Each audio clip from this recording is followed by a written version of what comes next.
Presented by Motosport.com, DeCAL WORKS, and Fly Racing. Coming at you! It's Monday, June 15th, 5 p.m. Pacific. Thanks for watching and listening. Lots to get into. 3 rounds down in the Nationals, and Jett Lawrence, who will be on the show tonight, is really good. So we'll talk about that and more tonight on the show. Again, thank you for listening. 702-586-PULP if you want to give us a call. Talk Lakewood, talk MXGP. The Coonins came and holy shit, one of them won a moto. One of them got second overall. Buckle up for Southwick, guys, when the Coonins come back. Looking forward to have a great show tonight. And, again, thank you. Use the codes to save on PulpMX.com. There's a brand new app as well, and we have a special 30-day Works Connection code to save extra money on that than the usual code. The usual code is PulpMX20, but if you subscribe to the app, you can see the new code. Saves you even more money. Motosport.com, Fly Racing, DeCAL WORKS, Race Tech, X-Brand, Renthal, MICHELIN, Icon Meats, Maxima USA, Firepower, Acerbis, Pro Filter, CARDO Systems, OGIO Power Sports, Twisted Tea, Guts Racing, Renegade, Race Fuels, Atlas Protection, MotorcycleIndustryJobs.com, Works Connection, Get Data, WUSA, W Lab, Wiseco Piston, Factory Chassis Parts, Fox Factory Vehicles, MTX Braking, LUXON, ETHIKA, Troll Training, all on board with us. Intense as well. Intense got a new bike, the new Taser. Check it out. It won a shootout for the best trail bike of the year I saw today. The Intense Taser, all new carbon Bosch motor. Great mountain bike if you're in the market for an e-bike. So, Jett Lawrence, as I mentioned, will be calling in tonight. Factory Honda HRC rider. Garrett Marchbanks, career best 450 motocross finish. We're going to have Garrett on the line. Liam Draper, Blue Crew, Yamaha GNCC points leader right now. Points leader, Liam Draper as well. He'll be calling in. Of course, our buddy Phil, as always, will come in to talk to us about the race from his perspective and maybe some Loretta Lynn's talk with our guest here. First up in studio, he's a motocross winner, a supercross winner, rode for Factory Honda for 15 years, won a Motocross the Nations, brought to you by the folks at Fly Racing. He's a legend. Straight legend, Andrew Short. What's up, buddy? How are you? What's up? I don't know about legend, but stoked to be here in Vegas with you guys. You did the show before. Second time? Third time? Yeah, I don't know. Yeah. Came in a couple times before Dakar. Yeah. I didn't do the whole show, but Thanks for coming in. Yeah, I'm stoked to be here. Do you have enough energy after dune riding with Jimmy Lewis for the last 2 days? Or yeah, I mean, and before that, I did 2 days of Loretta's training. I went from like car life straight back into bike life. So I rode 4 days in a row, long days through the desert and a few of the mountains, but through Death Valley. So I had to take today off from your activities, but I'm happy to be here. I'm a Tenere guy now, so I'm all about it. Yeah. I'm waiting to sign up for Dakar. When does sign-ups open? Dude, you got the bike. Yeah. That I wasn't too I'm kind of a KTM guy, especially for the adventure bikes, but I rode Jimmy Lewis's T7. That's a nice bike, so you have no excuse. You need to get out there in your backyard and get to exploring. Right, sounds good. Well, Jimmy Lewis gave me some maps. I'm just scared that they're going to send me off like a cliff. Yeah, well. Should be fun, though. Listen, also in studio, the man's all the way from South Africa. He's an avid listener of the show. It's really cool to have him in person, meet him in person. We just have an Instagram relationship here. He's a factory Sherco rally rider from South Africa, like I mentioned. Brad Cox, what's up, buddy? How are you? Steve, thanks for having me. What's it? Long-time listener, first-time guest. I apologize for the helmet sticker deal we did, which ended in a disaster for you Day last one, year. Yeah. 240 Ks in, broken elbow. But, I am actually a little bit worried, though, because Lewis, he gets a lot of hate for the accent on the YouTube. Yeah. I feel like South Africa's better, though. Yeah, you're better than those guys, for sure. I hope you get some hate, because you're like a lady killer with that accent, so... All the hate you get, I'm all about it. That's what you get for stealing all the American women. Dude, just take it easy. Jackie loves me, okay? Yeah. That's just for my kind personality. My daughter, my wife.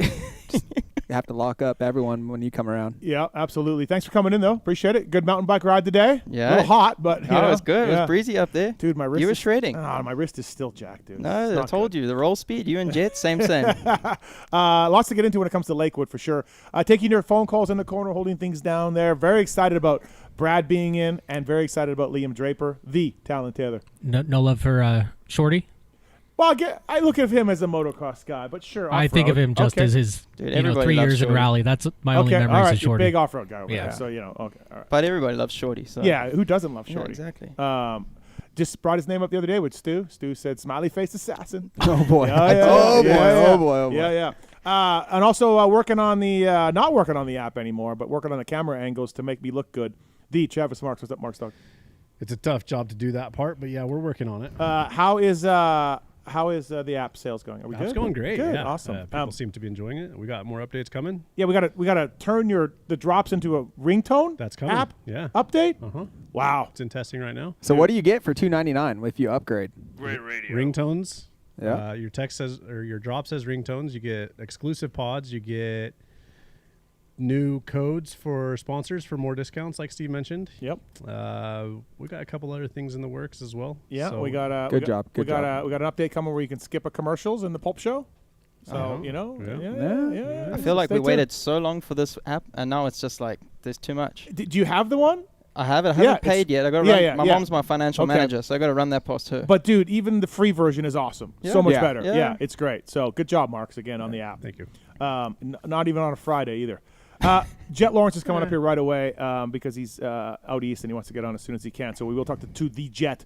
Andrew Short brought to you by Fly Racing, flyracing.com. Dude, I'm fly racing since 08. You're fly racing since Forever. 02 or something 02, like that. Yeah. forever, man. Yeah. Yeah.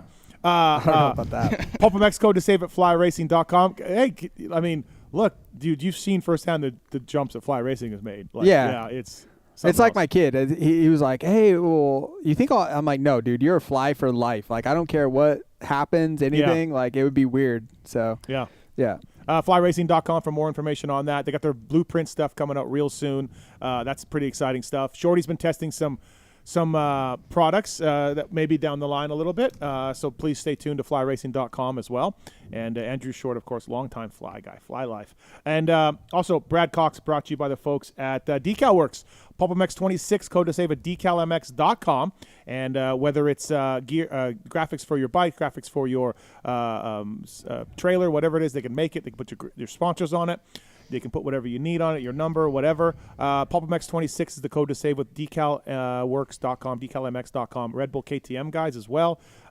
They're responsible for all the Pulp stickers that I've been handing out with the merch sales. So thank you to DeCalMX for bringing you Brad Cox, Sherco Rally, Factory Sherco Rally Rider in studio. I do want to get into Ricky Brabeck's mistake.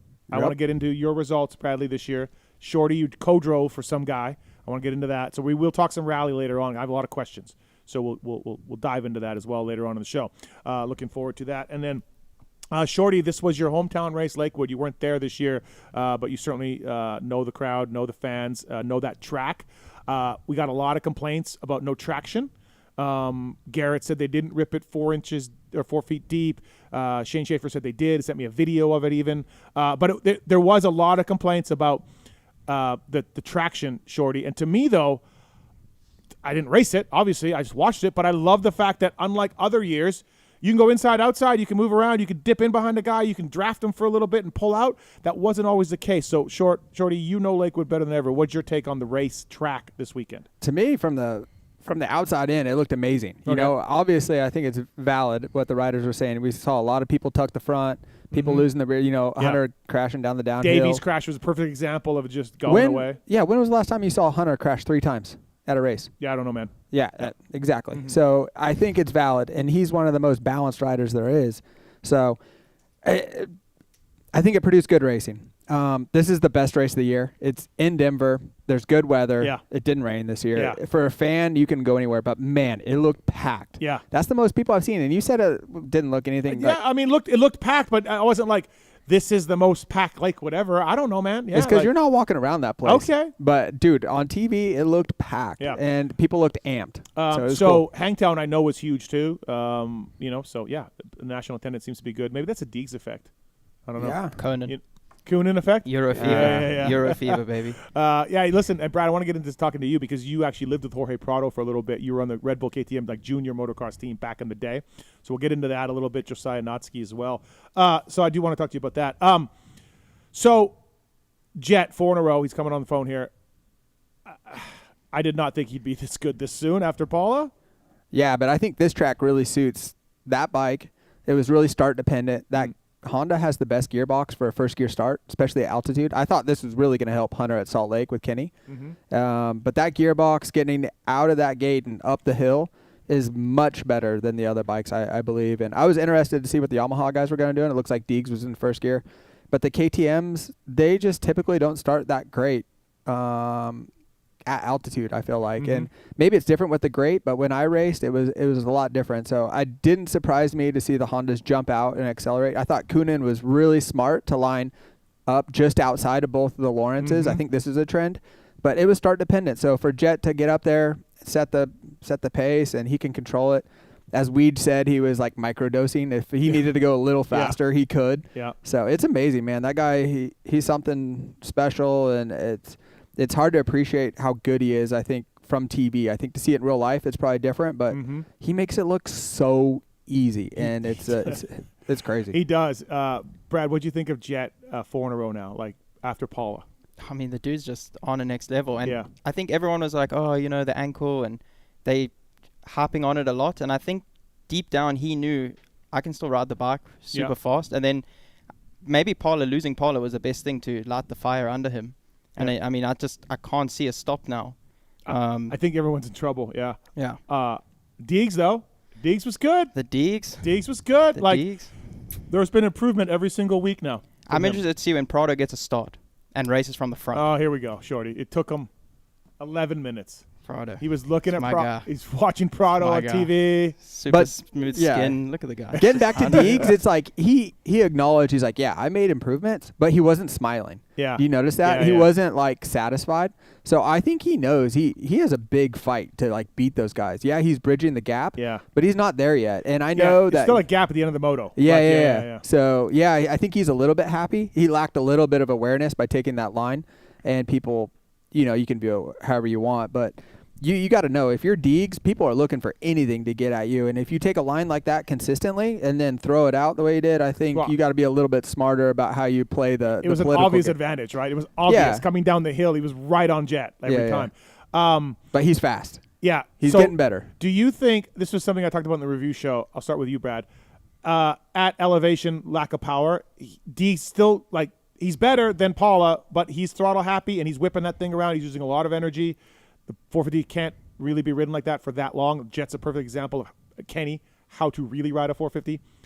But at altitude, maybe the bike's so slow that it felt like a 250F almost to him. And he benefited from that. Maybe. Yeah. But I can't see the style changing because he's kind of like, even on the 250, sure, he was wild when he first got on it with the rev limiter and everything, but it's kind of like stayed pretty consistent.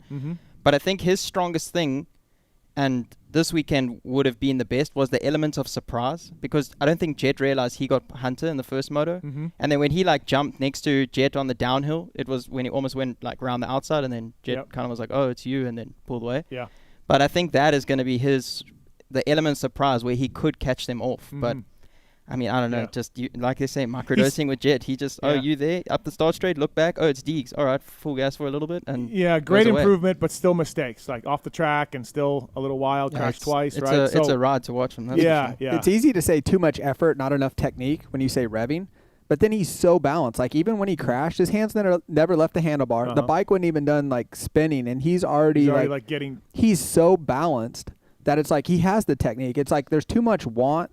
And he needs to give himself permission to like smooth out, but it'll happen. He rides better than I've ever ridden. So for me to critique him is so foolish. Well, that's what we do on the internet. Yeah, I know, but dude, it's like you see it. It's great that he wants it. Yeah, and the desire is there. It's just harnessing that, but he'll figure it out. Yeah, of all tracks, you have to rev a bike way more at altitude.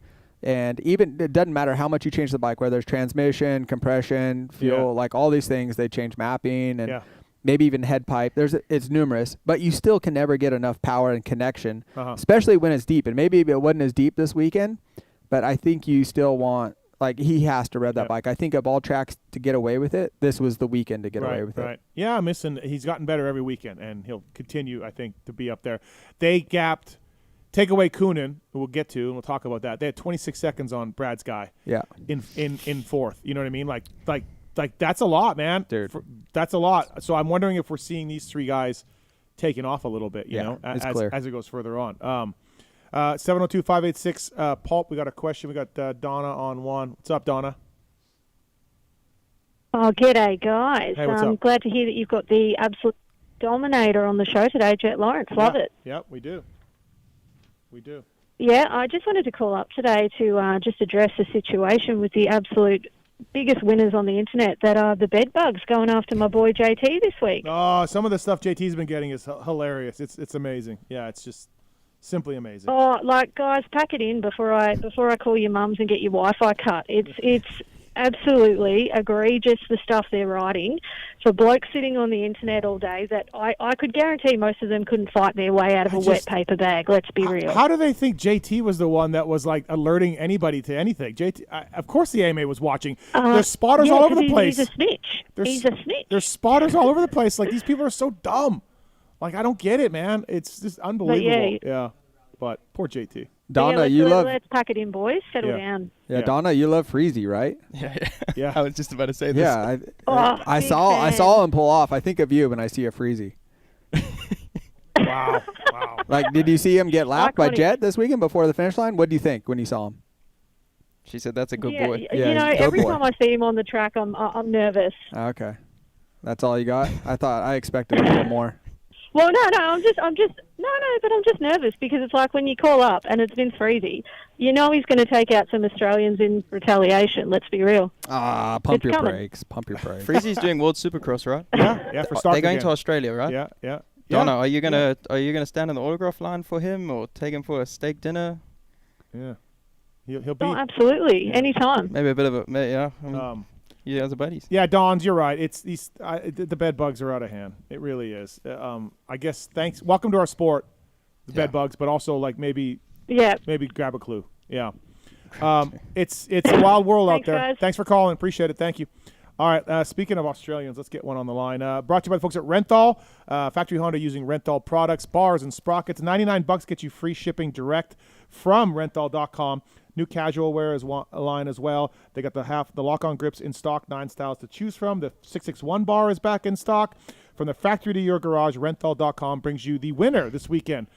From Honda, it's Jett Lawrence. Hello, Jett. How are you? What's up, Steve? How we doing, brother? Good, man. Just Shorty here wants to talk about rally stuff, Jett, but we got him to watch Lakewood, so yeah. Oh, that's good. That's good. I mean, I don't know a lot about rally, but all I know is Andrew Short and Chucky. So. Okay. All right. There we go. Hey, so did you? Okay, after Paula, great 4 motos. Did you think that was possible? Like after Paula, you're debriefing. Maybe it's Monday. Are you like, I got a ways to go to win, or were you like, I can win, because like you've been dominant, and I'm like, holy shit, where'd this come from in 7 days? I think I knew I could still like win just because obviously I was practicing at home and I'm used to my track, so I'm able to go the same similar speeds that I could before and match Hunter on a lot of laps. And I know when Hunter's obviously always going to be up front speed wise, and I know he can win. So it was more like when the right track was kind of going to come, I could say. Like, Paula just wasn't the right track for my foot, and that one beat it up pretty badly.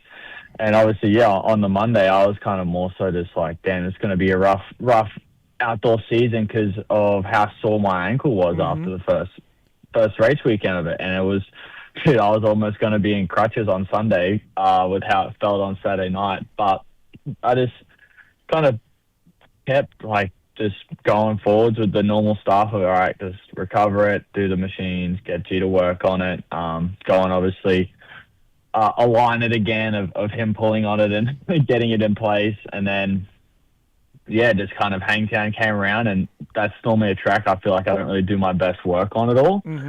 And funny enough, I was able to ride the track and save my foot a lot and still go fairly fast. So am I surprised it came that quick? No, because I knew I had the speed. It was just when it was also when is it going to happen on what track kind of thing. Yeah. So for me, I'm like, look, I think he's going to win Paula. And when I watch you at Paula, you got garbage starts.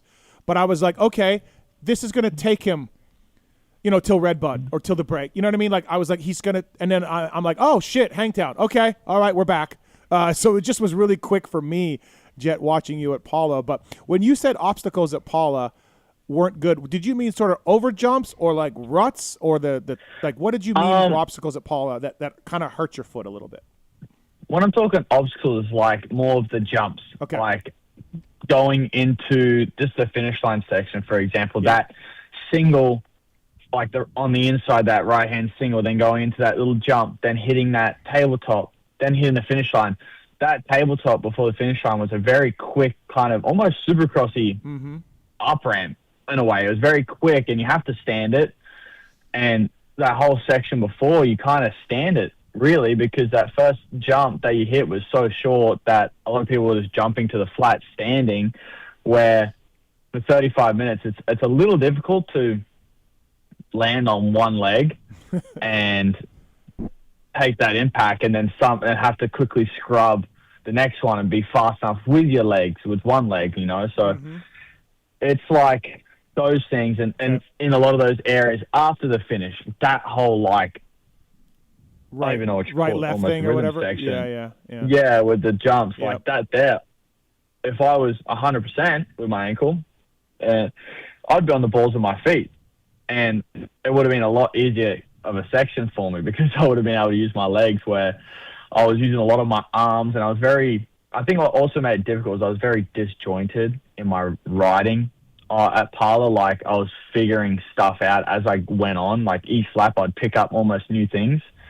So I was using a lot of my arms. Like for coming out of turns, I was using my arms to like rip, like keep my upper body forwards, and like just using a lot of grip strength. And I think obviously with my right hand as well, I was compensating for my right foot. So I was holding on a lot more and holding myself with that arm instead of holding with my legs, you know. So it was just those obstacles where I'd want to be on the balls of my feet. I know I could hit it better on the balls of my feet with 2 feet, but I just couldn't in a way. So it was difficult to adjust. Okay, got it. Yeah. So is the ankle any better, or it's racing are you just maintaining it? Like, it's been 3 weeks. So, you know, are we any better, or is it just like, I got to just maintain this thing? Yeah, 100%. It's definitely a lot better. Oh, okay. We made a really, really big improvement, honestly, last week with G. I think I mentioned in one of my interviews, like when normally G adjusts my ankle, I was always getting like kind of the left side of my foot would get a little bit of a click and pop and kind of get that separation between my talus and my tibia, like that nice spacing again. But the right side of my foot was always still stuck in, and I didn't know, but that wasn't releasing at all. And last week, G obviously adjusted my foot. I think it was on Thursday. It was on Thursday. Wednesday. It was on Wednesday. Okay. G adjusted it, and the right side of my foot was able to actually finally let go, and he was able to adjust that. So, and it brought a lot of range of movements, more so side to side, and my foot was able to kind of do a few extra things that it couldn't do before. So has it made an improvement? Yes. It's been walking on, it's been a lot easier. Still after racing, it gets a little stiff and sore. But like this week, in which I was really, really happy, like after race, still like not too bad, way better than Parlour. Still a little sore. And then after G worked on it around the truck, it's like the best I've walked almost. Okay. He adjusted it again, worked on it, and got like the muscles kind of to relax after, because obviously after the race, everything tenses up in that area. And I was honestly walking the best I've ever walked, and I was really, really happy. So yeah, we've made definitely some good improvements with my ankle since Parlour for sure. Shorty, you did your talus, right? Yep. Yeah. And so what Jett's talking about, is that familiar to you? No, it hurts bad, and it takes a long time to recover, and I think it's individual to each person. And did yours do it when your KTM shut off? Was that when you did it? No, Honda Day, San Diego. I cased triple, 2 laps to go in the mud. But yeah, it's a difficult bone to recover from. They're no fun at all. Shorty understands it. Yeah. It's a pain in the ass, and even like one day it'll feel good. Like, dude, it felt so good, and I got cocky, and I'm like, dude, I'm gonna go swing some golf clubs and try and get my mile per hour up with my swing speed. And yeah, now she's stiff again. Wait till you become an old man.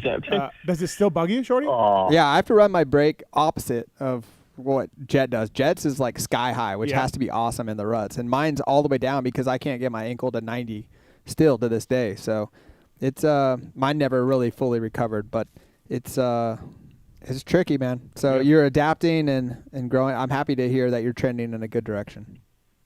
Yeah, thank you. No, definitely me too. I'm happy because this thing's been messing with my other hobbies that I like playing a lot more. So.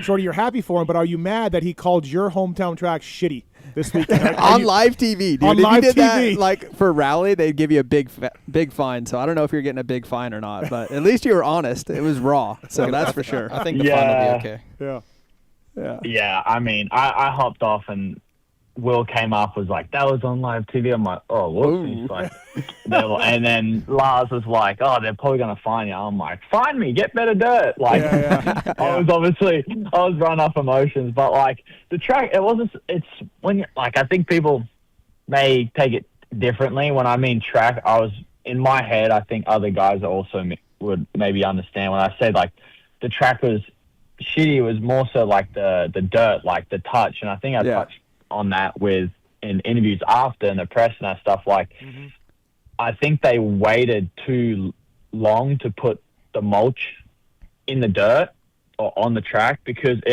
all the mulch and that stuff was on top, and then it was the good dirt underneath, but it would never get down to where the good dirt was. So you're just pushing that mulch off and like they never got it because in obviously like first lap, once a hole shot, they go somewhere else.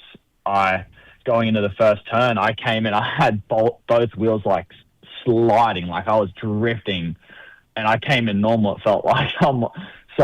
That's like when I mean a little shitty, it was like just a touch and feeling that the connection you would have with the bike and the track was just really funky and weird. It wasn't, I feel like it's the worst it was this year than like previous years, I would say. I got a lot of complaints from riders for sure, Jett. Like you weren't the only one. Like there was a lot of guys not stoked with it. I thought it was really good because you guys could move around, inside and out. I like that part of it. But yes, you were not the only guy for sure. Talking about okay, thank goodness. Yeah. Was it good being first moto, or do you prefer being second, like after the 250s? I mean, I liked it because we got done earlier. Obviously, it's that's nice. But then again, I like being second because I didn't like waking up at like 6:30 in the morning to have to get to the track at 7. So having a little extra sleep and definitely feels a lot nicer. Are you stoked on the red plate, or you like the blue and yellow, or you just don't care? What are you into? I obviously like the red plate 'cause it looks way better than the blue. I think honestly this year the blue looks kind of cool with the sticker kit because they've kind of been able to tie it in a little bit, make it look fairly similar. So they've done SKDA's done a really, really good job with that this year. Since we switched with them, the sticker kit looks obviously amazing as well, I think. So it's not too bad, but yeah, red plate obviously. This looks good, but I'm not too worried. I'm just obviously now it's just trying to focus on keeping it and trying to get a good points gap or points lead, and the most important part is make sure you have it at the last round. Yeah. Hey, what? Go ahead. All right. Hey, Jett, on the broadcast, they are hammering about how you can't really ride much in the week and everything with the ankle. And not to go back on it, but like sort of how much limitation are you having on the training? Are you, of course, you're not running. But are you having to cycle more? Can you do everything you were doing in the gym? Like, I mean, obviously you don't have to tell us all your tricks and secrets, but, how much is the limitation that they are saying on the broadcast? Yeah, I think what I would normally want to do, I'm definitely a lot more, I wouldn't say limited, but I'm not doing as much as I would like to, Obviously, thankfully I'm able to cycle to keep my fitness up, and I like cycling, so it's obviously a bonus. But yeah, in the gym, I can't do a lot of things. So I've had to kind of change my gym program, but also I'm not doing it as much because I'm spending so much time on making sure my ankle kind of recovers. And then, the last 3 weekends I've rode, I haven't done any motos in between, the races. Honestly, I think the most I've rode in one session has been like 15 minutes or something. So, wow. But a lot of it obviously was a bit of testing. This week I'm finally going to get gonna get to do some motos because we're back home in Florida, but it'll probably most likely just be Tuesday, Wednesday after. So my foot comes in at a good kind of level, because riding does obviously set it back a bit for sure. So I'm just more so focused on the weekends and making sure on Friday, like, hey, yeah, my ankle feels really good. I can walk really well. I can do this. It feels good. And then obviously beat it up on Saturday. And then it kind of, the process starts all over again. Damn. Renthal bringing you Jett Lawrence here on the show. Not practicing much and still winning motos. Jett Lawrence. Must be nice. Yeah, must be really nice. Brought to you by Renthal. Renthal.com. $99 gets you free shipping from those guys. Shorty, do you have anything else for Jett? Yeah. How's your relationship with your brother? Like, when you're younger, you guys like have that brotherly love, and then James this weekend, he's like, man, it's gonna be awkward at the dinner table. But as you get older, like, my relationship with my sister is different now that I'm older. Is that starting to transition? Does it get awkward? But it's like this weekend you guys were battling, and it's awesome to watch, but it's kind of like funny.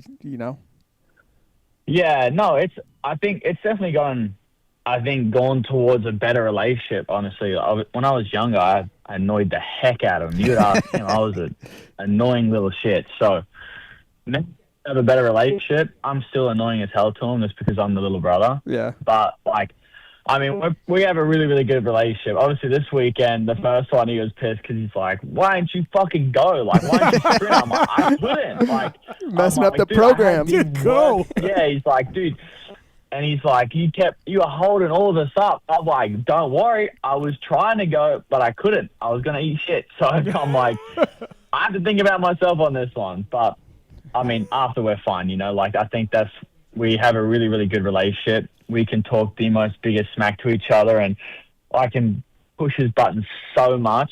And we're obviously still good at the end of the day, and so it's a really, really good relationship. It's I feel like a very unique relationship, which, I love my older brother. I want him to do well, but I also want to be him on the track. Yeah. but what a cool life experience, right? For both of you to do this together, and you'll look back on it one day and you'll smile for sure. No, 100%. I got to have a really good talk with Lucas Coonan after the obviously press and stuff like that, and I said the one really cool thing, so I was saying not many people can experience the same relationship that Hunter and I have with what we do and on a day-to-day basis at such a high level.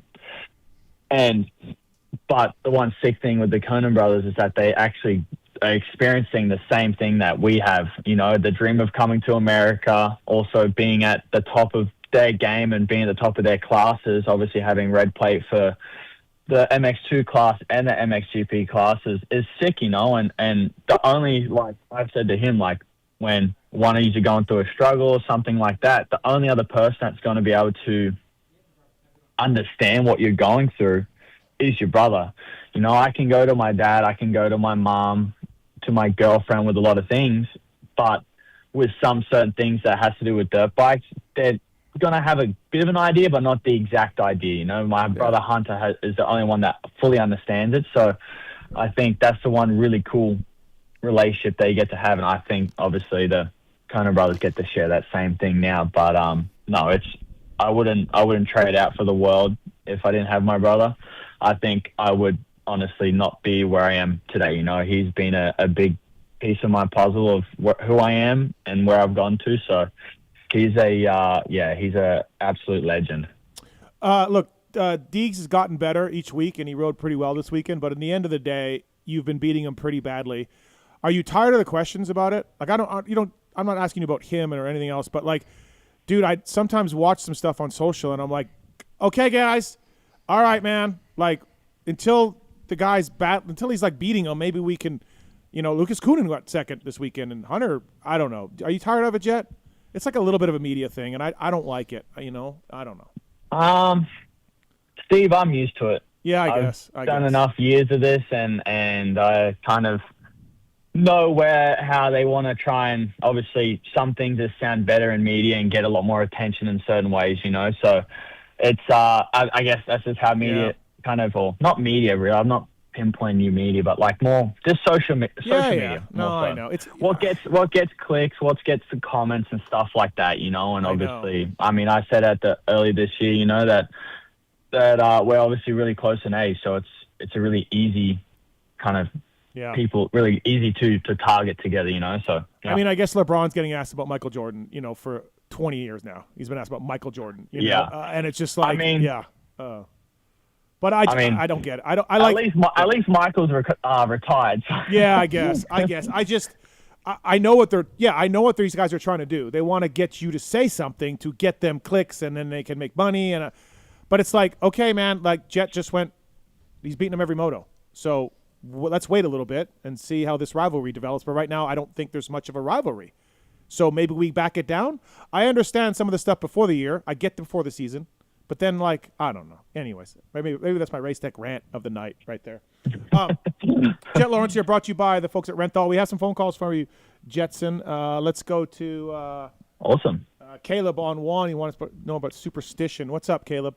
What's your question for Jett? Hey, I don't really know if it's a superstition, but I was just wondering if Jett's beard, if he's going to have it shaved this weekend, because I feel like there's a common theme that when the beard's there, it's when the losses happen. Okay. You look at his undefeated season, no beard. At Paula, he had the beard. We shaved it for Hangtown, and we've been undefeated since. Oh, shit. Okay, Jett. Yeah, I don't know. Actually, I had no facial hair at Parla, so I'm blaming no facial hair at.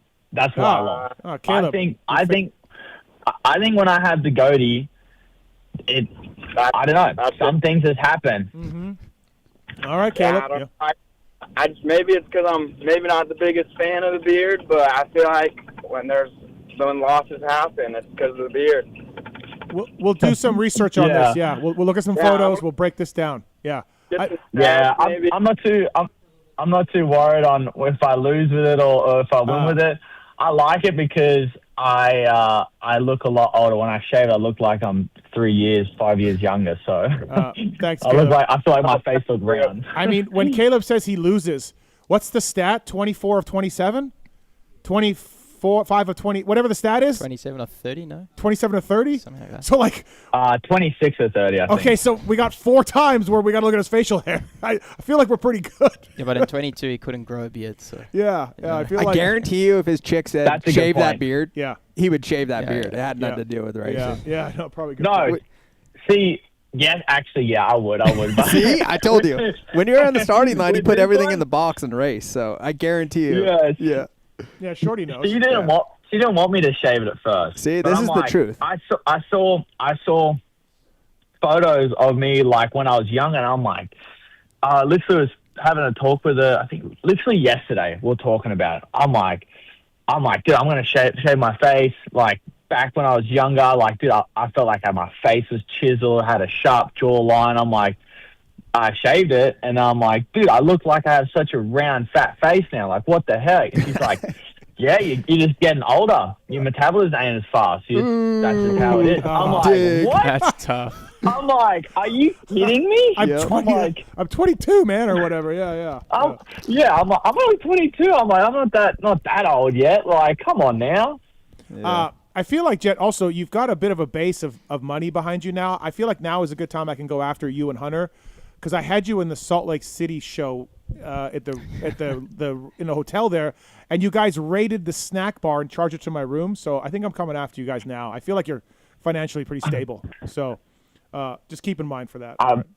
Okay. I'll buy whatever snacks you want. Okay. Okay. The only thing I can't buy you, Steve, is just mountain bike skills, because I've been told that you've done 2 shoulders now on a mountain bike. Yeah, so I can't buy you that. I know, bud. I can get you some snacks though. Listen, I'll get you some snacks. You can ask Phil. He was right behind me. It was a big one, and Phil can vouch for that. All right. So, but it's because you run your levers not moto style. I told you got to tighten it up. You're running the rear brake on the front brake of a motorbike. No, it's not good. Leave me alone. John, that's your problem, Steve. Yeah, John's on 3. What's up, John? What's your question for Jett Lawrence? Oh, wow. Good evening, gentlemen, and thank you, Mr. Matthes. I love your work. Excellent job. Let's see. What an exciting moment to say hello to you, champ. It's so nice to have you back. It's such a thrill to watch you compete. The beard, I think, is GQ looking. I think the way you come off looking pretty GQ. Hop it up, Johnny. Hop it up. I like John. Thanks, John. I appreciate it. Well, you are welcome. I'm only speaking the truth. But so I'll jump right. I've got a lot of things I could probably yammer on about. But I'll jump right to the two most important things to me. I wanted to say I've been observing you for a while now as a huge fan of the sport. And what I would like to probably say to sweet old Mom and Pop Lawrence is not only was this kid born with a phenomenal talent. By the way, thanks for coming from whatever planet you're from to race on the weekends for us. You're also a good kid, and that is a fact, son. I have been watching you, and a few years ago we had some negative things going on with the fans, and it nearly broke my heart. I thought, we're going to lose this laughing, silly, fun kid because he wasn't raised that way. He just wasn't raised that way. This is a good kid. So Mom and Dad, not only have they directed a super talent to the sport that's so much fun to watch, they brought a good kid, two boys, Hunter and Jett. So congratulations. Thank you for all the fun that you bring to the sport. Hey, the rivalry stuff is fun. You're handling it. You're taking the high road. I've noticed that, and it's much appreciated. But don't want to take up all your time. What a pleasure it is to meet you, and I wish you all the best, young man. Go on to have great success, you and your brother. Wow.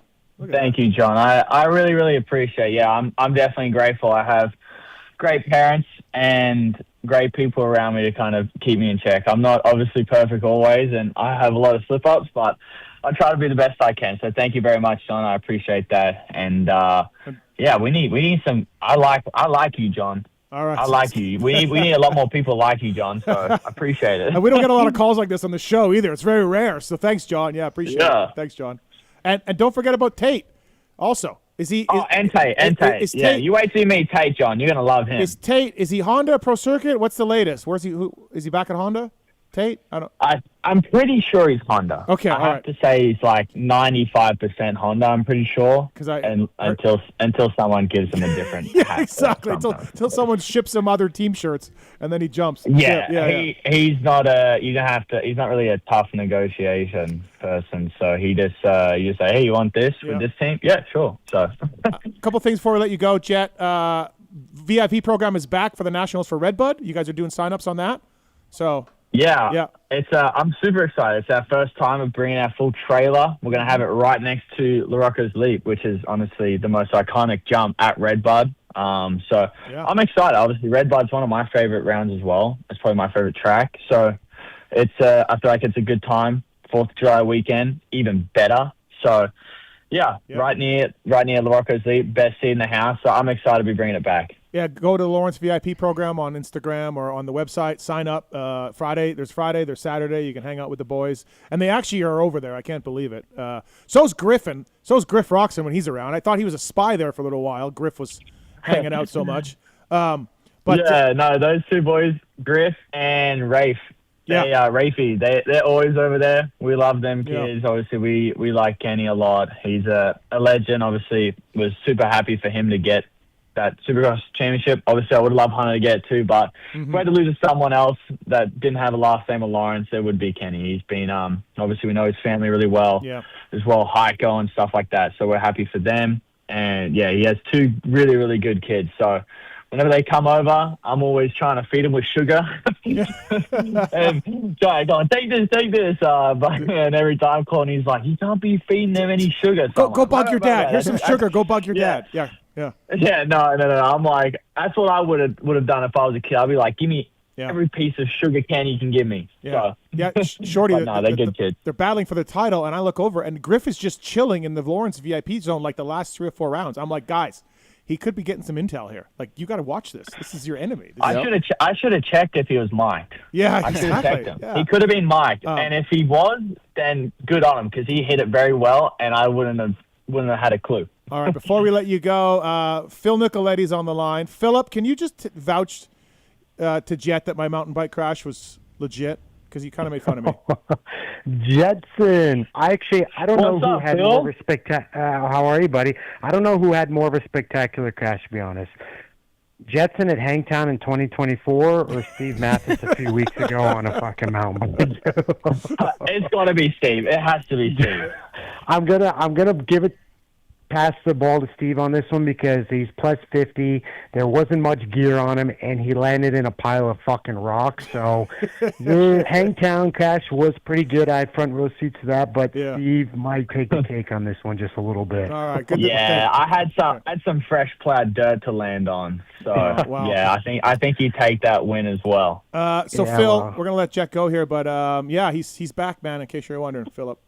Not bad. It's good to have Jetson back. I think we all miss the style and the swagger, and to see what can really be fucking done on a dirt bike, dude. It's impressive. I was gonna come see it, Paula, but it was your first race. I'm like, I ain't going to fucking bug him. He's going through enough shit, but it's impressive, Phil, buddy. It really is. You know us, Phil. You are always welcome. I always love talking shit with you, Phil. So, and it's been too long. I've thought you just disappeared off the face of Earth because I haven't seen Phil. Yeah. I've seen photos that we're riding again. We're back out of retirement. But going to Loretta's, dude. Going to Loretta's, trying to get a vet title. Him and Shorty. Yeah, I heard Shorty's gone to Loretta's. Stevie, are you trying to qualify Loretta's or not? We didn't make it. Touchy subject. We didn't make it. No. Hey, it's gonna be Shorty, Zacho, and Phil in the same class. It's gonna be great. Damn. And all the 17-year-olds whose parents have bonded the house to try and make it in pro sport. Yeah, it's gonna be fantastic. At this point, I might as well just go back pro racing, to be honest with you. You should. I mean, No, you should. no, I shouldn't. Personally, I couldn't do a week of Loretta's again. I've done it once. I've lived it. I don't need to go back. I like pros. Awesome. All right, Jetson, thank you for the time. Good job in Lakewood. And we'll see you this weekend at Hang Point, man. Thank you for the time. Thank you, guys. You guys have a good night. All right, thanks for having me on. All right, see you. That's Jett Lawrence, everybody. Phil Nicoletti on the line, brought to you by Renegade Race Fuels. He won a championship up in Canada using Renegade. PulpMX 26, they deliver right to your door. Renegade Race Fuels.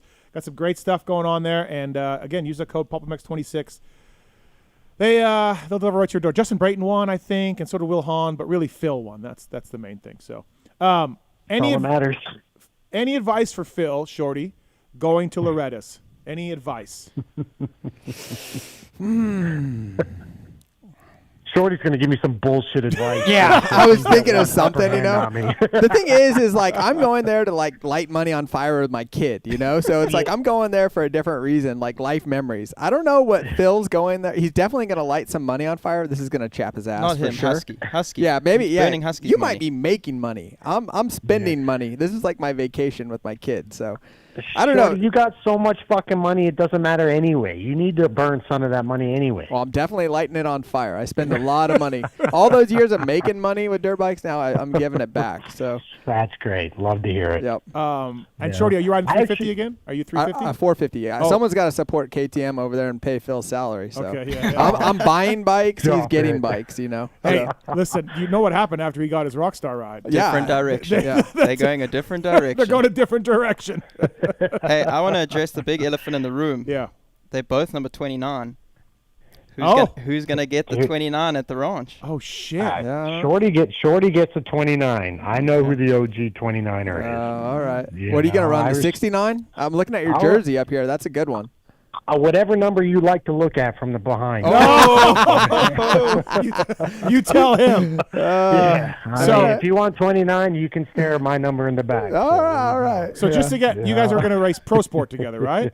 Is this? I don't even really know what class I'm gonna ride. I qualified for plus 40, Open Pro Sport, and plus 25. I like to get my teeth kicked in one class, and I like to try to win one. So probably Open Pro Sport. Dude, just do the vet classes. Enjoy it. If it's your last year there, just why would you want to do pro sport? There's no enjoying Loretta's, bro. I hate to break it to you, but I'm going to enjoy it. I don't care. Yeah. Oh, wait till you write that check for your camping spot, Philip. Yeah. You want to know what's funny is like this whole deal of like Shorty doing Loretta's. After Paula, seen him going into the first corner and car wheeling. What was this, 2 months ago, Shorty? Yeah, this is when I decided Loretta's was my last motocross race. So, yeah, let me hear what you got. At that point, I'm like, oh, Shorty's done. Next thing I know, I see video, Shorty's at fucking Swan fucking lining up for a regional. Yep. Smiley, silent assassin. Yeah. So never knows next move. Yeah, exactly. So Shorty's still got a little bit of that dog in him that he wants to unleash. So, I mean, I don't know. I don't count Shorty out. He's a hell of a hole shotter, always has been. So, yeah, wait till you line up against these 17-year-old kids that just send it. I know. I experienced it at Muddy Creek, and it just wasn't that great. Amateur racing sucks. Yeah. Hey, but it's fun when you have a kid. Yeah, but when you have a kid and you see it through their eyes, it's totally different. And all these kids, this is what they live for. It's an experience that they'll never forget. And you'll be lining up next to people that are be so stoked to line up next to Phil Nicoletti, and they'll tell you all about it, how they remember watching you at some race, and they're genuinely stoked, and you'll be having a good time, and it's a different vibe. So I really think you'll enjoy it. We talk about the negatives, but this race at Loretta's it's unique. It's like unlike any other race, and I think you'll be really happy that you went. And it might be one and done for you, or maybe you'll do it for another 5 years, but you won't regret it. And I think you'll truly like the experience. No, I mean, even when just like doing Muddy Creek and stuff with Zacho and stuff, like it was so fun regardless. Just it felt like a big local race. It was a good time. And honestly, to even line up with you again in plus 25, like the last time I thought I was racing you was it 2016 Ironman when you went out for your parade lap for the last moto and then your shock broke? I thought that was the last time I'd ever race Shorty again. It was just like, oh, cool, I get to do it again almost 10 years later. Like, for me, that's cool. So regardless, it's a fun week. Go down there. I got great support with good sponsors. Allow me to go do it. Is your dad in? Is your dad committed to the week? I don't know. I think he's fucking over it. He saw my results from the regional. He's like, I don't know, dude. If you got 6 at the regional, that puts you around 36 at Loretta's. You know. Be hard. The Shorty. I was there in person to watch the Shorty Brown moto on the last corner. That was. Dude. Oh, I watched it live on Racer TV. That was a hell of a moto. How many throat gestures are you going to throw out during the race? This is like Jett throwing out the conditions and getting fined on TV. I don't know if these kids are ready for the Phil throat gesture.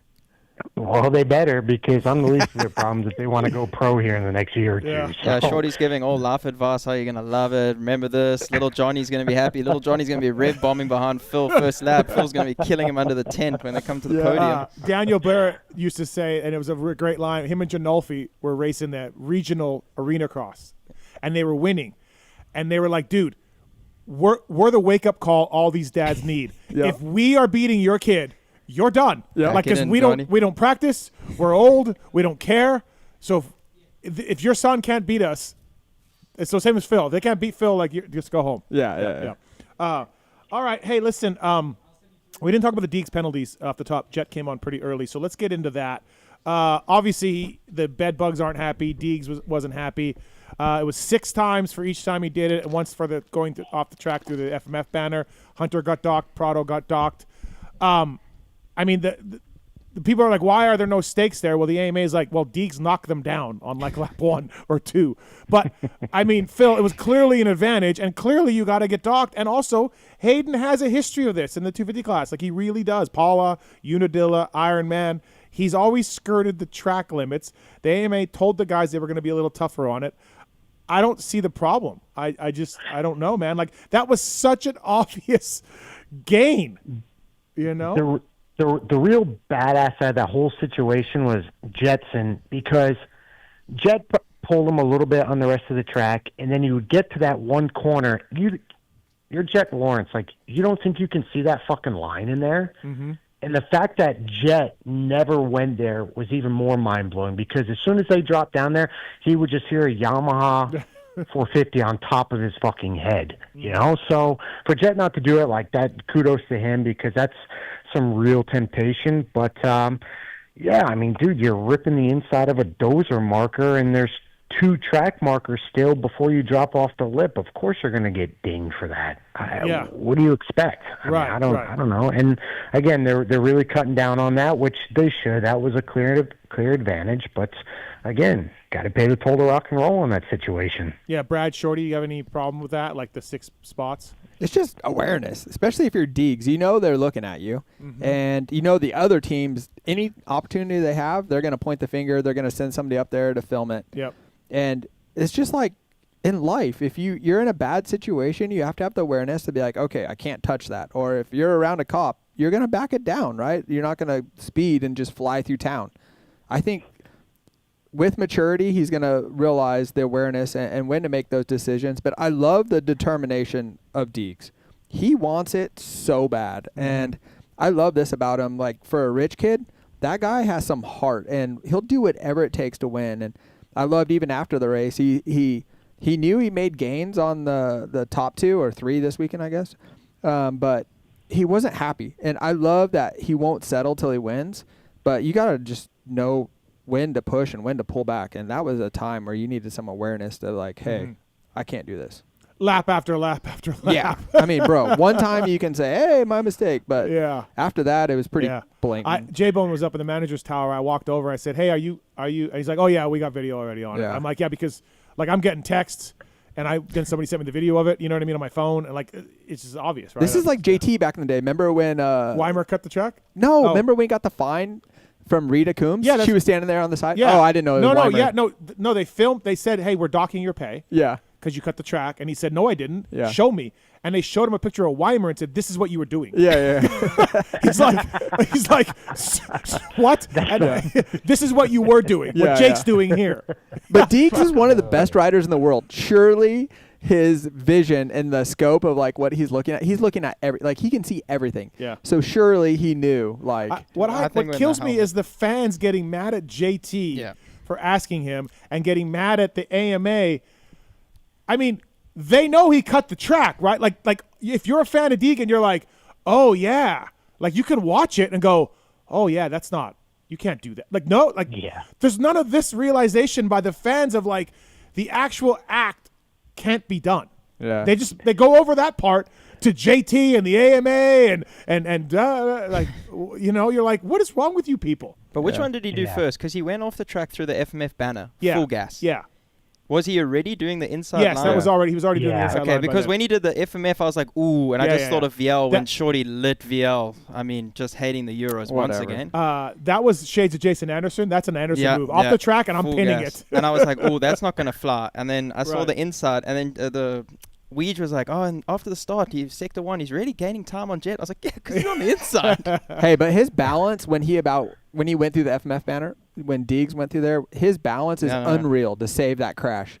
Because he went left, and his momentum needed to be going to the right, and he saved that. Like his balance is unmatched. I feel like compared to some of the other guys, and he gets away with a lot because of it. He's a beast on the bike, but just sometimes when the helmet goes on, the thought process. I understand. Yeah, listen, he was good though, man. He got quicker, and he was there. It was impressive again. You know, it was really gains by Hayden for sure. Like I said, I think the surprise factor, it's coming. Yeah.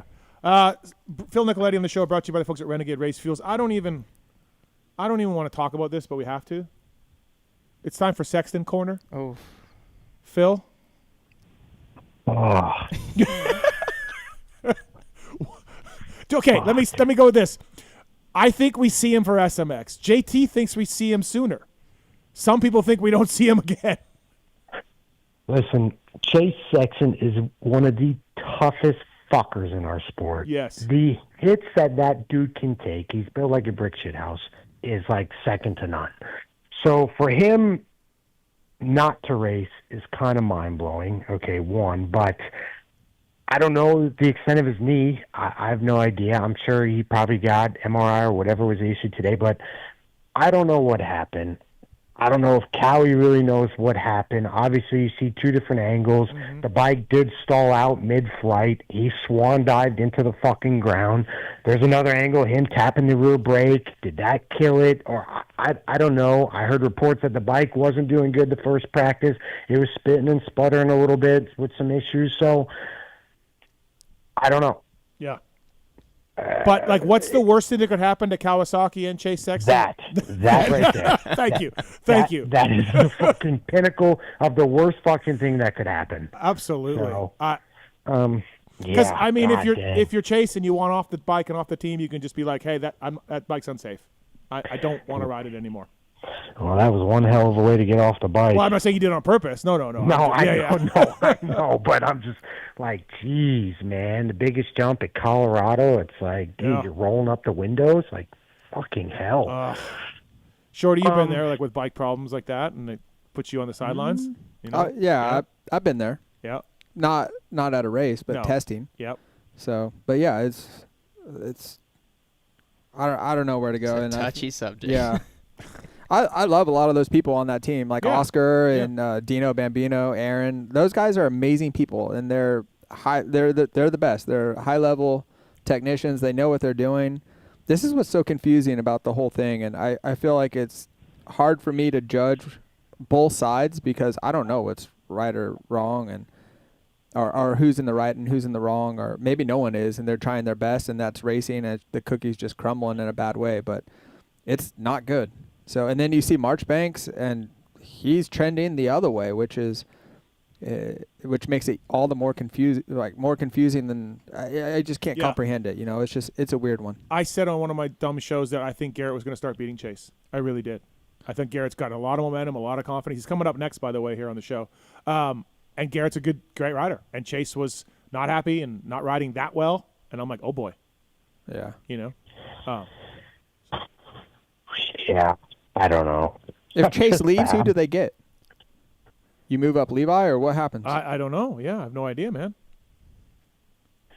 I think there was talks of, potential if Chase did leave. Like, I'm sure Cowie was in talks for a backup plan because I don't think they know what's going on. But, yeah, I mean, at this point in time, I think all the, A-level and really good B-level guys are re-signed. So you would have to go with a 250 guy. I know a good rider who I think is just committed last week or the week before was telling me he wants that spot, but he doesn't want to wait. He doesn't know how to, and I'm like, yeah, you can't wait, man. You cannot say good. No. You can't wait, but yeah. Yeah, it's not good, man. And I feel bad for Cowie, and I feel bad for Chase. And, I mean, look, the knee, he was limping right when he got up. So there's some damage there. Like even, some sort of damage. Like he was limping. No fucking shit, Steven. No, I'm just saying, like, for people, okay, so last year at Paula, people are like, oh, he's banged up, and that was the whole thing. Like, he really was. Yeah. He hit the ground pretty hard. This one, he was banged up. This one, he's limping when he gets up. These are two different crashes. He's getting Paula up was like, okay, that hurt. This one, when he went over, that's a testament to how strong he is, his fitness. And, dude, he hit the deck. That could have been really, really bad. Really bad. No, absolutely. Getting up like you on the mountain bike. Yeah, I mean, it reminded me of the mountain bike crash. Phil Nicoletti here on the show. So, yeah, we'll see.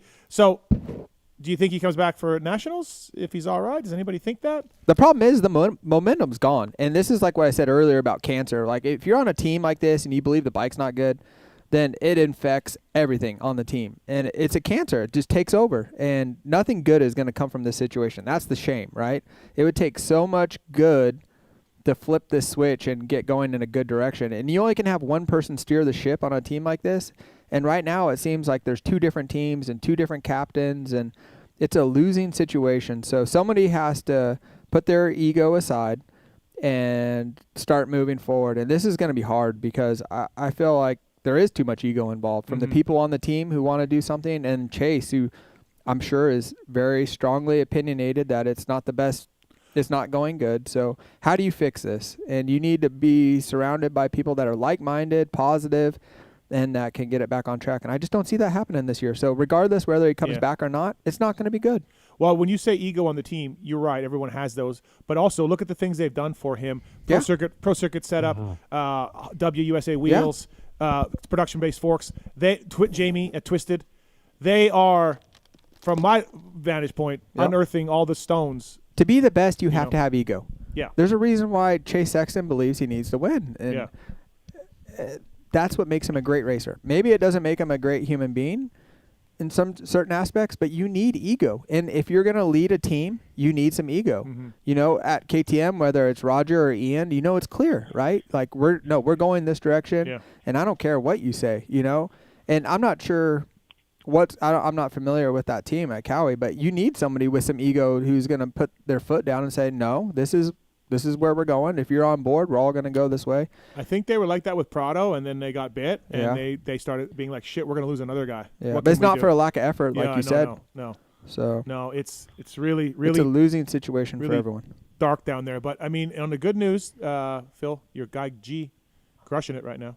So yeah, I mean everything other than Chase Sexton at Cowie is going good. Garrett's doing great. Pro Circuit Kawasaki's doing great. I mean, everyone's peak other than Chase. So, listen, I mean, Garrett's had his struggles too, obviously in Supercross and stuff like that, and he's had hiccups and vice versa. But to see him come outdoors and how it started at Paula round 1, first moto, and for him to bounce back since then, like, dude, he's just his trajectory is going, you know, up and up, which I knew that it would in outdoors. But that second moto ride that he had behind, you know, Jorge, and those two dug for 35 minutes, you know, balls to the wall, and I was really impressed. And G's always kind of done okay at Colorado, so I figured he would be good there, but he should be happy, and Cowie should be happy too with that effort. So really happy.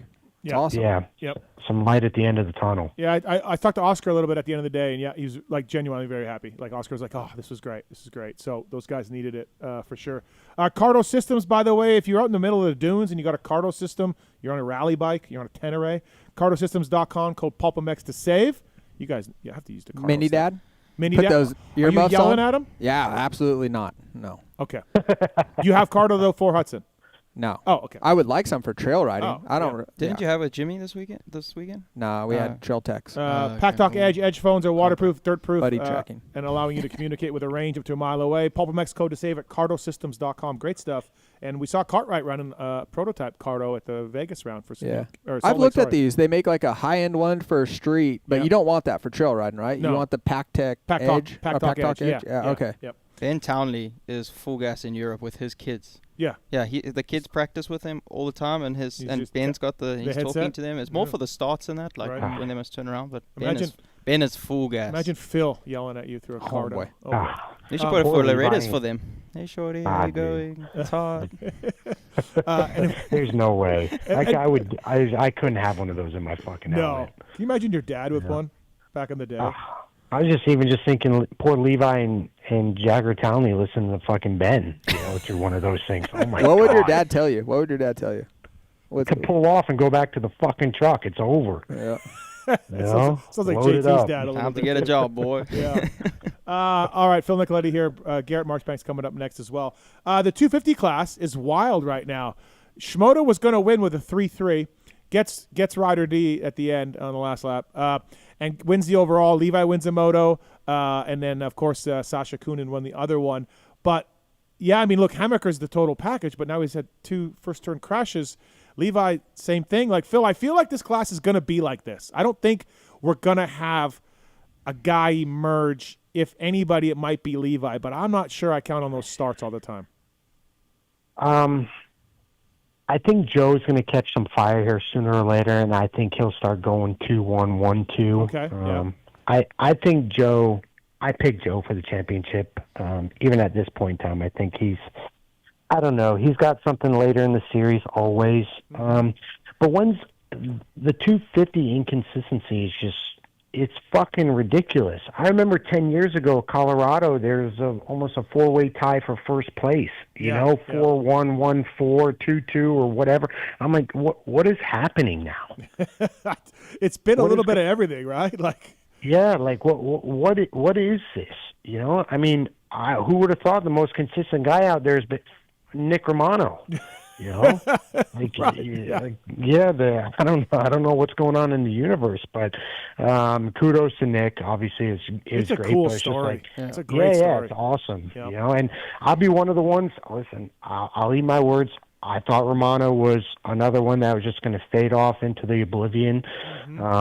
I really like his dad is awesome, hardworking dude. I just didn't think Nick had that, but to see that, that's listen. I got to give kudos and be like, dude, it's it was always there. He just needed a chance to show it, which is awesome. So, but yeah, I don't know. 250 class is unbelievable. Brad, what do you think? Somebody's going to emerge, or are we in for this? I agree with Phil about Joe. Yeah. I think we've seen it once he starts racking up, and it's good tracks we're coming to. He's been good at Redbud. He's been good at High Point. But I still got my money on Kitchen. I think he's the veteran of the class. He kind of, when he gets the start, he can win. But Seth also, besides being a pinball in the first turn, he's balls fast. I was surprised that Levi got him. Because Seth's just solid in shape, he can do 30. You know what I mean? And good props for Levi. Yeah, for catching him. When they up front, they're so fast, Yeah. and then I think no one can catch them. But when it's coming from 30th in the first turn, it's going to be difficult to win. So I was talking to Mitch about he's got one spot open over there, Phil, and I was mentioning hey, so talking to this guy and this guy and this guy, and I named 3 or 4 guys, and I said, they're just going to show up at your shop. That's what you got to do to get a hold of Mitch, right? You just show up at the shop. He goes, they already are. They already are. And then he said to me, what about Romano? And I was like, this was before the day, not the end of the day. And I'm like, you're right. I didn't really even think about it. But again, Nick, if all things considered, I know he's talking to different. I would just hire Nick Romano right now if he's going to do this well, right? Yeah. I will always take a kid that proves himself multiple races in a row outdoors than a couple heat races here or there. I just think outdoors is, obviously Supercross is the pinnacle or whatever. It's cool to show, but to have the grittiness to go for an hour and 10 minutes outdoors and to be fit and to do it, to me, that outweighs a regional Supercross series, especially when you're thinking about heat races that have half the fields and this and that. So if I'm Mitch, dude, at this point in time, Nick has done even in Supercross, did a pretty good job jumping in last minute, doing his thing, and then now obviously the pressure's off, and he knows the team and knows the bike, and I don't know, he should. It looks like he's here to stay. So obviously there's going to be some bad races, eventually here throughout the year, but fuck, he's proven a point for sure. Yeah, unless he's a jerk off behind the scenes, which I'm sure he's not. Then you just say, hey, this guy's plug and play, and he's going to improve, right? Get on a training schedule, get with a trainer, live somewhere full time, all of that. Low salary, high bonuses. Yeah, absolutely. But he's going up against Timmerman. He's going up against Vincent Wales. Vincent's still another year. I think Vince has another year. But Max Anstey's looking for a ride. Nate Thrasher's looking for a ride. Jalik Swoll has been around. So there's some names that are. I go Romano. Yeah, over I go Romano. He's got heart. Yeah. Let's go. All right, let's take some phone calls for Phil here on the show. We got Mason's on 4. What's up, Mason? Hey, I got mainly just a shout out for you. I'll take that all day. What's up, Mason? Yeah. So, I don't know if you probably don't remember me. I blend in with 1,800 people, but I ran into you 4 times now at Destinations. My girlfriend saw you. All right. I just want to give a shout out saying that thank you for taking your time out of the day to talk to us for 10 minutes. Listen, I love the people. I'm the man of the people. And then I want to give a mechanic shout out to just all the mechanics out there. I work with Storm Lake Honda recently. Yep. And just watching them work. I'll walk into the truck while the bike's completely mangled. I'll come back out. It looks brand new. I'm like, what the hell? Listen, everyone outside of Muto and Jade are working their balls off. Okay, absolutely. Those two, no, but the other guys and Duffy, no, Duffy doesn't do anything either. Duffy signing autographs. Yeah, Duffy signs autographs. Ken doesn't do nothing. Oh yeah, Austin's lazy. Yeah, you're right. So Austin's okay. So there's 4. World champion of Supercross. Yeah, he's the world champion. Do we have anybody else? Peanut don't do nothing. Everyone else though, great job. Phil went back to his roots, changing my pedals today to put cleats on the flats. Yeah. Phil, Brad took the Levo, but we had flats on, and so I had to change the pedals. So I was mechanic today for Brad on the Levo. Swapping pedals, big job. Phil, do you run the mountain bike moto style or bicycle style on the brakes? Bicycle style. Oh wow. Okay. No, Mason. Listen, thank you. No, I'm obviously kidding. mechanics. I was just telling Shorty, I get frustrated at my job, getting yelled at by bed bugs or traveling or whatever. And then I think back to my mechanic days, Mason, and I'm like, holy shit, those dudes are the epitome of like workers, man. And then Sunday morning, they're waking up and tearing down the bikes and building them again, So those guys really work hard, yeah. No, I feel like you don't get enough credit. Like I hear everyone, always giving you shit, and I'm like, man, this dude used to be an elite mechanic back in his day. You're damn straight. You hear that, Phil? Elite mechanic. But I hope to run into you. I think we should have a rider racing at Ironman and Bud's Creek. So I hope we run into you. Cool, man. Yeah. Well, listen. Good luck with those guys. Thanks for calling. Appreciate it. All right. Thank you. Elite mechanic. Shorty. I remember you as a mechanic. You remember me as a mechanic, right? Yeah, and you were like factory Yamaha, so I was like, ooh. I mean, and when you were at factory Yamaha, that's like, that team was peaking at that time. We were peaking. Yeah, you guys were DV, Ferry, Reed. I remember. Was I the greatest mechanic? No. I remember you getting yelled at. Play that again. I remember you getting yelled at by. Was I the greatest mechanic? No. Shorty jumped into the 450 class, Phil. I don't know. Oh, when Reed grabbed my helmet in Atlanta, and I was like, my eyes were like this. I was 6 inches away from that. Shorty gets a start and stacks it up in a turn, and everybody second turn, everybody piles into him, and I guess Chad didn't like this. Nope. So after the heat race, Chad walked up to Shorty, grabbed him by the helmet, and started yelling at him, like basically like, get the fuck out of the class. Yeah, or, like I think so. I don't know, and I was too stupid and naive. I was like just stoked to be on a factory 250 and whatever, and I was like caught off guard and too sheltered and square to do anything. But about honestly, it. I was like, I swear to God, I was like, Reedy, calm down. You think the guy wanted to crash second, like, you know what I mean? Like, calm down. It didn't change. Did you two at least smile like when on the start line when you like walk past each other? Was there like a head nod, or was it just with Matthes? Yeah, when he was with Timmy and you were there, was it just straight business? No, I was we were friends. Yeah, weren't we? No, I didn't say hi to you or nothing. You didn't? I mean, I was happy. I was friendly to everybody like that, but like I wouldn't like. Yeah. I mean, we're Gothic and you. Yeah, Gothic. Gothic's the best. Right. Everybody knows Gothic. Yeah, but what was Shorty was on what in 04? Motor World? No, this was 2005. I rode a CR250, I think, at Honda. So this was my last year mechanicing 05. Yeah. Yeah. Oh, I thought you were 07. No. All right, we got Nash on the line. Nash needs to talk to Phil, of course. What's up, Nash? Gentlemen. What's up? Nice group. Shorty, Brad, Steve. Phil, how are you, brother? How you feeling? Good. Had a good today, so it's coming back. Little dog in me still. It's coming back. No, slow and easy, today, Phil. so. Slow and easy, brother. Hey, you're such a connoisseur of racetracks. You know, you heard Dylan Ferendis talking about mulcho cross. Mulcho cross. Everybody chirping about the conditions, Phil. You know a mulch track well. I know you do. What say you? I give you the Burger King crown. You can rip it deep. You can leave it, hard pack. What are we doing here? Take me through it. Please help me understand. Help us understand as the lowly fans. For which track? Colorado specifically or what? Well, Colorado specifically, but then for the rest of the outdoor season, if you could talk to the track crew, what would you recommend? Is you really do know racetracks for real. I mean, you've been around. I mean, I don't know. I mean, sawdust and sand's the best to rip into the dirt. Wood chips don't really do nothing, but I'm a sawdust and sand guy, so it just helps keep the dirt soft, helps keep the water in there. But again, I don't know. You hear people always say our tracks are so cookie cutter; they're all the same, this and that. So, I mean, listen, I don't have to race the tracks anymore, so I don't care. A little bit of different variety is okay. If I was racing the track, I'm sure I would have bitched about it 100%. But the fact that I not you, didn't, Phil, not you. The fact that I didn't, it makes it look a little more challenging. Again, like Hunter falling twice in the same corner, tuck in the front. Shorty brought that up earlier. Yes. Yeah. Like when does that ever really happen? Yeah, and I'm sure that wasn't him. That wasn't. No, I know, but again, could it just be dirt condition? I don't know. It's good to have different variety, but I would agree that wood chips that ain't it. That ain't it. Well, the logic is that the wood chip can retain some water, like the mulch, as it gets worked in. Mulcho cross. Did you see Ferendis' tweet? Mulcho cross. Oh, yeah. Ferendis on Friday, after practice on Friday, Ferendis Instagrammed a thing.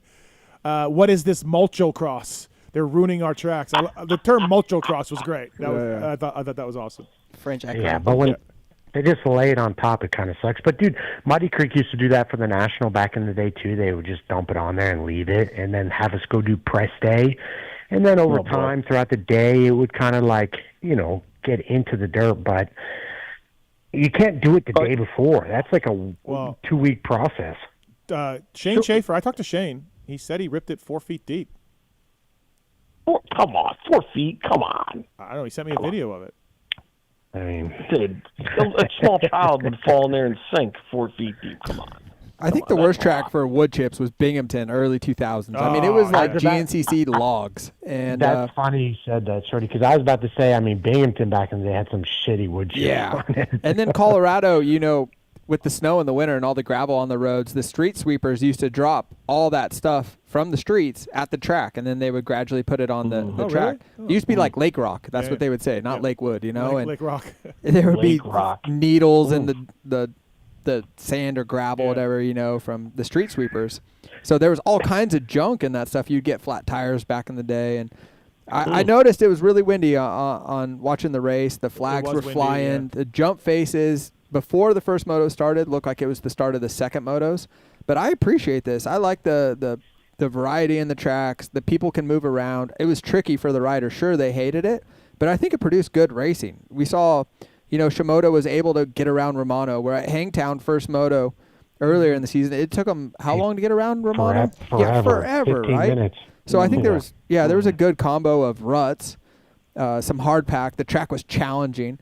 It probably wasn't fun to race on, but that weather, the track was great for the fans. It was good for TV, and I think it was one of the better Lakewoods to watch, I think, but probably wasn't fun to ride.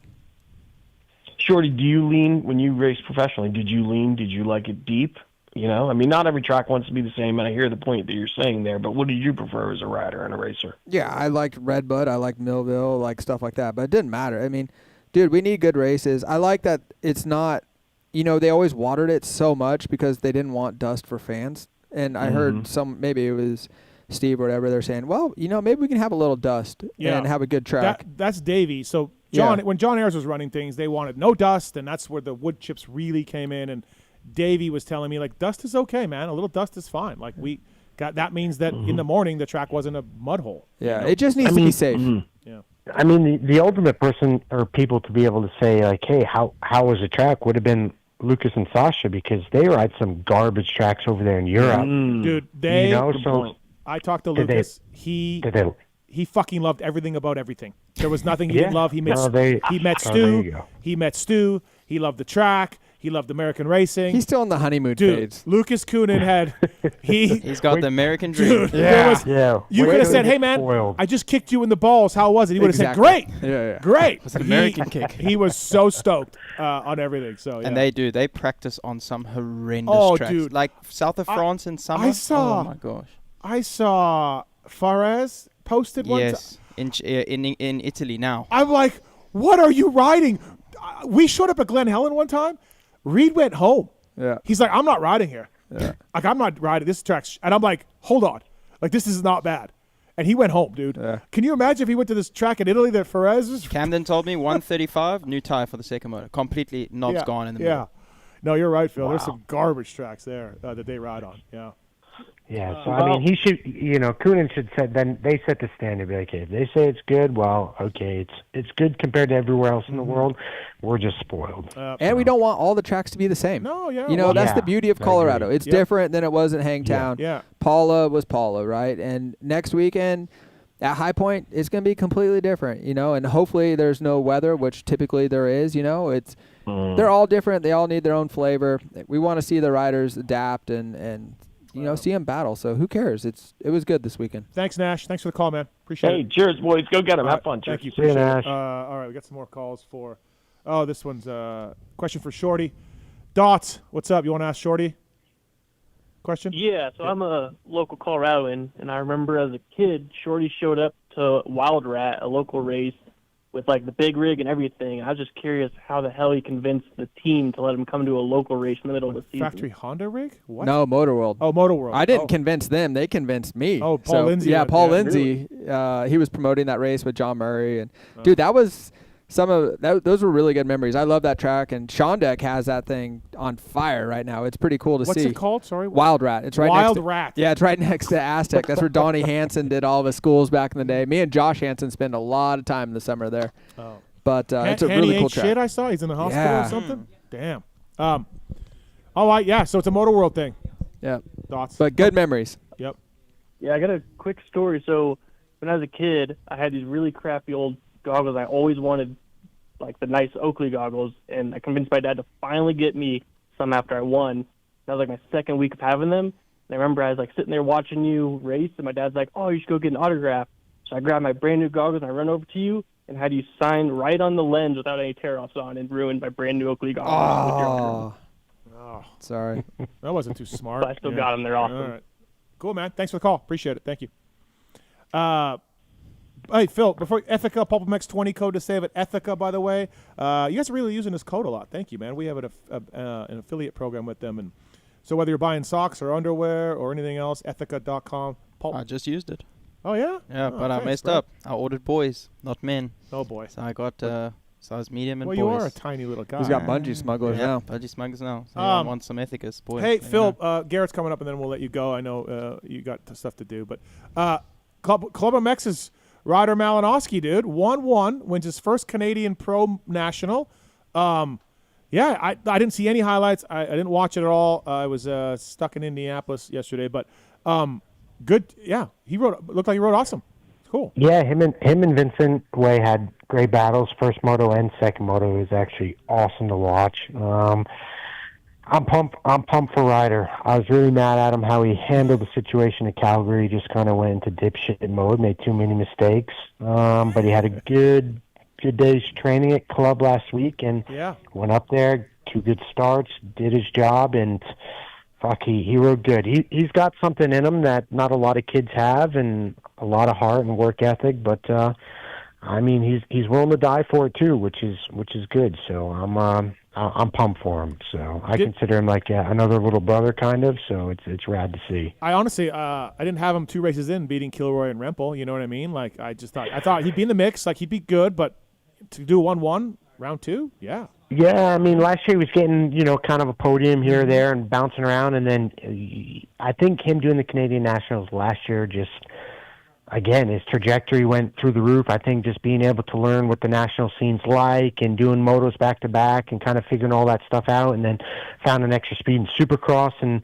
kind of just transferred into his deal up there. And MX101 guys treat him really good, and he likes his bike up there and stuff. So I think those amateur kids, Vincent Way, Ryder, Kay Johnson, that's a great spot for them up there. Yeah. They learn the system. They get them ready for the combines for when they come down here at Redbud and stuff. So it's really, really cool. Oh, that's awesome. No, it's like I said, I didn't watch any of it, but good job to him for sure. And No, I watched a lot of it when it, wasn't frozen, but Galdi said they had some problems. Yeah, I guess they hit the fiber optic cable or some shit. Who the fuck knows? It's Canada, but I stayed in it, watched it all, watched the 450 Class 2. Bummer for Jess. So kind of shitty. Was the knee from the first moto or no separate deal? Second moto, he was leading and came around, dabbed his knee. It didn't look like it was much, but I did see it on TV, and I'm like, ooh, that was close. And then, sure enough, a lap later, he's like, he rode off. But I thought he did it from the first moto crash and then just kind of felt like he couldn't go. Okay, so he did something. No. So, dude, that's so if he dabbed it, this could be an ACL. Like, it's that kind of. It kind of popped. From what I hear, it popped and made a weird thing, and, it's obviously, he's done ACLs before, so it's kind of a recurring feeling, like what it is. But Dylan kind of has a stranglehold on the series now. You know, Koulis is there. He kept him honest, but I think Dylan's kind of like Jett, to where he's good at keeping people at bay. He can keep them 5 seconds. He knows he doesn't have to go balls to the wall anymore. Yeah, they're not running out of gas. They're not running out of gas anymore. Yeah. No shit, huh? I mean, Dylan, if he doesn't do what typical Dylan does, pile it in sooner or later, I mean, I don't know who's going to beat him, really. Right, I mean, unless I beat him at Deschambault, which is highly unlikely. Yeah, fuck you, Dylan. Watch Phil take you down with the Feels number like one. Coonan hopping in middle part of the series, just throwing down. Maybe get special gear like Coonan. Yeah. Can we get some gear made? Like, special gear? Because that fly stuff looked good. The colors look cool. Oh, hey, come on. Can't do it. You can't do it. Check his cash. It was cool. Hey, Brad here. He wears Kenny. Brad wears Kenny, so. Team deal. Kenny gear. Kenny gear, as Euro as it gets. Yeah, that is as Euro as it gets. What's his, Van Berkel wore Kenny gear, I think, last year. Honestly, like, there's a couple models, like, obviously, as all gears have. The high-end stuff, which I practice in when I do moto and that, is pretty good.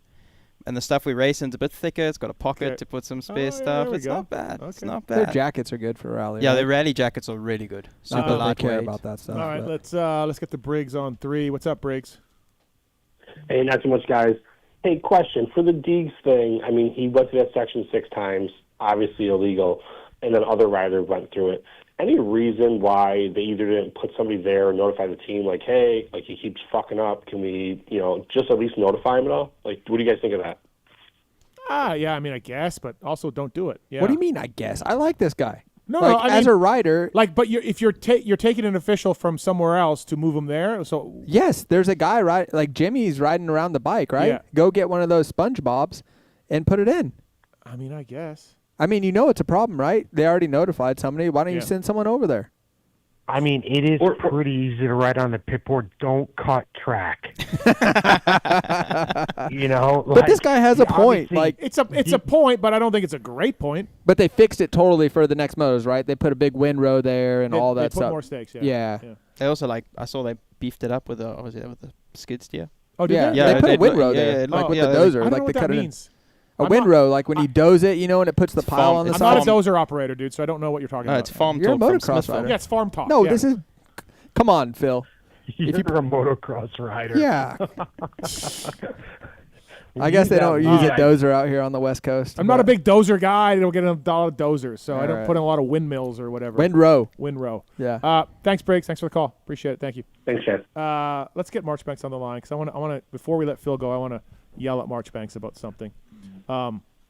NorCal Filthy Phil is on 4 for a question for Shorty.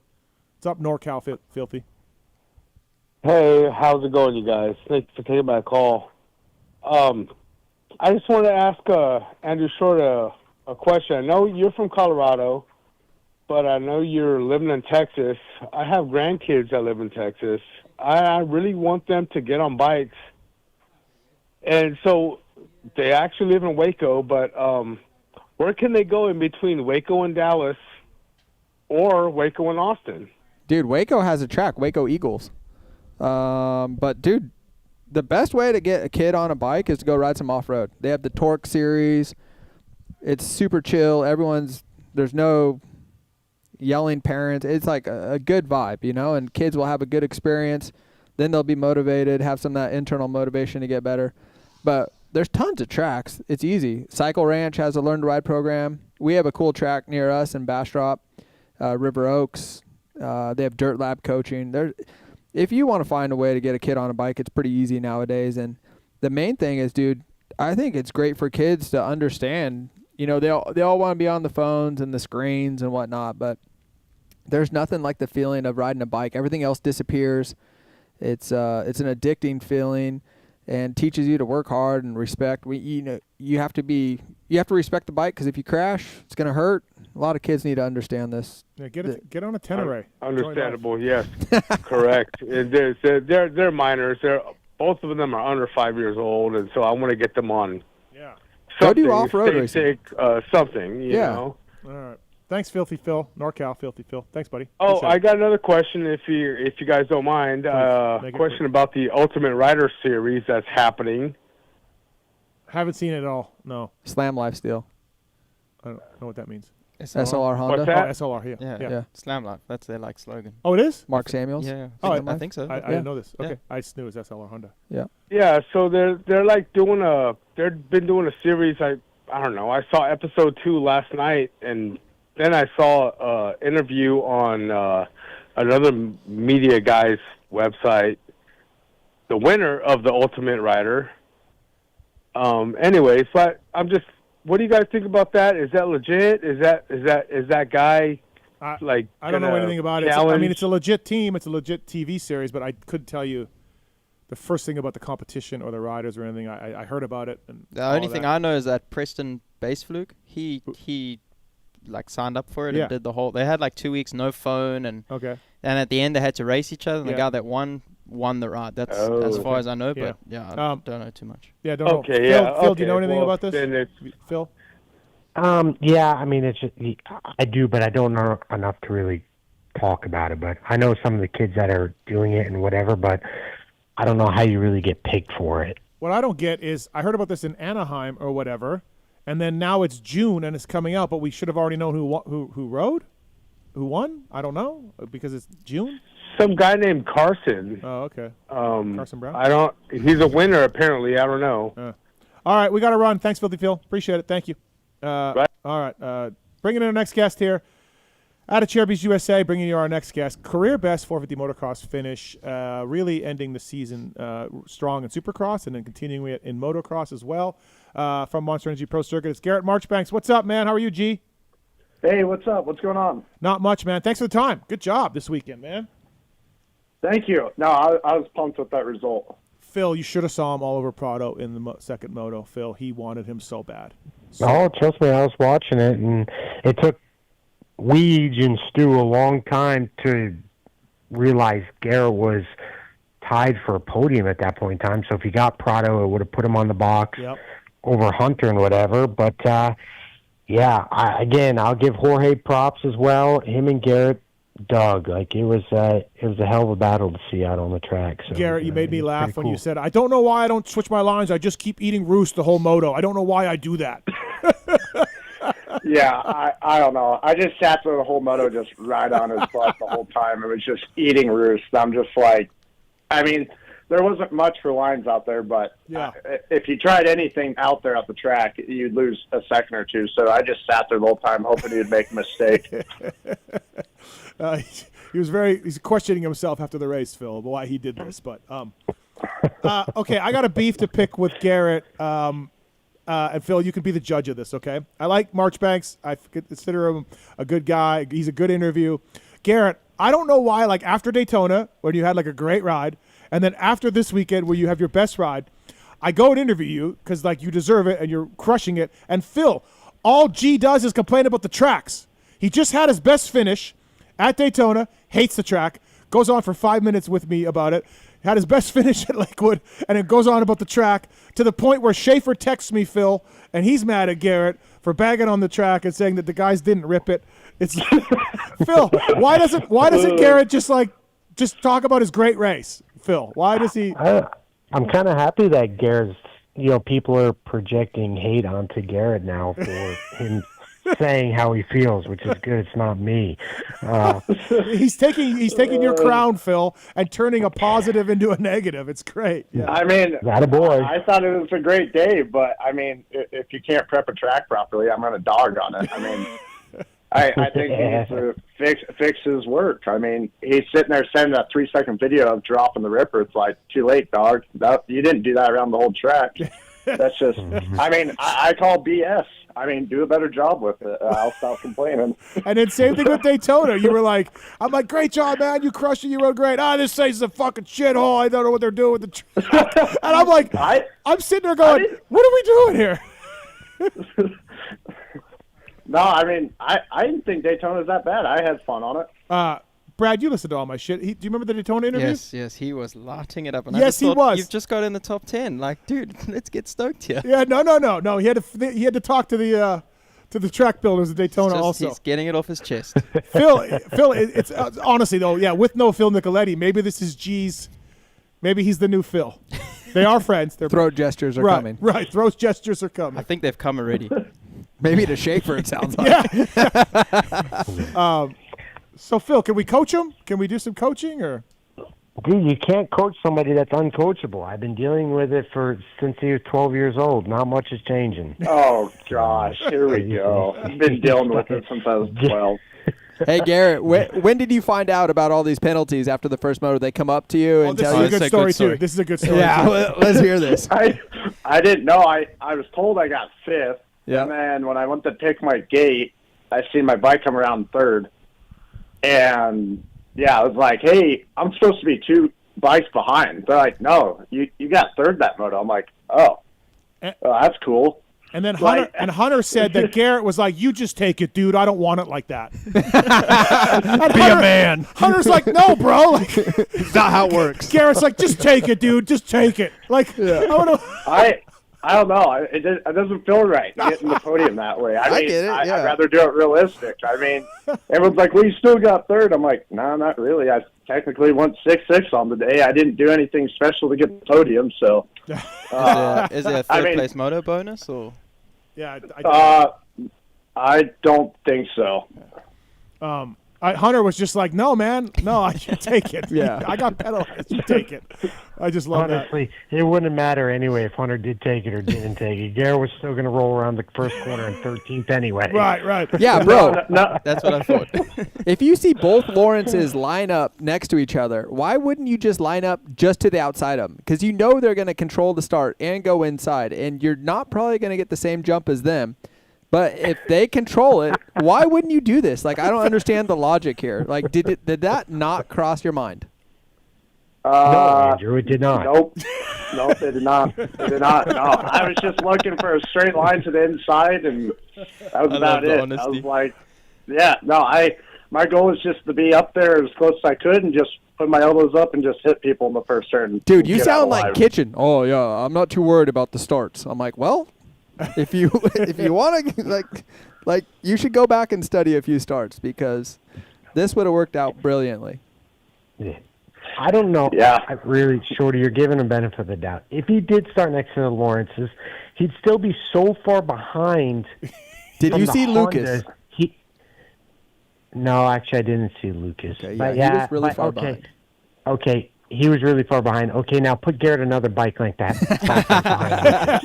Okay. Thanks, now we're in the appreciate realm it. of a 36 machine. Hey, but impressive top 10. Thank you. Hey, Levi, I was asking Levi because to me, I saw some outsides to me that looked like I was standing in the manager's tower, so I kind of had that side of the track, and I saw a few outsides that I was like, I wonder why guys aren't going there. That looks like a good line or whatever. I asked Levi about it, Garrett, and he goes, yeah. I tried some of those. You know who taught me those? Marchbanks last year. He fucking held it wide open around the outside everywhere, and so I was trying. So yeah, Kitchen was giving you credit, G, for because I'm like, yeah, because he was 42nd off the start and he had nowhere else to go. But anyways, yeah, Levi said you taught him outside lines and just pin it. So good job. Yeah. Yeah, that's all I really was able to do last year. Was just pray that the outsides were good enough and would just hold it second, third gear wide open on that bike. So yeah, it worked out. It worked out at times. Oh, well, I don't know where Schaefer's doing the track next. I think Millville. So Shane Schaefer might want to come find you, G. Oh, that's fine. I'm here. You give me the number. I don't care. I mean, I'll hop in a tractor. I'll show you how to do it. It's not hard. I did it at my dad's house growing up as a kid. So we last year, 2 years ago, Phil went off about High Point, and Randy Poulter called in to defend himself because Phil was destroying him on the show. So, yeah. How is it, Garrett? That was valid, though. That was a valid blowout. How is it, Garrett, training on the West Coast? I see you riding at Glen Helen, obviously Paula, places like that. But when you show up to tracks like Colorado with big ruts, is it difficult to transition to tracks like that? Or, previously you trained at Club where I assume it's a lot softer, more ruts. How is it training on the West Coast? A big difference for you or just par for the course? I think for me it's not that hard. I moved a lot growing up as a kid. I trained in SoCal and Club. And so for me, I got pretty used to all different types of dirt conditions. I think for me out here, the tracks are solid most of the time. So I don't know. The first 3 rounds haven't really been rutted, so it's for how the tracks have been here have translated really well. But last year, I feel like it wasn't too big of an issue. Besides, I think just the settings of the suspension on certain tracks when it gets real tacky, pulling the bikes, like wanting to pull the bike out of the rut. That was the only thing that was kind of hard at times. But we actually had a track out at Beaumont that got really rutted last year, and that was a good place to, test the bike and get things really dialed in if we knew there was a track coming up that had a lot of ruts on it. Do you still use that track this year, or has that gone away? I think it's gone away. It's been open once or twice, but, since Nick has taken over Fox Raceway, the track's gotten a lot better this year, and it's gotten actually pretty rutted on Tuesdays. So I'm not too worried about it so far. So, it's been good. I didn't know Nick was involved with Paul at all. I didn't hear anything. I saw him at Paul. He had an earpiece in. I'm like, what's that for? He's like, I'm doing the track here. And I'm like, wait, what? I'm like, I guess he's just doing the track. I didn't know that. Yeah. Like he did Cal Classic as well, the amateur race. It was unbelievable. Hold on a second. We got a Shane Schaefer, welcome to the show. You guys. Shaner. Here we go again. Hey, there's only one way to solve this.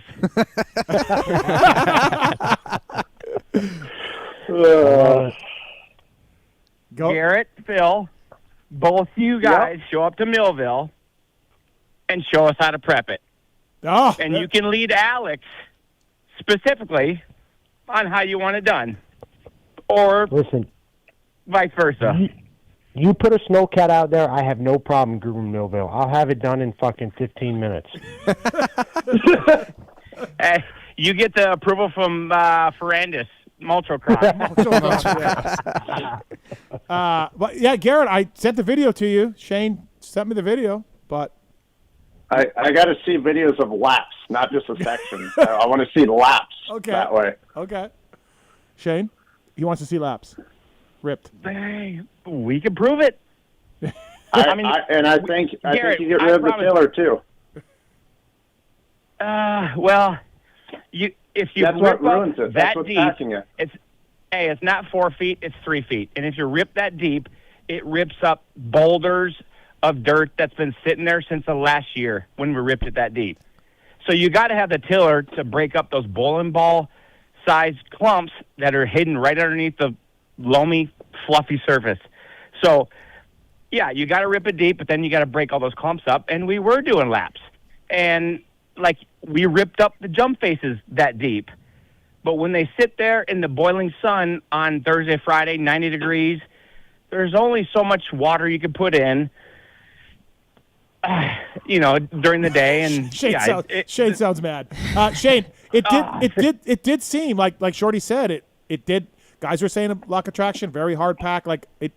I don't know if nothing can be done after Friday press then, I guess, or not enough time, all that, I guess, or maybe. Well, not enough time, that, and a mixture of only so many hoses can run, on the full facility to get enough water in. But then, you got all kinds of different people wanting different things. And the operators on all the tracks, whether it's Southwick or, everywhere, everybody wants something different. What happened to the Thunder Valley where everybody was complaining about rut cross? Well, we went from rut cross to now mulcho cross. Where is everybody going to be happy? Well, they're not. They're not. Yeah. I think the rut cross was the best time. I mean, that's what I grew up racing on. I think that's the best condition to race on. I think if you're going to have a hard time tilling it, why don't you just get a disker? I mean, that's what we did on our track back in the day. We dissed it and box scraped it. I mean, it worked just fine then. So, I mean, I think there's definitely different ways to do it. I mean, the water thing, if you're stressing about it on Friday, why don't you just not have the Friday press day and you don't have Friday races and you just put all the time into the track?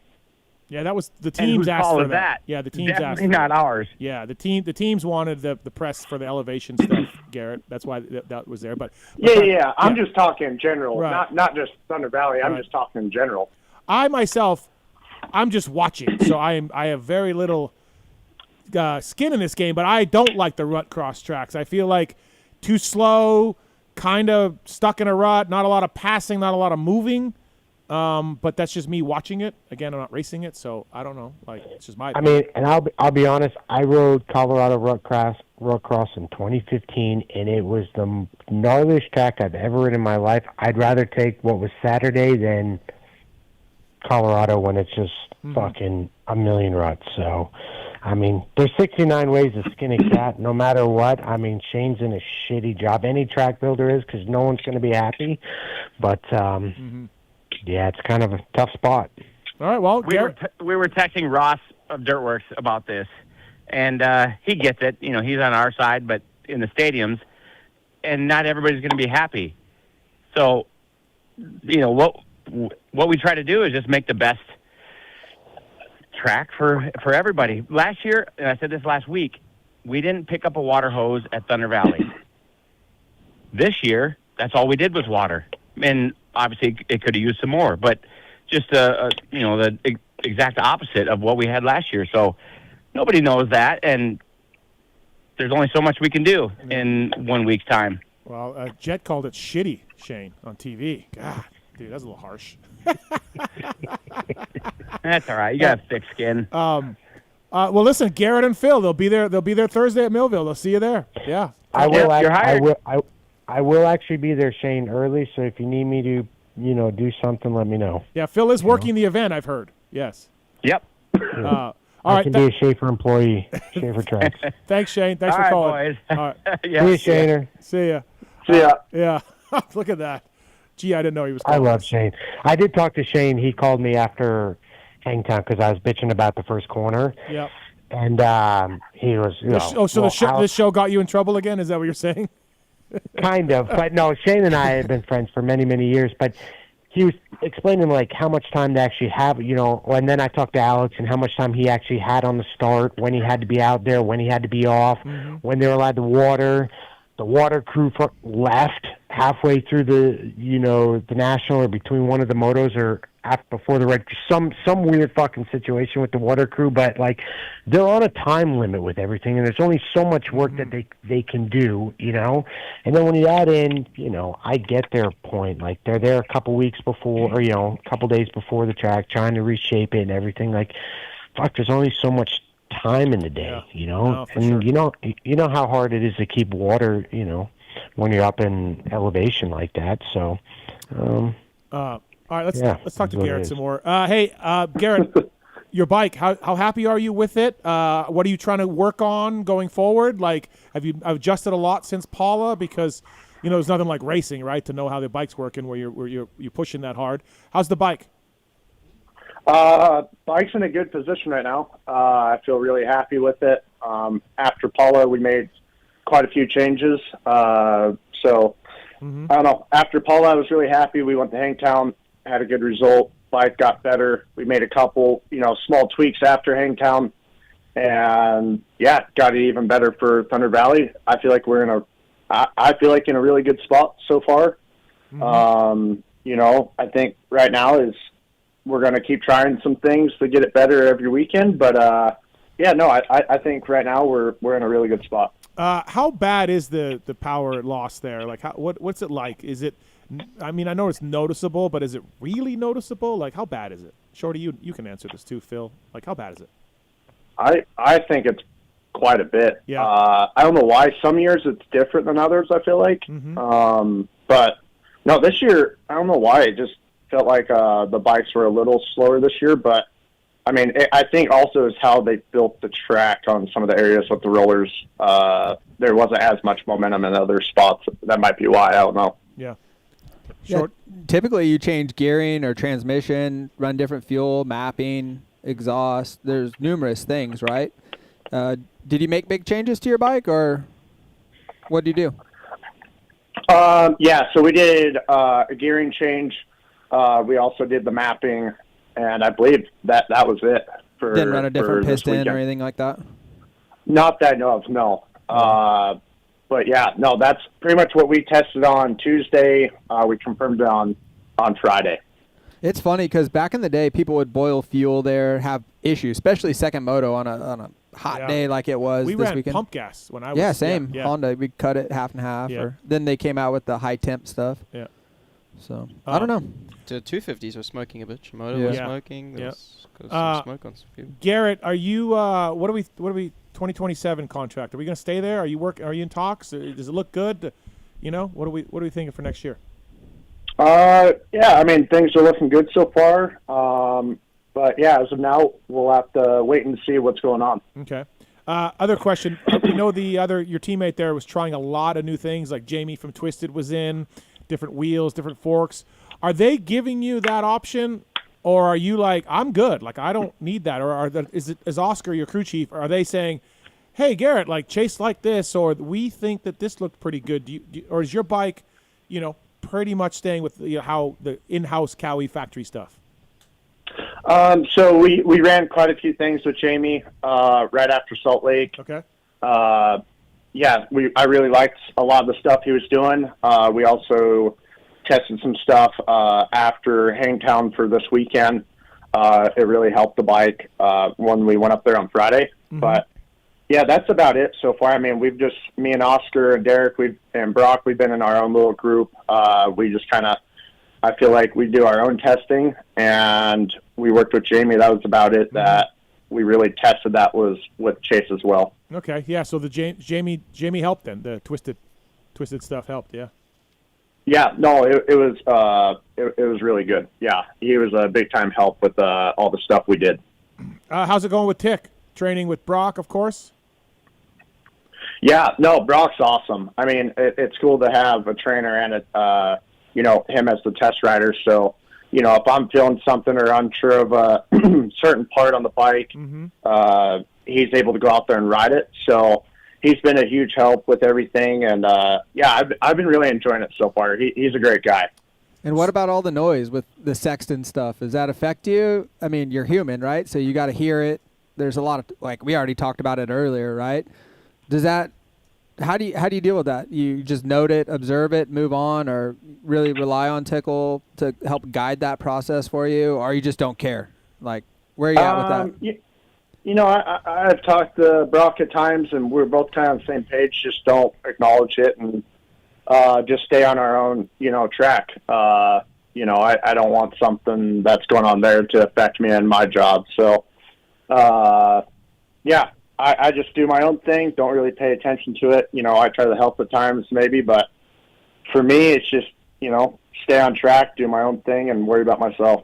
Can we confirm or deny that there were some words after the Hangtown Ghost Ride, G? Or do we want to just confirm or deny, or do we just move on? I'm just going to move on from that. It was 2 weeks ago. I don't want to do it. But why is this a big deal? Because, like, any other sport, like, dude, people have that's what's fun about racing. You have emotion. Sometimes you're happy. Sometimes you're sad. Sometimes but Garrett was yelling at his teammate. Yeah, but, okay, so what happens on the sideline? Oh, God. Yeah, I mean, I guess, yeah. I don't think anyone is really yelling. Yeah, whatever. Phil can answer for no. G. Phil, what happened? Can you break it down for us, Phil? No, I wasn't there. I was at home on my couch.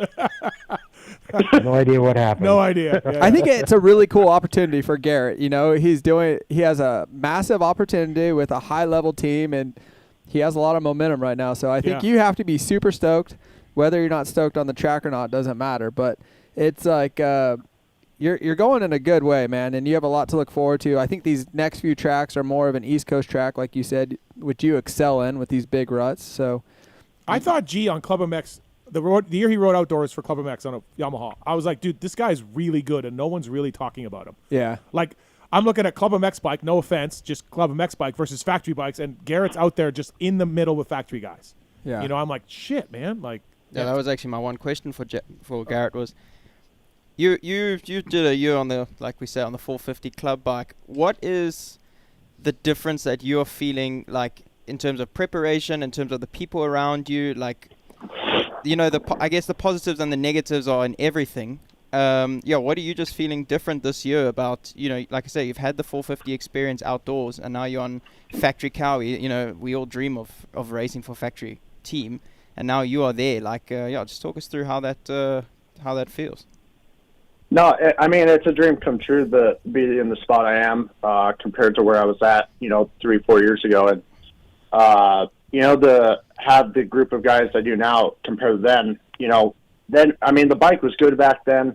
We had good guys, but we didn't have the full package of what I have now. We have everyone for whatever you need for the bike. So, I don't know. I just feel like what I have now and where I'm at with Cowie, if I have something wrong or I'm not feeling comfortable on the bike, we're able to get down to it and figure it out. So it's really nice to have that. That's also the benefit of living out here in SoCal, to have all those things. What's the best part of riding for Cowie, though? Is it like the baller semi? Like when you ride for a factory team, you have new plastic every weekend, or like, what's the one thing that makes you happy? Like, you're like, holy cow, like, pinch me, I'm riding for Factory Cali. Like, what makes you like mind blown? What are you stoked on? Honestly, just everything. No, come on, bro. You got to have something. How about the paycheck? How about the paycheck? Well, yeah, that's cool. sure. But like for me, I realized at the end of the day, being happy makes you ride better. And I don't know, just the group of guys I'm around are just always so positive. And if I'm having a crap day or whatever, going to the track, everyone's happy. And sometimes I got to realize where I'm at and realize how grateful I am. But I don't know, just showing up to the track every day, having your bike there, having it ready to go. The semi's sweet. I really love the semi. You have your own little area. You got, your couch, your TV. It's just, I don't know.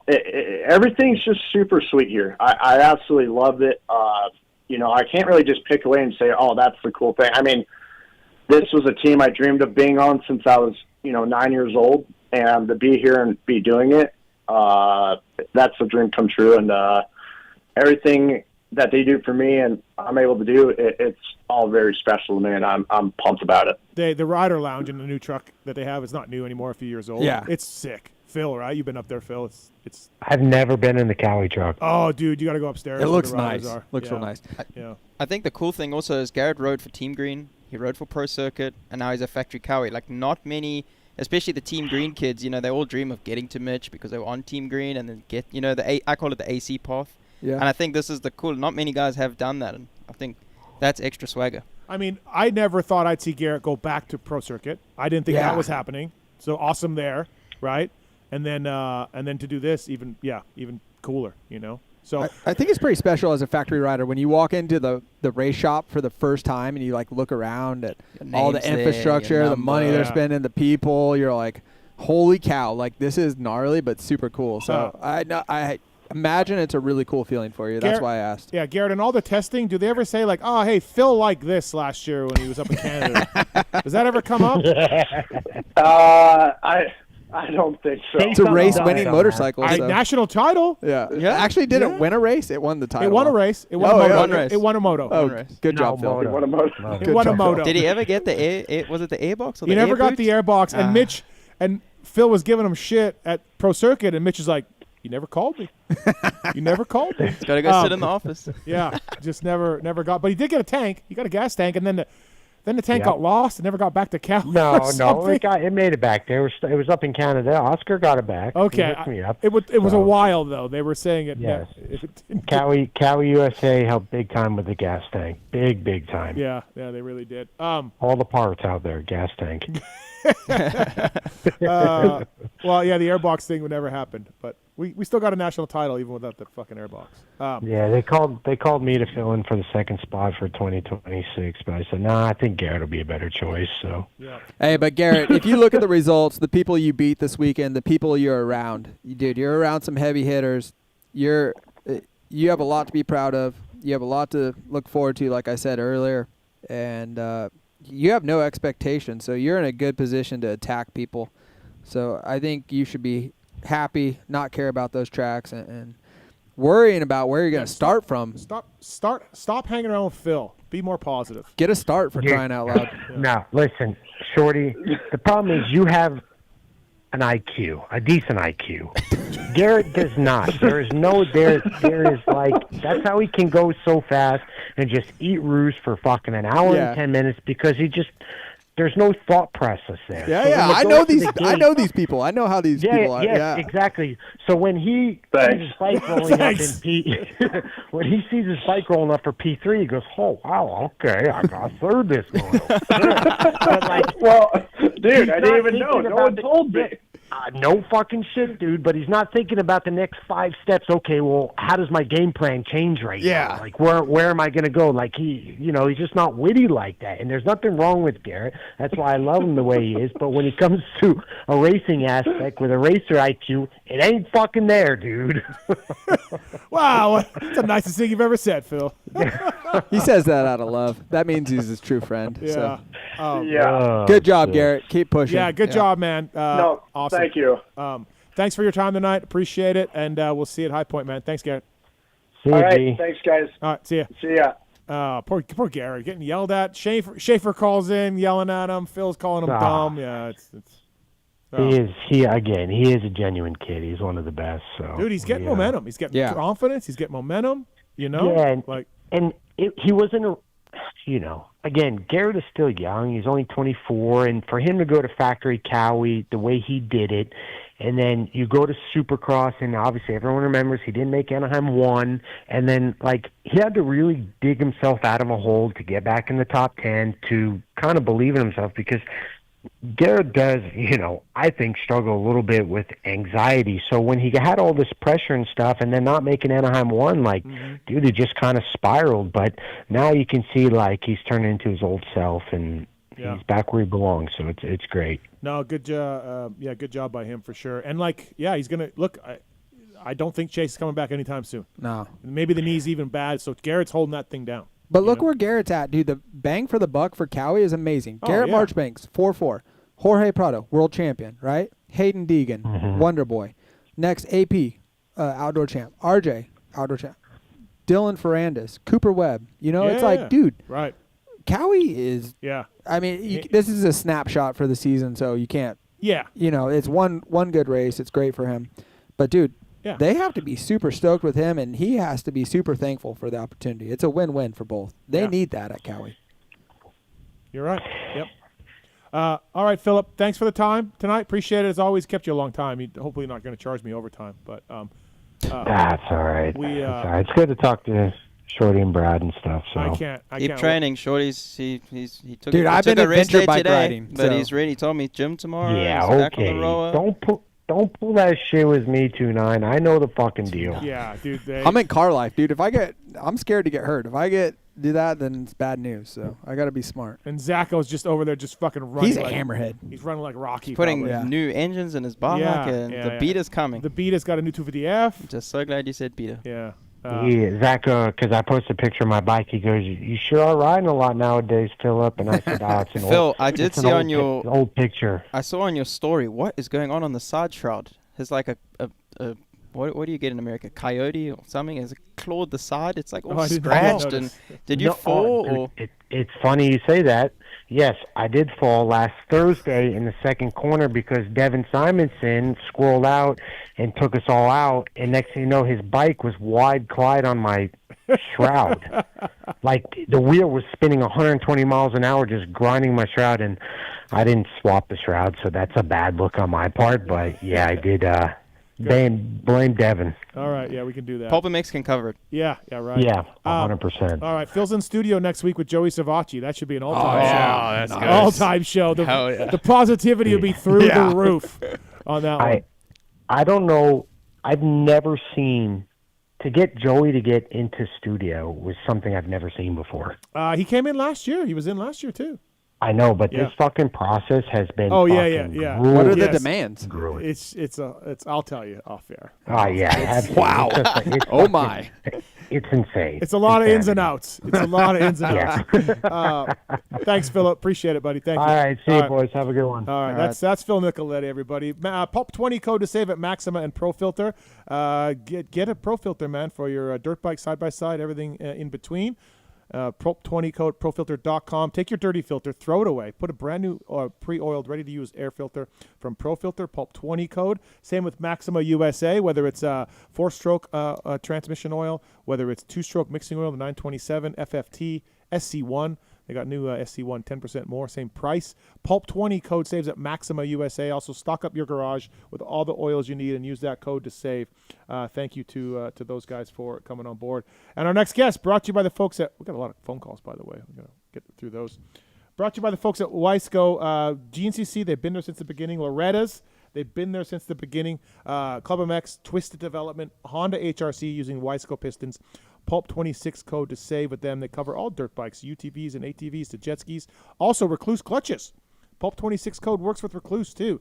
So thank you to Wiseco for bringing you our next guest. He is the GNCC XC1 points leader, Blue Crew member, Liam Draper. What's up, buddy? How are you?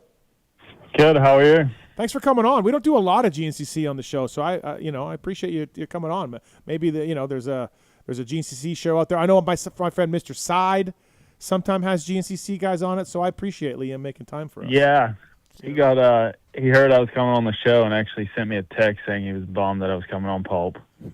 Thanks, Mr. Side. Loretta's glory is getting to his head. Now he's trying to prevent guests from coming on. It's just a big off-road show. Yeah. Listen. Yeah. No, appreciate it. Hey, listen, points leader. You haven't won a race, but you have 4 second places, and you're the points leader. So fuck him, man. He's like Tim Ferry, right? Yeah, you're like Tim Ferry. No, but for real, Yeah. like you are the point. Like, how do you feel? Yeah, good. It's pretty cool to be the points leader, but obviously I want to win a damn race, but white plates and points leader is still pretty cool. Yeah. Yeah, and I mean, look, I don't know what the closest. I think you were really close a few weeks ago to winning. Like the margin was small. Yeah, I think it was the closest ever GNCC. Yeah. Was 900ths of a second after 3 hours of racing. Right. So like, it's not like you're getting smoked by some guy who's just DNF'd a bunch or whatever. Do you know what I mean? Like you're in the mix. So the series seems exciting. Yeah, no, it's been going good. We're getting kind of to the good part of it now. We got 4 rounds left and 1 round here in 2 weeks, and then we go on summer break for 2 months and come back for 3 rounds, and yeah. I was going to ask you about the summer break. So is it just? I always thought it was more like a half and a half, but no, it's kind of mostly front loaded, and then you get some time. Yeah, no, it's mainly at the start of the year. We actually have 4 rounds after summer in September through the first week in November, but one of the rounds for us, XE1, XE2, and the WXC girls is a non-points paying round because of the guys going to 6th day. It's a bit of a shit show with AMA and et cetera. But some controversy. I saw that. Right, Yeah. I saw that on Instagram. Yeah, people aren't stoked on this, right? No, they're not too stoked on it. But I'll be watching that round because no point racing if you can't get championship points. No, for sure, right? I agree with that. Liam Draper here on the show, brought to you by Wiseco. Hey, so we saw the success the XC2 guys have had, right, in the main class. That's happened lately for the first time in a long time. And then Russell dropped down to 250F. You're on a 250 too? No, I'm on the 450. Okay, so someone's got to be a man on the team. Well, I was going to say that. Hell yeah, Liam. I think who else is on a 250? There's somebody else that dropped down. Thad DeVol did it a few years ago, but okay. Anyways, Toast on Stu's team's riding the 250. Maybe that's it. Yeah, because I think actually a Cowie guy told me that. So, yeah. What's the pros and cons of that? And have you thought about it? I have, but I think in the mud races, like the full-blown mudders, the 250 maybe a little better because the 450 is a big bike, and once you add 100 pounds of mud, they turn into a real big bike. Mainly the mud races, I think they're a little bit more beneficial, but since I got on the 450 a year ago, I've just enjoyed it, and I actually haven't ridden the 250 in probably a year now, so I don't even know what one's like. Yeah, it's interesting to see, like, how, the XC2 guys start behind you, and then they've been ripping through the pack, some of these guys, and it's just like, wait, like, I get why at some point, but also there's, like, no replacement for displacement? Like, I don't understand. Yeah, I know what it was like in XC2, like, there's 15 of us in XC1, you put 10 seconds or so between each guy, and they're only starting a minute back, and once they catch one guy, it's just like throwing a fishing reel out there. They just reel us in, and they're fit enough now and good enough now to hang with us for 3 hours. So it hasn't happened as much now because the XC2 field isn't as full as it used to be, but it happens every once in a while. Yeah, no. Mud races especially. Yeah, no, it's interesting. Hey, GNCC, obviously we had Phil on here, did Ironman. Zacho has been to some. Dude, the series is booming, dude. I don't know how much you're probably crushing it money wise, like probably $500,000, but I mean, no, but dude, this thing's doing well, isn't it? Yeah, no, it is, and we just went to a new venue 2 weeks ago in New York at the Watkins Glen, car track there, and it was people waited in line for 3 hours to get into the place. It was mental. They had to split the 10 a.m. races up. It was like 600-700 people in each amateur race, so the sport's healthy. Yeah, it's good to see. I know, and like when I talk to OEM people, they're like, "Dude, I went to the GNCC last week, and it was." Everyone comes back, and they're just like, "It's insane," you know. So. Yeah, it's good. And I mean, XC1 field is 10-15 of us now, which is on the front line, so it's healthy and it's doing well. Yeah, absolutely. Hey, so what's next? What's next for you for a round? I actually have a National Enduro this weekend. I do the National Enduro Series. So I got that this weekend in Ohio, and then we have snowshoe the following weekend. And then I have a couple Enduros over summer, but I'll be back in Florida with Zacho a little bit this summer. Right. So, yeah, you're working with Zacho. How's that? Yeah, it's been awesome. Yeah. I started with him in 24. Halfway through 24, I was kind of in a hole, and he reached out as we were teammates in 23, and then it's been a blast. I've really enjoyed working with him, and just a good guy. What is he like? What's he like as a trainer? Is it more work, less work? Because sometimes like I talk to some riders that are like, dude, I don't do that much. It's very structured. It's intense, and then we're off and we're done. So what kind of trainer is Zacho?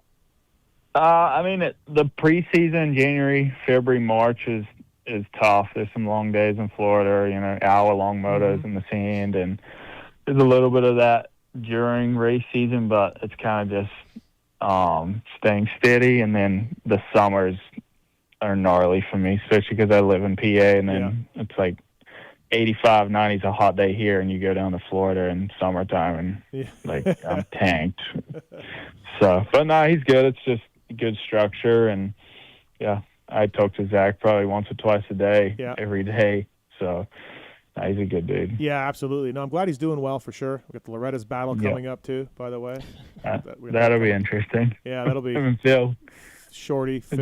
Yeah. I don't know if I have anything for those two, but yeah. Really? You think so? I'm like 43 years old. Those guys are like. Yeah, it does. What? Phil's 36. Zach will be dry heaving on the start line. Yeah. Wait till the little kids see this. This is gonna be awesome. Yeah. What's wrong with him? Nothing. That's this is what I said about the throat gesture. About it until we were teammates, and then we lined up at round 1 in 23, and I'm like, dude, what is wrong with this guy? Yeah. You're like, what's happening with him? Hey, how? So I think we had Stu on here last year, and he was telling me like the bike's pretty stock. Like maybe it was Caleb. So one of them was like, look, you don't really do much to the motor. You know, it's got to last. You don't want something that's pulling your arms out for 3 hours, all of that. So I'm interested, like chassis stuff I get. How much modified is your bike? Like, is there a lot of testing involved, or is it like we know the bike's great and all of that out of the box? So how different is your bike? Because obviously, like when you look at Cooper Webb's bike versus a production bike, like everything's different, right? But I think for you guys, more chassis and just stability. Yeah, I mean, my engine's pretty stock. I mean, I want to say it's 99% stock. We do some mapping stuff and try and tame it down a little, and I do a lot of work with Ziggy at FC, and it's a pretty base 450F really. Just bolt-on stuff for protection and a big tank really, and dry brake, and that's about it really. Skid plate, right? Protection, but she's got to last 3 hours. A fan for them mud races, but no, it's nothing too crazy. Yeah, it seems like Ain't no Supercross bike. Yeah, it seems like a lot of you guys are just like, look, I gotta get my chassis good, suspension good, and I'm dialed. Put exhaust on, right, and mapping and running. Yeah, pretty much. Put a good clutch in it, and Yeah, that's about it, really. Brad, you were almost a GNCC guy. Almost. You went that way. I went that way. Yeah. I was in the grind, the suffer. Yeah, I remember. Liam, I can't remember. Who were you riding for in 18, 19? Or were you in and out?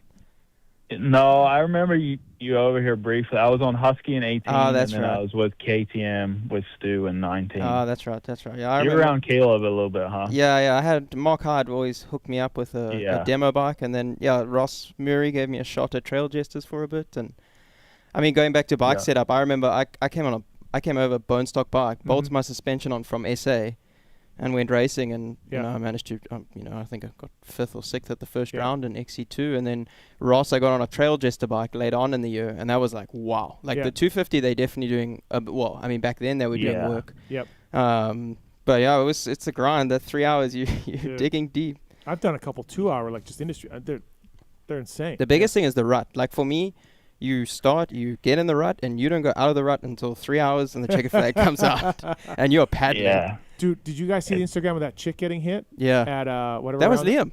Was that you, Liam? Yeah. When I hit the chick going up the hill. Yeah. Holy smokes, dude. He's a woman beater.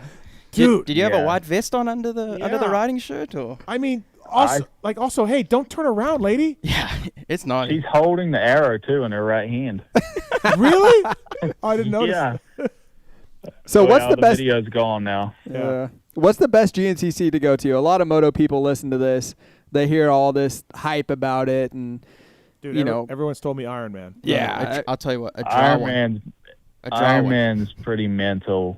The amount of people, but I was telling Phil today like how crazy Snowshoe is. Yeah, like the one we got coming up. Like it's at a ski resort in the village. We start on the blacktop, and there's like Howard's Hole, and there's thousands of drunk rednecks in the West Virginia woods. Basically. But that one's miserable to race, right? They all miserable. Yeah, it's not the most fun one. Ironman's definitely the coolest one to race. Yeah, for sure. Hey Liam, do you still go to Powland Park? Yep. We just went. That's where I hit the girl. Oh, okay. Yeah. That was my first one. That was good. And it was semi-dry. It rained, but it was not too bad. My first one, I did 2, Unadilla and Ironman, and my first one was Ironman, and we're going through the field wide open through single jumps, and I'm like, this is all right, like whatever, this is no problem. And then we're kind of going through some woods. I'm like, still no problem. And then we got a problem. Like halfway through there, I was like, oh boy, that one big hill, and all of that. I was just like, oh yeah, this is insane. I was on a KTM 125. Just imagine me. I come from the bottom of the world in South Africa. There's like 100 entries at our nationals. Yeah. And you like also like, you're the guy. And I was like, GNCC, I think I can be good. And I get there and there's like 1,000 entries or more. And it's just like people and bikes. And then I remember like my second one, I whole shot it at Ironman, and I was leading and I had no idea what to do. And I was like on the trail and everyone's just passing me in the woods. And I was like, oh my goodness. Yeah, dude. It is crazy how many people are there. We get, like Phil talks about it, the RV, Phil, they've come on and talked about doing the industry class or whatever, and everyone, Liam, everyone from Moto who goes and does one they always come back and go, those guys are so gnarly. Yeah. Yes. Like everyone says that, you know what I mean? Like, I don't think you guys get a lot of respect, Liam, but I don't think you even get enough, really, Like, It's amazing how from when I first came in 2018, like, to what it is now. Like, I feel like in 18, it was kind of like everyone paced himself for first lap or so and then worked their way into it, where now it's just like balls to the walls for 3 hours. And like you said, less than a second, 3 hours of racing. Yeah. Like, it's right. And like 4 of them within the 5 seconds. Throw a blanket over 4 or 5 people. I always see the pit stops and stuff.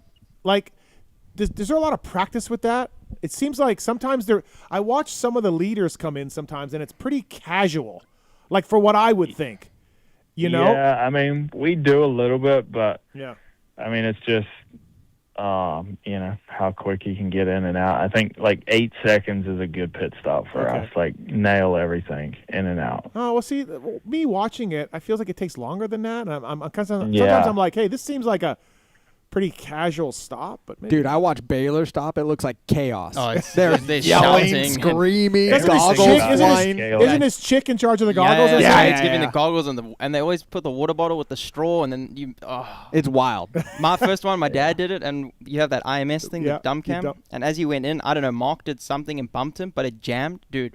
feel all over my balls for the next. and this was stop number 1. It was like the next 2 hours I was just burning. Oh, yeah. Hey Liam, what are you taking?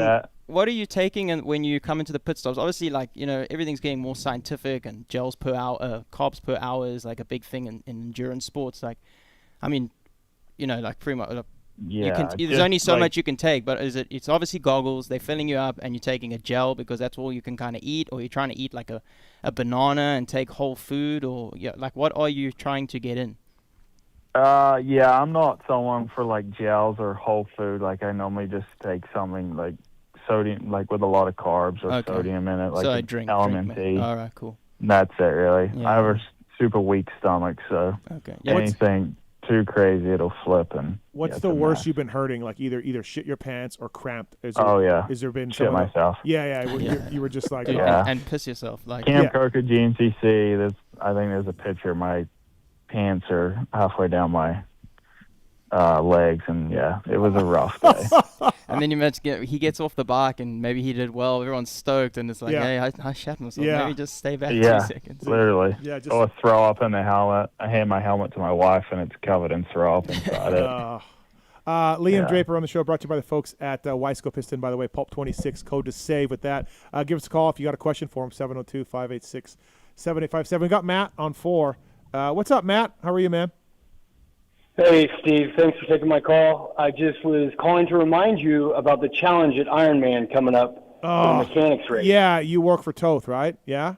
Yes. I work for Stu Glitter Racing, and I'm Toth's mechanic. Yeah, that's right. I don't know, man. I figured you've got Liam on the show. Yeah. He could give you some pointers. Maybe you should come out to the TR or where he's at up in Pennsylvania and do some training.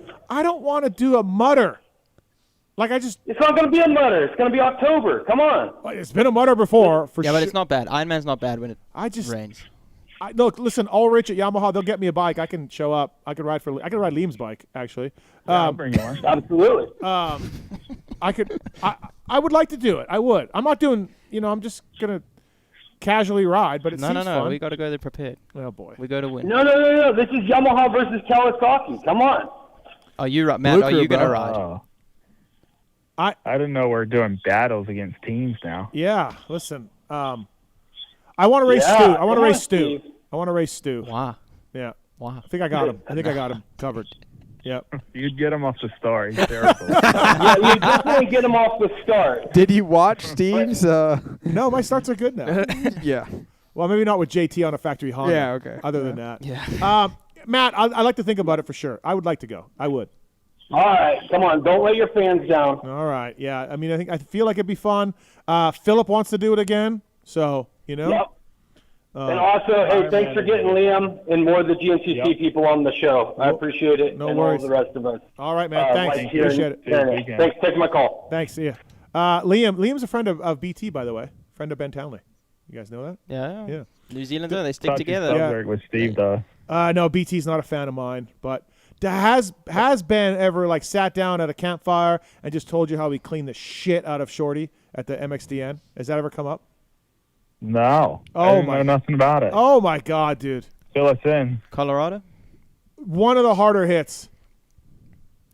BT cleaned Shorty out? Yeah. Why are you looking at me? Can you tell the story? I don't want to tell the story. Why don't you want to tell the story? Okay, for the first part of the story, I got passed around the outside by a 250F by a 16-year-old kid named Ken Roxon. Yeah, I don't even know if he was 16 yet. Yeah. So that's the start of where that's you're... the start he was of 50. getting kicked in the balls right there. So, and he always reminds me of this, that he passed me around the outside on a 250F. On a Suzuki. On a Suzuki of all bikes, yeah. So then we hit the finish line at Thunder Valley. We all know what that looks like after watching this weekend.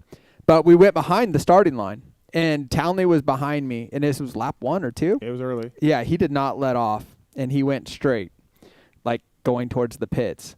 So, yeah, I broke my clutch lever off. I thought it was the end of it. You had so much damage to your bike, they just used the backup bike. Yeah, we just went to the backup bike. Right, because it was we don't know what the clamps are like, the side, we don't know anything. I have a lot of respect for Townley because he was a great rider. He tried really hard.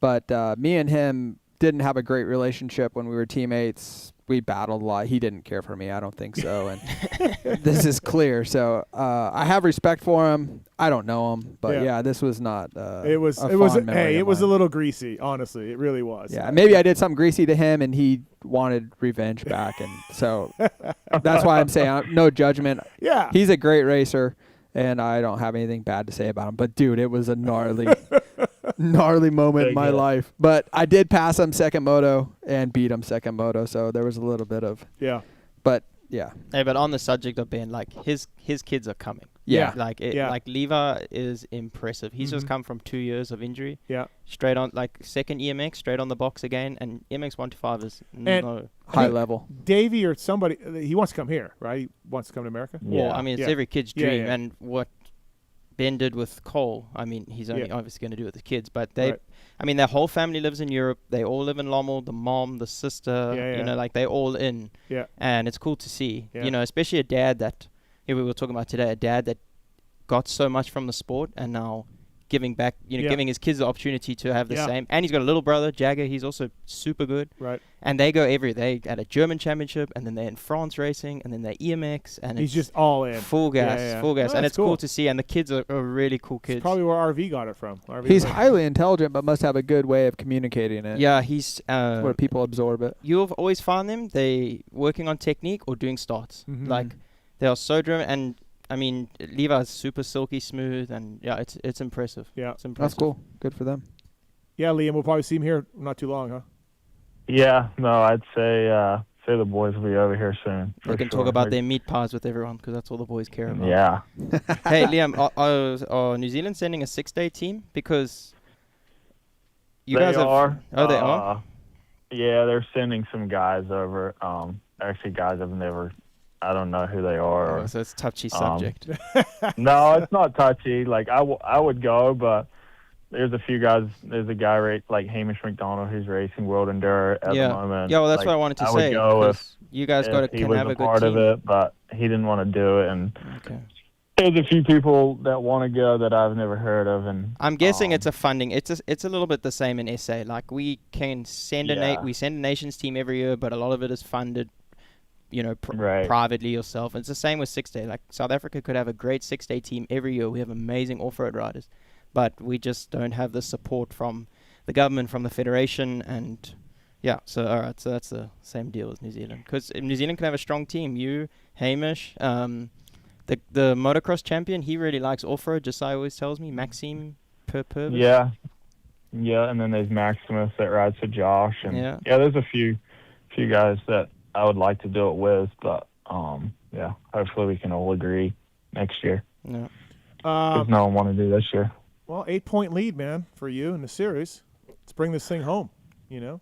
Yeah, be pretty cool to bring it home, that's for sure. That Ashburn guy's kind of, again, I don't follow the series like super close. That Ashburn guy, he's SLR guy, right? No. It's Phoenix guy. Phoenix, yeah. He's kind of coming out of nowhere a little bit? No? Champion before. Oh, he was? Yeah. Okay. Yeah, he's a a previous champion. So what's wrong with Ben Kelly, and what's wrong with Grant Davis and these guys? Like, what are we doing? I think Ben had a pretty big crash in Tennessee, so I think he's still a little banged up from that. And Grant, I'm not too sure. He's been switch swapping from a 350 to a 450 lately. Yeah. So just him trying to figure that out, and then Craig DeLong still. There's like 4 of us that are all pretty damn close. Yeah, it's just funny to see the KTM guy. I mean, they're so good at this series over the years, right? And it's their bread and butter. Yeah. Yes, and so it's nice to see Ashburn or Liam up there. Like, it's just different to see that. So. Did you ever ride XC1 on Austrian manufacturer, or have you only ever been on Yamaha? No, just Yamaha. This is my second full year on 450. Because I always find that interesting, the 350, 450 battle. Like, Caleb was a 350 guy through and through, Thad DeVol 350, and now, like, you know, everyone's more 450. Okay, manufacturer preference if they don't make one. But it is interesting. Yeah, no, and I think that's why Caleb maybe on the 250, just because he's always been a 350 guy, so it's probably similar. The 250 is more similar than the 450. 450 is a big bike. Yeah. Awesome, man. Well, hey, Liam, thanks for your time tonight. Appreciate it. Good job this summer. We'll get you back on after you win the title. Yeah, Blue Crew. Yeah, sounds good. Thank you guys. Appreciate it, and Take it easy. enjoy the summer break when that comes up, man. That sounds Will Shorty. do. How nice would that have been? A summer break. A summer break for factory amazing. Honda rider. Yep. Right. He's on summer break now. Come on. Yeah, Shorty's on permanent break. Lighting money on fire. Yeah. Thanks, Liam. Thank you, buddy. Yep. Thanks. All right. See ya. All right. That's Liam Draper, everybody, the GNCC points leader. Michelin. Thank you to Michelin. Brad's running the Bobindum. It's my guy. FMIP would be happy. That's your guy? Yeah. Okay. I enjoy him. Do I need to get a tire for my tenor Yes. from FMIP? We need, I'm sure Randy's listening. Yep. We need I don't know. I think you should have Anarchy Wilds. Yeah. For the riding he's going to do. Yeah. Mitch, okay. Like an enduro tire in the front, it's too aggressive, especially for the pavement. Okay, Anarchy They make a Wilds. rally one that's kind of similar. Oh, It's like a hard pack yeah. looking one. That one might not be bad for the sand, like Sandy Valley. Yeah. These places. There's are not much much traction. There's not much traction. I saw that today. Not All much right, traction I want out there. some. I want some Anarchy Wild or Anarchy. Anarchy I think you need Wild something a little or- more aggressive than this. Okay, then let's go desert. Randy can desert guide you. race in the rear. Yeah, desert race. In the Randy rear. can guide me. That's Yeah. all I need. Let him take the wheel. MichelinMan.com/motorcycle to learn more. Hey, but Michelin's expensive, huh? I mean, maybe they're a premium product. Dude, they for are. you? Dude, it's premium. What was your Did you read say? ever have an issue at DeCAL? What do they say? What do you, as far as what being a premium? I mean, we know the Starcross 6 is a premium product. We know that. Yeah, I guess they're pushing Starcross 6, but their off-road stuff for rally. Yep. Dude, Michelin's Yeah, the way to go. you do not go anywhere else. Yeah, well, that's what I need then, Randy. Ricky Brabeck, he's the only guy in Honda who refuses to ride Metzeler. He Really? runs Or Michelin. Pirelli, right? Yeah. They run some Pirelli stuff. Well, listen, get me some Michelins, Randy. I know you're listening.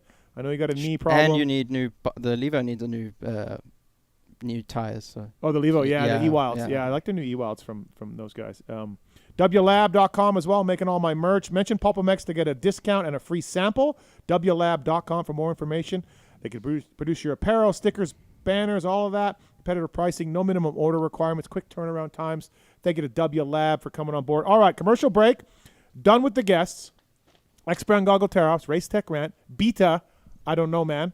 Motorsport.com, tweet at Tallon segment. We got more talk about Lakewood. We're going to get into some rally stuff, get into Brad Cox's story a little bit, talk to Andrew Short about some I got a question. I talked to Lars this weekend about the 09 Honda, and we are Dude, gonna I get did an into interview today before I got here, Oh. and that came up, the 09 Honda. Yeah. I started giggling when he said it because I give him such a hard time about I the threw 09 Millsaps Honda. kind of under the bus on this one. Well, He's probably going to hate me even more. That's what we're going to get into. Yeah, we're going yeah. to get into that. And JT. JT hates that bike. Oh, JT hates that bike. Same bike as 012, though. So we'll talk a lot about that and more on the show tonight. Talon Taylor taking your calls. Travis Marks working on the new PulpMX app and the features that we have for that. I see you people on hold, so stay on hold. We'll get to you when we're done here. But Andrew Short, Brad Cox, I'm Steve Matthes. We'll be right back after this commercial break. Lipstick on your dipstick? Get ready, the ultimate Club MX race bike sweepstakes presented by Motosport.com is here. For 17 straight weeks, we're giving away epic prize packages from the biggest names in motocross. WUSA, FMF, Fly Racing, Hinson, Dunlop, Luxon, CARDO, and more. Each week brings brand new prizes that every rider will want to snag. But that's not all. It all builds up to the grand prize, a 2026 Yamaha YZ250F Club MX replica race bike. The real deal built for real champions. You can enter in person at select Supercross rounds or each week online at motosport.com/win. Don't miss your shot in Moto Glory. Enter now and ride like a pro with the ultimate Club MX race bike sweepstakes from motosport.com.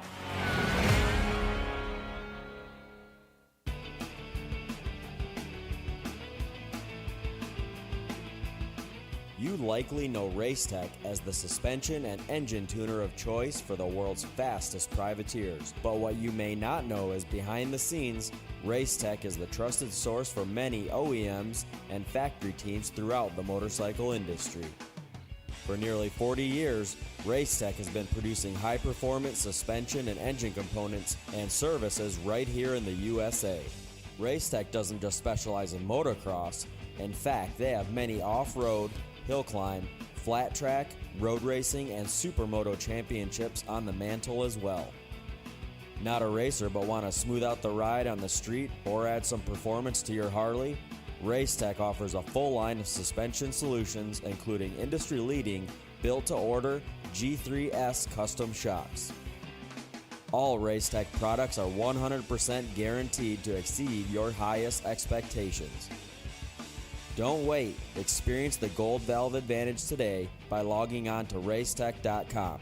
Don't forget to mention PulpMX when ordering for a discount.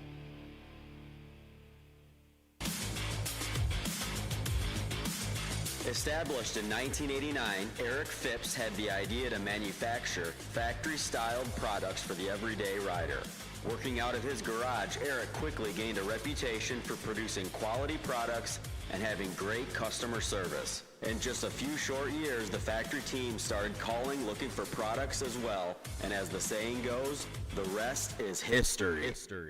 Fast forward to 2024, and they are on their 35th year of producing high-quality products while still providing exceptional customer service.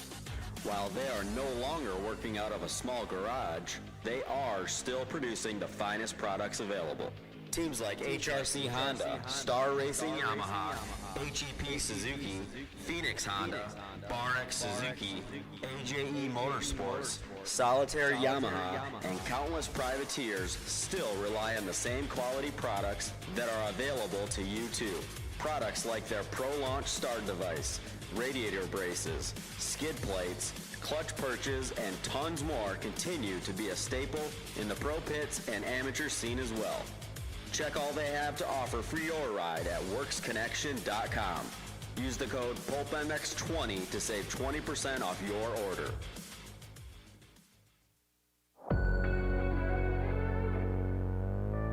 Wiseco Piston has over 80 years of experience manufacturing pistons in Cleveland, Ohio, USA.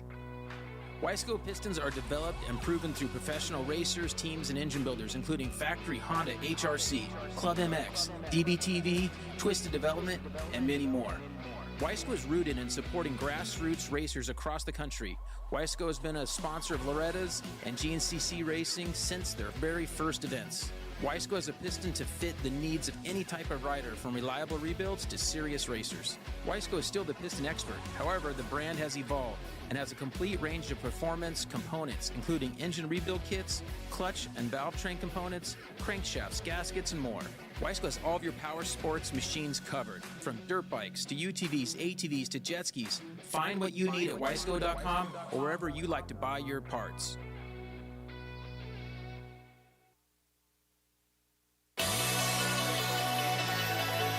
Factory Chassis Parts was founded in 2018 with one goal in mind: to offer the highest quality works level upgrades to the average rider. With the success and popularity of FCP engine mounts, we're excited to announce our latest chassis item, the FCP Race Cups. Offset steering races have been used by top motorcycle professionals to adjust the geometry on race bikes for years. Now, Factory Chassis Parts offers an impressive way for you to experience the same improvements in handling and traction by changing the rake, trail, and wheelbase of your bike. Whether you ride the track or trail, these bolt-on parts drastically improve the comfort, cornering, and experience on your motorcycle. Check out fcpracing.com to view the entire product line and learn how to improve your bike today. PulpMX 25-chassis is the code to save. MAXIMA Racing Oils was created for world-class racers who challenge the limits of possibility. Their demands on equipment drive us to look beyond conventional ideas and to exceed industry standards. It's in our DNA to identify problems, formulate solutions, and execute at the highest levels of competition. Case in point, the championship-winning factory Kawasaki race team, longtime MAXIMA partners who extensively use MAXIMA throughout the bike. MAXIMA's USA-made products exceed JSO requirements and can be used in all motorcycle brands: Kawasaki, Honda, Yamaha, Suzuki, KTM, Husqvarna, and more. MAXIMA Racing Oils. Experience the difference. Visit MAXIMAUSA.com for more information.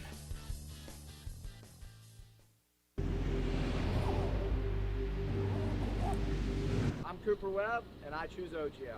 I'm Christian Craig. I'm Dean Wilson. I'm Aaron Plessinger. I'm Jerry Martin. I'm Nate Thrasher. I'm Shane McElrath. I'm Hunter Lawrence. My name's Jett Lawrence. I'm Jordan Smith. I'm Tallon Hawkins. Stargate Hampshire. I'm Hayden Deegan.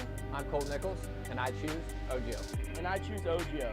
And I choose OGIO. I'm Tom Biala. I choose OGIO. And I choose OGIO. And I choose OGIO. I'm Jiren Ferranges. and I choose OGIO.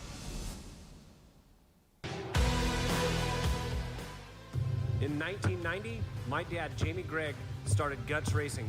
Guts stands for Greg's Ultra Trick Seats, because I was just a little kid that wanted a trick seat. And if you're out there looking for a trick seat, go to gutsracing.com, your local dealer, or Motosport, and place your order. Support the people that support PulpMX. You can use Pulp 2025 for 20% off at gutsracing.com.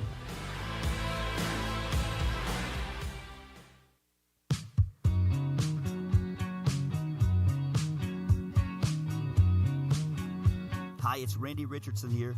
Michelin has been a proud sponsor of the PulpMX show for over a decade, which is almost as long as we've been waiting for Life Swap to happen.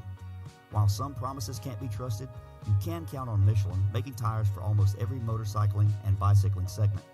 For 2026, Michelin introduces the new Michelin Aniki Adventure 2 tire, which is an 80/20 adventure touring tire that allows you to turn everyday riding into adventure.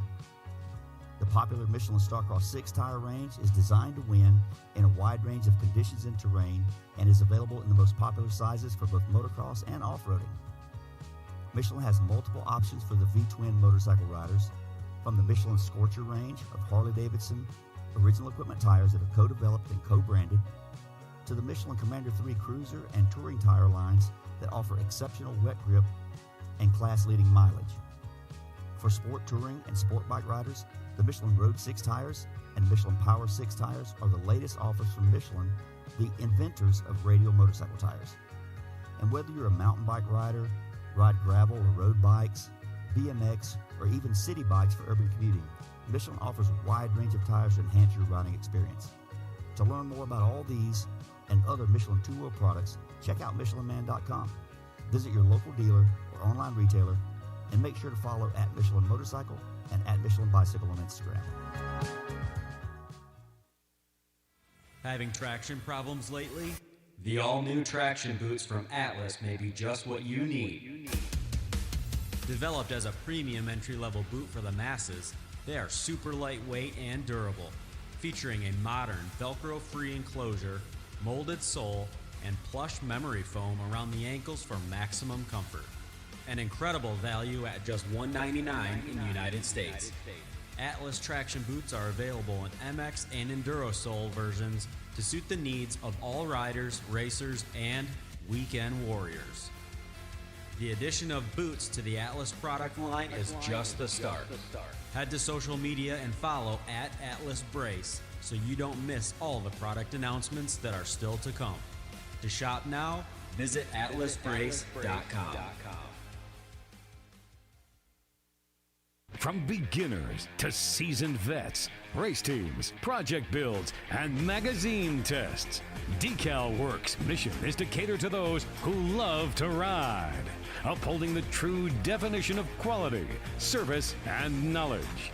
Visit DeCalMX.com and use promo code PulpMX23 to get 20% off your custom graphics. DeCAL WORKS, #1 for many reasons. Get ready, the ultimate Club MX race bike sweepstakes presented by Motosport.com is here. For 17 straight weeks, we're giving away epic prize packages from the biggest names in motocross. WUSA, FMF, Fly Racing, Hinson, Dunlop, Luxon, CARDO, and more. Each week brings brand new prizes that every rider will want to snag. But that's not all. It all builds up to the grand prize, a 2026 Yamaha YZ250F Club MX replica race bike. The real deal built for real champions. You can enter in person at select Supercross rounds or each week online at motosport.com/win. Don't miss your shot in Moto Glory. Enter now and ride like a pro with the ultimate Club MX race bike sweepstakes from motosport.com. MAXIMA Racing Oils was created for world-class racers who challenge the limits of possibility. Their demands on equipment drive us to look beyond conventional ideas and to exceed industry standards. It's in our DNA to identify problems, formulate solutions, and execute at the highest levels of competition. Case in point, the championship-winning factory Kawasaki race team. Longtime Maxima partners who extensively use Maxima throughout the bike. Maxima's USA-made products exceed JSO requirements and can be used in all motorcycle brands: Kawasaki, Honda, Yamaha, Suzuki, KTM, Husqvarna, and more. Maxima Racing Oils. Experience the difference. Visit MaximaUSA.com for more information.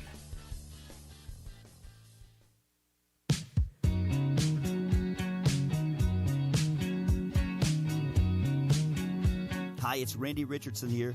Michelin has been a proud sponsor of the PulpMX show for over a decade, which is almost as long as we've been waiting for Life Swap to happen. While some promises can't be trusted, you can count on Michelin making tires for almost every motorcycling and bicycling segment. For 2026, Michelin introduces the new Michelin Aniki Adventure 2 tire, which is an 80/20 adventure touring tire that allows you to turn everyday riding into adventure. The popular Michelin Starcross 6 tire range is designed to win in a wide range of conditions and terrain and is available in the most popular sizes for both motocross and off-roading. Michelin has multiple options for the V-twin motorcycle riders, from the Michelin Scorcher range of Harley-Davidson original equipment tires that are co-developed and co-branded, to the Michelin Commander 3 cruiser and touring tire lines that offer exceptional wet grip and class-leading mileage. For sport touring and sport bike riders, the Michelin Road 6 tires and Michelin Power 6 tires are the latest offers from Michelin, the inventors of radial motorcycle tires. And whether you're a mountain bike rider, ride gravel or road bikes, BMX, or even city bikes for urban commuting, Michelin offers a wide range of tires to enhance your riding experience. To learn more about all these and other Michelin two-wheel products, check out MichelinMan.com. Visit your local dealer or online retailer, and make sure to follow at Michelin Motorcycle and at Michelin Bicycle on Instagram.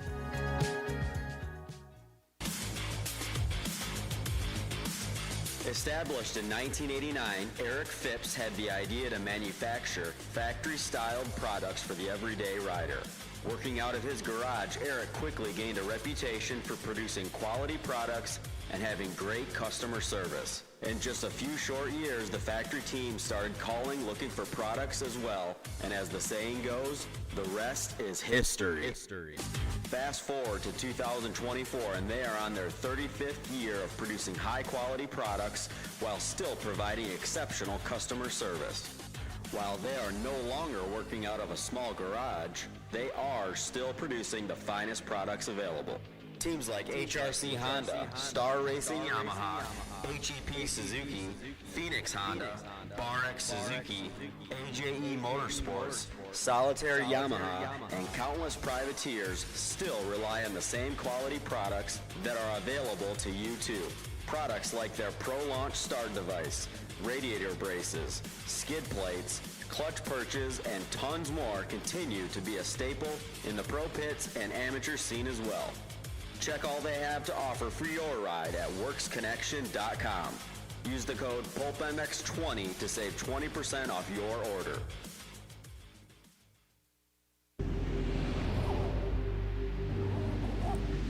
I'm Cooper Webb, and I choose OGIO. I'm Christian Craig. I'm Dean Wilson. I'm Aaron Plessinger. I'm Jerry Martin. I'm Nate Thrasher. I'm Shane McElrath. I'm Hunter Lawrence. My name's Jett Lawrence. I'm Jordan Smith. I'm Tal Hawkins. Sergeant Hampshire. I'm Hayden Deegan. I'm Colt Nichols, and I choose OGIO. And I choose OGIO. And I choose OGIO. I'm Tom Biala. I choose OGIO. And I choose OGIO. And I choose OGIO. I'm Jiren Ferrangis, and I choose OGIO.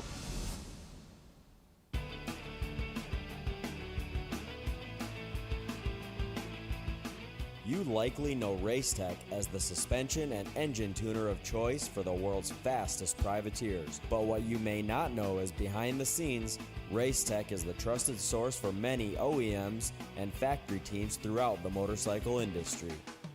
For nearly 40 years, Racetech has been producing high-performance suspension and engine components and services right here in the USA. Racetech doesn't just specialize in motocross. In fact, they have many off-road, hill climb, flat track, road racing, and supermoto championships on the mantle as well. Not a racer but want to smooth out the ride on the street or add some performance to your Harley? Racetech offers a full line of suspension solutions including industry-leading built-to-order G3S custom shocks. All Racetech products are 100% guaranteed to exceed your highest expectations. Don't wait. Experience the Gold Valve advantage today by logging on to racetech.com. Don't forget to mention PulpMX when ordering for a discount.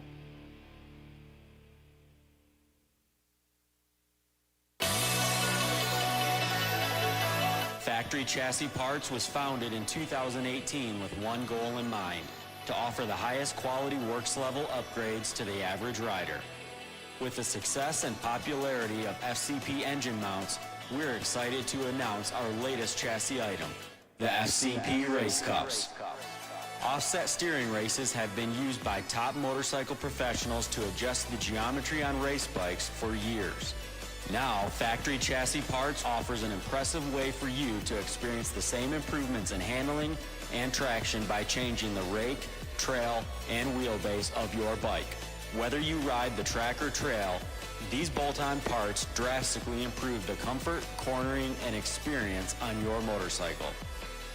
Check out fcpracing.com to view the entire product line and learn how to improve your bike today. PulpMX 25-chassis is the code to save.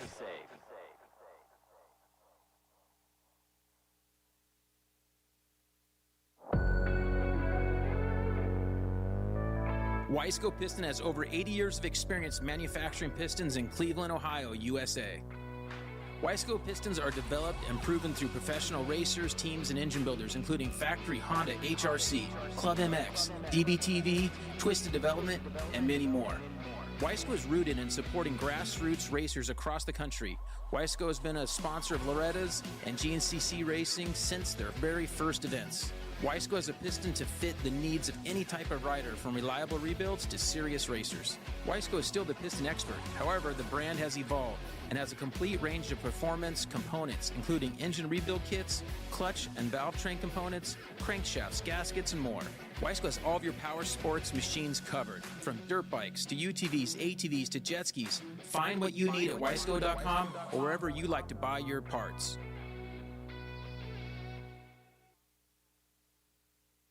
From beginners to seasoned vets, race teams, project builds, and magazine tests, DeCAL WORKS' mission is to cater to those who love to ride, upholding the true definition of quality, service, and knowledge. Visit DeCalMX.com and use promo code PulpMX23 to get 20% off your custom graphics. DeCAL WORKS, #1 for many reasons. In 1990, my dad, Jamie Gregg, started Guts Racing. Guts stands for Greg's Ultra Trick Seats, because I was just a little kid that wanted a trick seat. And if you're out there looking for a trick seat, go to gutsracing.com, your local dealer, or Motosport, and place your order. Support the people that support PulpMX. You can use Pulp 2025 for 20% off at gutsracing.com.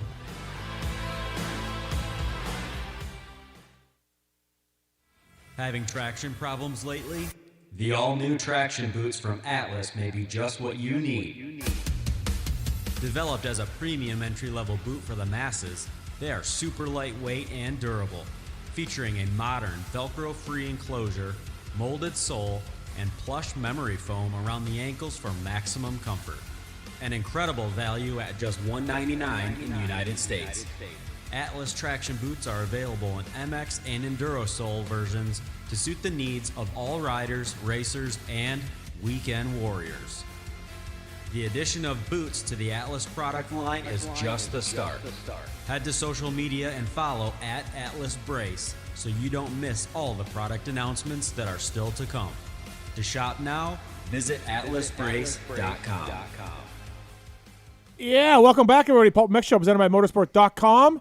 Fly Racing and DeCAL WORKS. Brad Cox brought to you by the folks at DeCalMX.com. Andrew Short, Fly Racing, FlyRacing.com. And, home of Cooper Webb, Supercross champ right now. Lots to talk about still in the show, but thanks to our guests, Phil Nicoletti, Garrett Marchbanks, Liam Draper, the Jett Lawrence, Shane Schaefer also calling in. So it's great to have everybody on board. And I don't know. Shorty's been eyeing up the Icon meat sticks. Honey barbecue, bro. That is the one to have. Brad, you're a fan? Yeah, when you're a foreigner, American, we call them petrol stations, but gas stations that's just like it's a trip. You know, there's just so many options. If you need nail clippers, a soda, there's oil, just the options. I'm like, yeah. I mean, he took me to a Buc-ee's when I was by him. Buc-ee's, dude. Anyway, yep. And I was coming back from Zion. Yeah. And I stopped and I saw Icon Meats and I said, I got to try one because of Steve. Oh, wow. Yeah, we sold an Icon Meat. Okay. PulpMX 26, code to save at Icon Meats. Phil uses them, eats them as well. It's not the petrol station mystery meat. It's real animals, bison, elk, venison, and pork. And, absolutely. They're also a big part of the Lawrence VIP program, which is coming back at Redbud. And the owners there, they ride, they build tracks, they raise bison, and it's a real moto family there. It's the Phil Nicoletti of meat sticks. No filter, no fluff. Just gets the job done and probably offends somebody in the process. PulpMX 26, code to save. I like the honey barbecue, man. I ordered a separate box of that. Marks, I gave you a box. Are you diving into that? It didn't last very long. Oh, boy. I smoked it. Oh, okay. Yep, I love me some meat. Oh, boy. Tallon, do you have any meat left? I think I have a few sticks left. I have the sticks, and I've been using them in my lunchbox at work for just an easy little protein snack while I'm out. Icon Meats. Good stuff. PulpMX 26. Shop and use that code to save. MTX Braking as well. Code PulpMX to save. Make your road bike or mountain bike brakes better. All about power, modulation, and silence, and these things really work well. I like the red compound as well. Lots of people using the code. If you want to DM them, if you got a question about your mountain bike brakes or your road bike brakes, DM mtxbraking.com. Use the code PulpMX when you do that. Thank you. We got some people on hold. We'll get back to that. Jared's on one. Let's get to Jared. He's on one. Jared, what's up, man? You want to talk about Mitch Payton? Yeah, I just want to congratulate Mitch Payton, man. It's so nice to see him smiling these last few weeks. Every race seems like a Kawasaki 250F commercial, and just good for him, you know. He deserves it. It's nice to see him smiling. You're right, okay, but also I was saying the same thing to him this weekend, and he's like, a lot of racing to go. We've seen him with both red plates in Supercross crash into each other, right? We've seen he's been Levi Kitchen. He's had some bad luck. So, yes, Jared, all right, come you're on. right. You're Debbie Downer. No, already. Come on. Just let it, dude. Let it go. Let it go. Just congratulate him. All right. Okay. I'm with this guy because so many years the Star bikes have been out front on the starts, and now it's been a lot of green up there. So this is huge in that class. And you know what? As I was on hold, I had a lot of time on hold to think about this, and it started to turn into a Race Tech rant. Mm-hmm. And, you know, Mitch has done his job with this bike. The bike's running good. Mm-hmm. That technology is going to trickle down eventually to a stock bike, say 28 or whatever. Mm-hmm. They have an opportunity right now. They have a big opportunity right now. They have a new KX112. They have a new 85. 327. They need to make a 327. 327. They need to make a big push in this Team Green program. Remember what Team Green used to be? They had everybody. Yep. They had Short. They had Shorty. They had Kevin Windham. They had Ricky Carmichael, James Stewart, Brock Sellards. And let me tell you something. In the early 90s. Josh Woods was good. Josh Woods was good. Josh Steele, Josh Sweat. They had Carl Scott. And all the Joshes. Everybody. A lot of Joshes, yeah. So when you pulled up to a starting line, if a green front fender pulled up next to you with black Kawasaki letters on the front of it, you were getting worked. That's how it was. It's 2011 vibes. I'd like to see the Team Green program make a big push. They have an opportunity right now. I'm tired of the fucking Yamahas. I'm tired of all the KTMs in the 85 class. They need to start going after these kids. And bring them to Mitch. Somebody told me. Okay, first of all, great topic, by the way.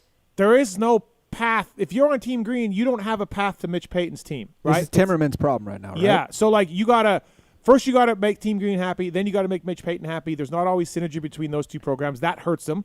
Another thing I heard hurts them is their 65 and their 85 are not that competitive anymore. They're not. So it is now, though. It's good now. Is they it got now? An updated one. Okay. There's a couple kids riding I it. know they updated it, but I didn't know if it was any better. That Zabinek kid rides it. Yeah, there's this one kid. Tarnow. A lot of the littler kids that are coming off the 65. Because he's a 450. Tarnow. Okay. He was on a 65K. Ryder Ellis. Is he still on? Yeah, he's super fast. Okay, so he's him and Vic will battle for Super Mini. Before the new one got introduced, they were telling me like, look, they're not keeping these kids on the little bikes, and they're losing them, and then they're never coming back. Is what's happening, right? So now that's their program. So get these kids to stay on the 85 or 112s and all that. And I don't know Ryan Holiday, the manager for Team Green, but watching him from the outside, this guy does a great job, and you can tell he's passionate. And I think the best person. The worst thing about him is he likes the Steelers. It's the worst thing about him. Is that a football team? We only care about dirt bikes over here. All right, okay. Okay. He loves the Steelers. Yeah, but this guy on the guy on the phone, I think Holiday has the right spirit, mentality. He wants what's best for these kids, and dude, it's wild right now what Star's doing for these kids. You know, because Carson Wood, he was a Team Green kid, right? Caden Dudney, Team Green kid. You know, you go down the list, and there was a lot of Team Green kids, but if you only have so much budget and nowhere for them to go, you can't do anything about it. And Star's like, hey. Landon Gordon also. Yeah, okay, yeah. So Landon Gordon, Star. Dudney, Star. You know, it's like, and Timmerman stayed Team Green, but now he has nowhere to go. He's had to work for it. I still think Team Green has that swagger. Like, I remember being a kid and all I wanted to do was ride Team Green and go to Mitch Payton. And I still think a lot of kids have that dream, even though the pathway is not straight there. Because let's be honest, Star's pretty full, although Bobby will add one when he wants. Yeah.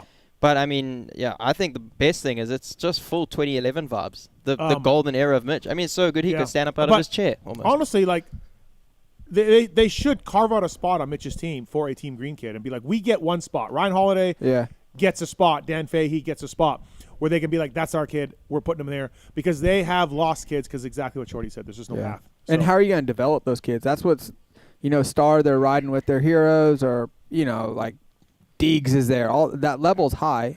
They have a whole facility for it. There's a lot of value in that. So you look at Vincent Way, what's he doing right now? It's not a Star program, and he has a dad that's super knowledgeable and that understands how to get there in this process. But if you don't have a dad or somebody that's going to guide you like that, it's going to be difficult to be on that program and then transition into the pros. God, this meat stick is good. Hey, these people sponsor the rally, the co-driver. Hey, will you try this? Will you try the other end of this? Yeah. Oh, wow. Dude, sharing each other's sticks. Yes. You got to try my stick, dude. Dude, it's amazing. No, that's my end. Oh, sorry, bro. I'm having Steve's end. You eat Steve's end. All right, thanks for the call, man. Appreciate it. Good call. Hey, but I think this is such a good topic because KTM's a little bit the same. Yeah. Husky, think about Landon Gibson. He's been a Rockstar kid for like 3 years. Yeah. He's trained at the Baker's factory. He's like, dude, I'm set. And now he's about to go pro. To be fair, though, his results haven't been true. where they need to be, right. Very true. But in his head, he's like, dude, the path is set, and now, boom, no team. How good is that stick? It's good. Drew Adams, he worked from Team Green. That kid was fast, went through the program, and he's made the transition to. But he still had to try out for Mitch's team. Yeah. He didn't move in there. It was like, oh, let's see if you're all right. Well, it shouldn't be given to you. Well, kind of if you're Drew Adams and you sweep Loretta's or whatever he did. Yeah, true. You know what I mean? Like, hey, man, you're in. Hey, you know why I didn't get that pro circuit ride? I was supposed to win 2 classes, I only won 1. Well, that's it, yeah. I feel for Timmerman. I think it's that's a. Jack's on too. What's up, Jack? You've been on hold for a while, man. Thank you. Hey, how you guys doing? Good, man. Listen, I had this Icon meat stick. It's phenomenal. Honey barbecue. It is pretty good.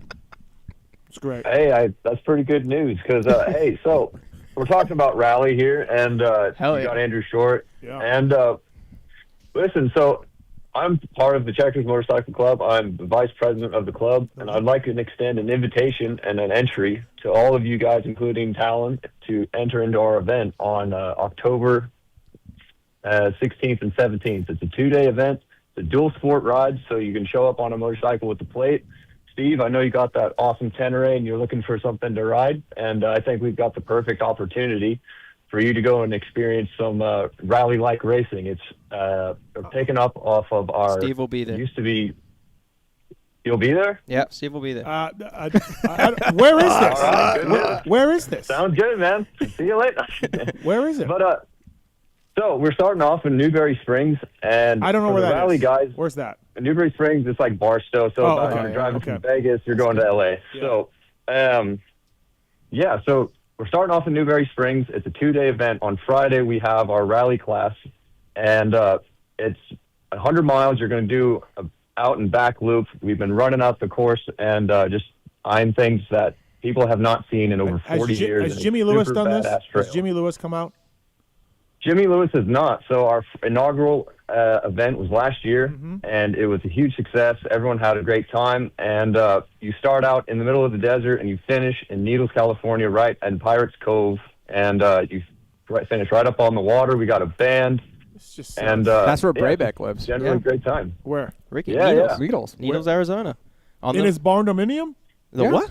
And Sarah. Barndominium? Oh, yeah. That's Needles? That's Needles. I Happens don't know area. where that was. Okay, yeah. Shorty's looking at his calendar. He's about to put it in. Shorty, you in? Well, I was seeing if we had any races. We're in Morocco at the beginning of October. We get back. Yeah. Okay, Shorty's in, man. Shorty and Steve will be there. If Steve will let me borrow his T7. Yeah, he can take my T7. I'm not riding that long, dude. That sounds too long. Come on. Oh, come You've on. got the helmet. 100 You got miles? all. They're 100 miles is quick on those bikes. Oh, it's quick. Yeah. Okay, man. So, Steve, on the so it's an two-day event. So that's just for the rally guys. On Saturday, which would be the main event, you start out in Newberry Springs, and then you're going all the way to Needles. That is the main event. So that'll be the second day. You do that on your Saturday. So, How long is that? How far is that?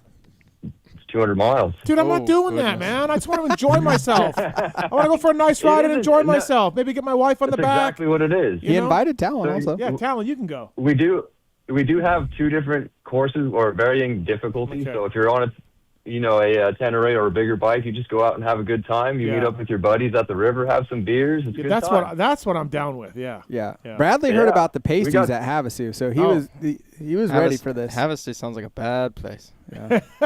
Yeah. It's a great time, and we have something for everybody. For the guys that are more experienced, like we had. Okay, hey, you can also just buy an ad on the show too. We can send you an invoice. You can buy an ad on the show to talk about this. But just give us a website. Give everybody a website. Yeah, absolutely. I'll reach out to you. I'll send you guys a link, and we'll get you in touch with the president. And we'll say it on the get you all set show. up. Say it on the show so people who are listening can maybe. Oh, this is the Checkers Motorcycle Club. You can find us at our website. Yeah, Checkers Motorcycle Club. You can find us on our website. Just type it in. If you type in River Run 2026, you'll pull it up. You can find us on Instagram or the Checkers Motorcycle Club. There. Everything else, we got to charge you for anything else. All right. Thanks for calling, man. Appreciate it. Thank you. Thank you. All right.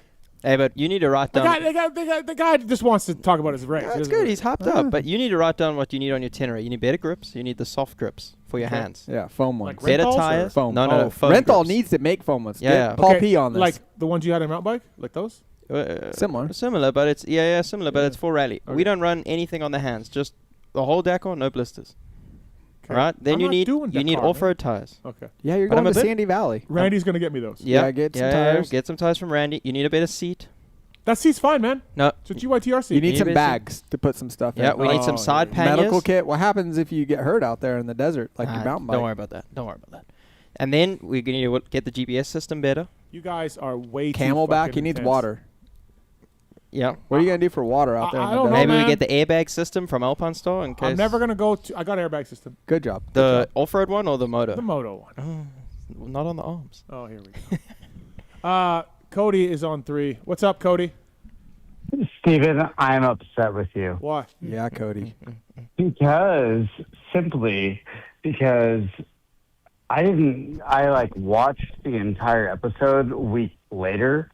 Do I still get my free socks if I get the Yellow Magic and another Pulp shirt? I'm the guy with the Weed Show Sucks from Dallas. You remember me. You're the one who made me the Weed Show Sucks. I like that shirt. That was good. I do remember you. Remember me. I do remember you. So, yeah. Okay, my brother. So if I order the Yellow Magic and a Pulp shirt, and I told you that you needed to get me more Pulp stuff, do I get a free pair of socks? Yes or no? Yes. Yeah. Yeah, we'll do that. Okay, yeah. Thank God. So I do have a question for Shorty. Okay. Shorty, I'm a Texas boy. I met you in Lakewood. You are the man. What I have the main question about is everyone needs to go to Florida. We need to totally migrate from California to Florida. How did you keep it so real in Texas? And not only your personality, I met you in Lakewood. I have a picture with you I want to send you on Instagram. But how did you just keep it 100 every single time, man? You're probably the most loved rider of all time. I'm definitely not the most loved rider. He's not. Of all time. I like Shorty, but he is not the most loved rider of all time. You're a Texas boy. I'm far from... Okay, the only reason I live in Texas is for a girl. And the riding is good. the airport is great for traveling when you're a professional racer because it's centrally located. But other than that, I would much rather live somewhere else. That sounds horrible, but this is coming from a guy who has to ask for his balls back before he goes to race because normally my wife holds my balls in her purse. So the only reason I live in Texas is for a girl. But no, in reality, my kid loves to race. And sometimes he'll complain, and I'm like, what are you complaining about? This is so awesome for dirt bikes. We have great dirt, great tracks, great races. It's an awesome place to ride dirt bikes. And now I love off-road. And the off-road series we have around us it's awesome also. The people are really cool. The racing's fun. There's so many good things about Texas. And obviously it's good in Florida because there's a lot of high-level races there. I don't know if it's just the training facilities, the competition, or why they're there. But if you're a kid, Texas is a good place to grow up. There's good people, there's good tracks, good weather. You're winning all around. But I'm not going to fool you and say. Steve Wise just passed away, Texas legend. Yeah. Texas legend. A lot of Texas legends. I think Darkson might be a little upset. You know, he worships the devil. I think we learned that on episode 666. But thank you, Tallon. Yep. We love Tallon. But, Steve, I have one more question. It's also for Andrew, because you talked about how Mitch was laying out on the race preview show, or the whatever show you're doing. I love every single thing you're doing. But Mitch was saying, yep, Romano, yes. Yeah. Andrew, you didn't have those opportunities. How, like, when they have a baseball team of 250 riders, like, I don't even know the question to ask, but, like, you guys didn't get these opportunities of 9 people on a 250 class. Wow. What are your thoughts on all that?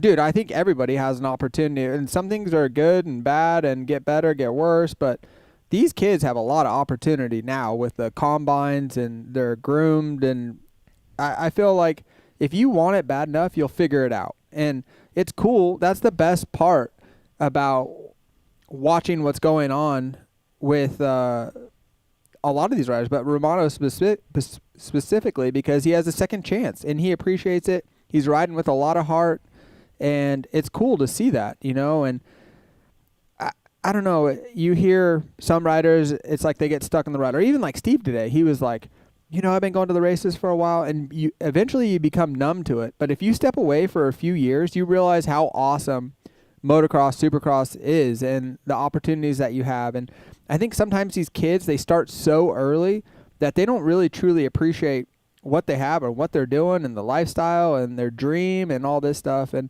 it's also sad when it's the parents' dream and not theirs. They don't have that internal motivation. It's just external motivation. They're just riding because that's all they know what to do. So I really truly think the kids that understand what they have, they appreciate, they love to ride, those are the ones that are going to succeed, and they'll figure it out. I love it. I have one more follow-up before I get hung up on. With everything you just said, everything you've been through in your life, what are your all's thoughts? I mean, I hope the guy is okay, but the number 4 before his actions, I mean, I know what happened with the bike. What are your thoughts about what he did prior to Lakewood with that factory ride, the way he was acting? I'm just thankful he's okay. I don't know what these other guys are going to say, but why point out someone's speck in their eye when you have a log in your own? That's kind of my mentality. I have no idea what's happening, and for me to say something like that is foolish. But I know when I race, like, I love David Vullman. When I listen to him here on the Pulp Show, I love it because he's really intelligent. He's very opinionated, but I appreciate he really truly believes what he says. But he used to say, I always rode my rear brake. And we were talking about I broke my talus. Or my talus bone, you know, on my foot. It was horrible. Talus. Good job. Good job, Ronnie. But my foot doesn't even go to 90 degrees, so I run my rear brake really low. I have to pick my foot up off the foot peg, and Vullman would bag on me because I have such bad technique. But he had no idea what my ankle was like. But I understood that. I could separate the two. But for me to say what's going on with Chase or what's going on, I have a lot of respect for Chase. He's a great rider. I love his determination that he wants to be the best. He believes he should be winning. But I also know Oscar. I also know some of those technicians there, like Dino Bambino, the motor builder. These are good people. And I worked on them at Factory Honda. They know what they're doing. So I can't imagine that program is that much of a mess. And from the outside, they've changed so much. So for us to speculate, I think it's foolish. But I hope Chase is healthy and can find something that will make him happy. Fuck you, I you're would love fired. the rest of the panel to interest. Thanks, buddy. I appreciate it. I look forward to your order. I'll throw some socks in. Love you, Steve. I want you to answer that question, but you won't. I think I've talked enough about Sexton. You know my thoughts on it. I don't. I love you, Steve. Thanks, buddy. The order's coming right now. All right, sweet. Thank you, buddy. All right, PulpMX Show, 702-586-PULP. Give us a call. That's wild. What the fuck are we doing? Volman's awesome. I love him. I love it. Yeah, he's in France. Otherwise, we'd get him in again. Is he full-time or? Yeah. If Volman's on the Pulp Show, I'm listening. Okay. All right. Other than that, you're not? No, it depends on the person. Well, what about if we have... Well, if we're mini dad and I'm driving across the country, I listen. 2026 Pulp is a new code at LuxonMX.com. Great clamps. Obviously, Aiden Kiefer's on them now as well. The Nexus bar mounts are available now, and they're a massive improvement in comfort. I've got some of these. I haven't tried them. I haven't ridden. I got a lot of injuries going on, but next time I'm on a bike, I will be putting these Nexus bar mounts on my clamps. Cody Webb's using them. Ashburn, speaking of that, he's using them as well. Pulp 2026 Pulp is the code to save. Club MX guys, Luxon clamps, colors to choose from, offsets to choose from. These things are built really, really nice. Designed, engineered, and manufactured right in the US of A.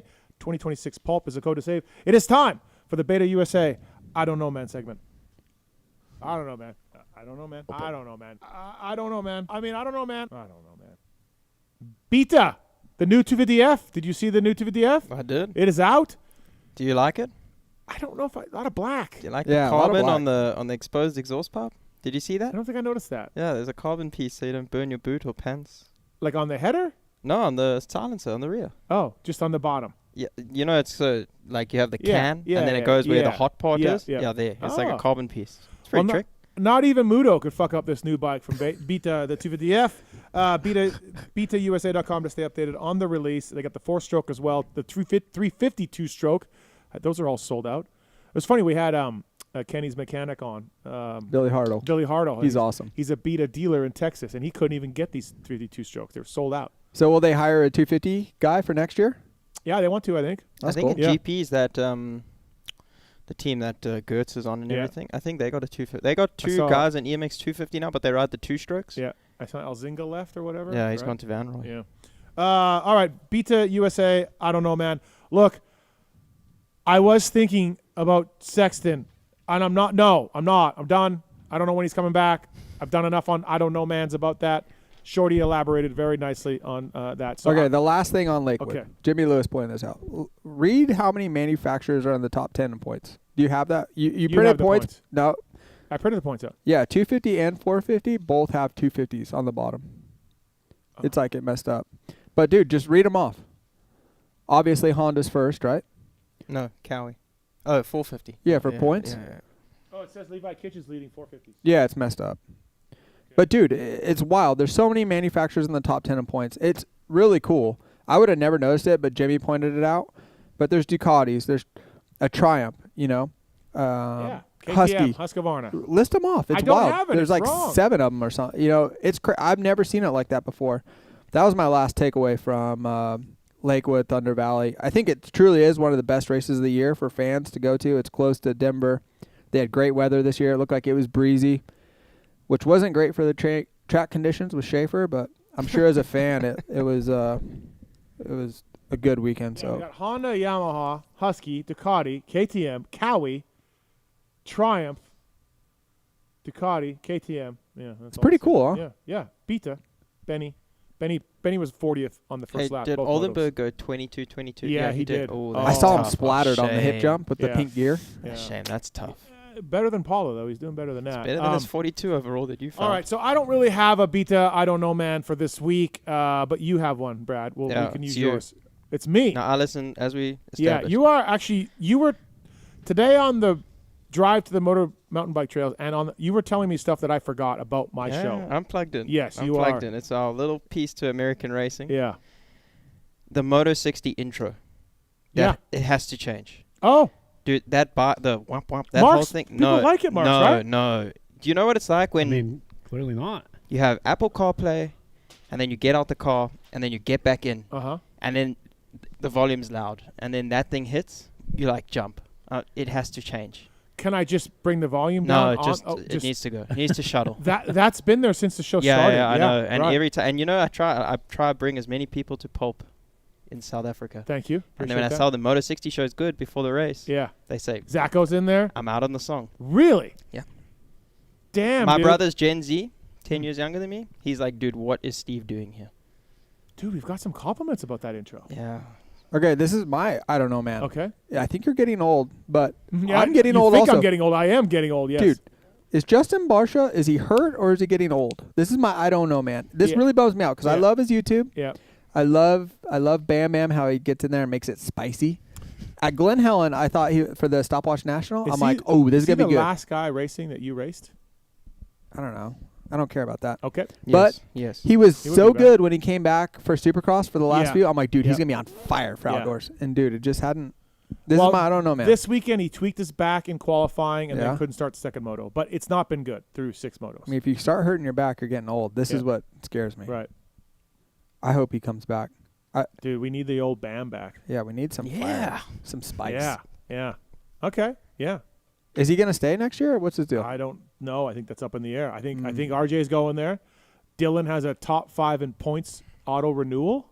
But then what happened? Where does he go? Who? Bam Bam. Well, somebody I know talked to somebody over there, and someone said that maybe MXGP. Yeah, maybe. I said, no, I didn't look, say it to his you. I wife's- said it. his I said wif's it to UK, at right? the wedding So this weekend. he has said in interviews he'd like to go do a season. He should. You That'd know? be awesome. Yeah. So- I mean, Imagine the it would- fireworks with him over there. Oh, that would be dude, awesome. Yeah. dude, because there's a couple guys they're not afraid to, like Renaud. Yeah. He can get in there. Yeah. Then you throw Bam. Then And you he would throw truly the- appreciate that series, traveling. He would love he'd every love minute. it. Oh, he I would would love love it. the YouTube. The vlogs, yeah. Yeah. But I just want to see him in winter, Lommel, -2, gloves on. deep He as would hell, love it, dude. Hoodie. Yeah, you love it, but you sometimes question He's why a am I grinder. here? Yeah, Yeah, he's a grinder. He can work. Yeah. Yeah, that's good. For an American too. You're right. Yeah. It hasn't been that good. Yeah, this Yeah. bums me out. This is I don't know, man. I Ask- hope ask hope RV he's about just his- hurt, not getting old. Ask RV about his winter prep. Yeah. yeah, that wasn't awesome. All right, well, that's the Beta USA I Don't Know Man segment. Next up, Race Tech Rant. Their seminars are here. Suspension seminars, engine seminars, November 7th, 8th. November 7th through November 13th, basically, is the classes. Sign up at racetech.com. These seminars are really, really good. A lot of people in the industry got their start with these, racetech.com, to learn more information about that. Motor work, suspension work as well. My Race Tech rant is it's not related to moto, but this is so I've stayed in 8 million hotels in my life. And I'm sure what are you laughing at? The shower I curtain. think I know where this is going. You don't know where this is going. Oh, okay. I don't think I've done this one. I've stayed in 8 million hotels in my life. Not every single time, but I would say 95% of the time when I leave the hotel room in the morning, I gently close the door. I just I don't let it slam.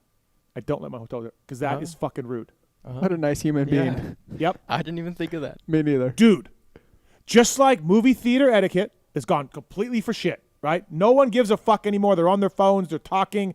There's no more etiquette about airplanes. Airplanes, same thing. Nobody gives a fuck. You'll be sitting there at 6 a.m. and some guy will have his FaceTime on loud as shit. You're just like, bro, so just like that, another example of our world decaying into shit is people slamming their hotel room doors at 5 a.m., 4 a.m., whatever. Just You're getting old. Just like, dude, it wakes you up. Yeah. Bam! You're And then like, they talking to their wife. Hey, don't forget the passports. you're just like, dude, what kind of? It's just such a epitome of our society today, where it's like, I don't give a fuck about anyone. Watch my door slam. Like, dude. So Sunday night, Saturday morning, and this morning, 3 a.m., 4 a.m., bam, bam, bam. You're just like, what are you people doing? Show some respect, man. We're all trying to get some sleep here. Like, fuck me. It is such an ignorant thing to do to not even care about other people's sleeping. And again, I'm not perfect. I've probably let it slam, but I try. He would not be good in the bivouac at DeCAL. To let the door. As much as we The travel when we go to SSBs. these hotels, you know what I think about every time I see the no curtain? You. The no curtain. The Yeah, hall- Oh, the shower door. Yeah. Yeah. No. Everywhere we go. Dude, it doesn't matter in the world. Disaster. Disaster. And they're infiltrating America now. But you know what the funny thing is? So we're staying at the Holiday Inn. Mm-hmm. The door is obviously a full door, and you pull. And I was like, that's weird, because I'm so used to the half door from Europe and SA and. It's $40 to put the other half of the shower door on. Like, what's the fucking problem here? What are we doing? You know, it's insane. And just people have sent me so many DMs. Like, I think about it also. The toilets are covered in water, sinks covered in water. You're just like, cool, man. But these hotel slamming, it pisses me off, dude. It's just stop it. Don't let your door slam at 5 in the morning, dude. It does. It wakes you up. He's fired up about it. It wakes you up, man. You're just like, you're dead asleep. Bam! What the fuck? Time to pull a tear off, bro. Just pull a tear off. These assholes. If you let that happen, you're an asshole. All right, that's my race tech rant. What do you got? You can get fucked. You know what I got? What? That stupid brake caliper down there on your coffee table. Yeah. You said that the pads wouldn't go in. I sat there trying to put those pads in. It was a challenge. Shorty was like, I got this. Yeah. Dude, I thought you were just a hack mechanic. Well, I am. Yeah, well, that's why I assumed. I swear to Jesus, and I'm not a religious guy, but I swear to Jesus, dude, they fit in there for me one time. I got them in there once, and then the pistons weren't far enough in, and the disc wouldn't go in. Yeah. So I'm like, okay, take it apart, push the pistons more in. What bike does this go to? 86 YZ 125. Okay, well, I'm thankful I don't ride an 86 CR 125. Yeah, and I'll have you know, the great Skip Norfolk and Tony Berluti were over, and they tried. This makes me feel a lot better. Yeah, they couldn't do it either. Yeah, and I'm super appreciative how easy it is to change brake pads now. Yes, on nowadays, bikes. yes. Because what kind of jacked up system is that, where you put them in the caliper and then you swing the caliper over and you put a bolt through them? Like, what are we doing? Yeah. Yeah. Bikes are good nowadays. Oh, they're really good. It was before my era, so I didn't even give it a bash. Race tech round of the night. What do you got? This could get. Oh. And it's been touched on already, and it's a hot subject. Yeah. The Deeks bed bugs with this track cutting. Oh, yeah. Like, dude, no one can have an opinion. And you know what? He's an amazing rider.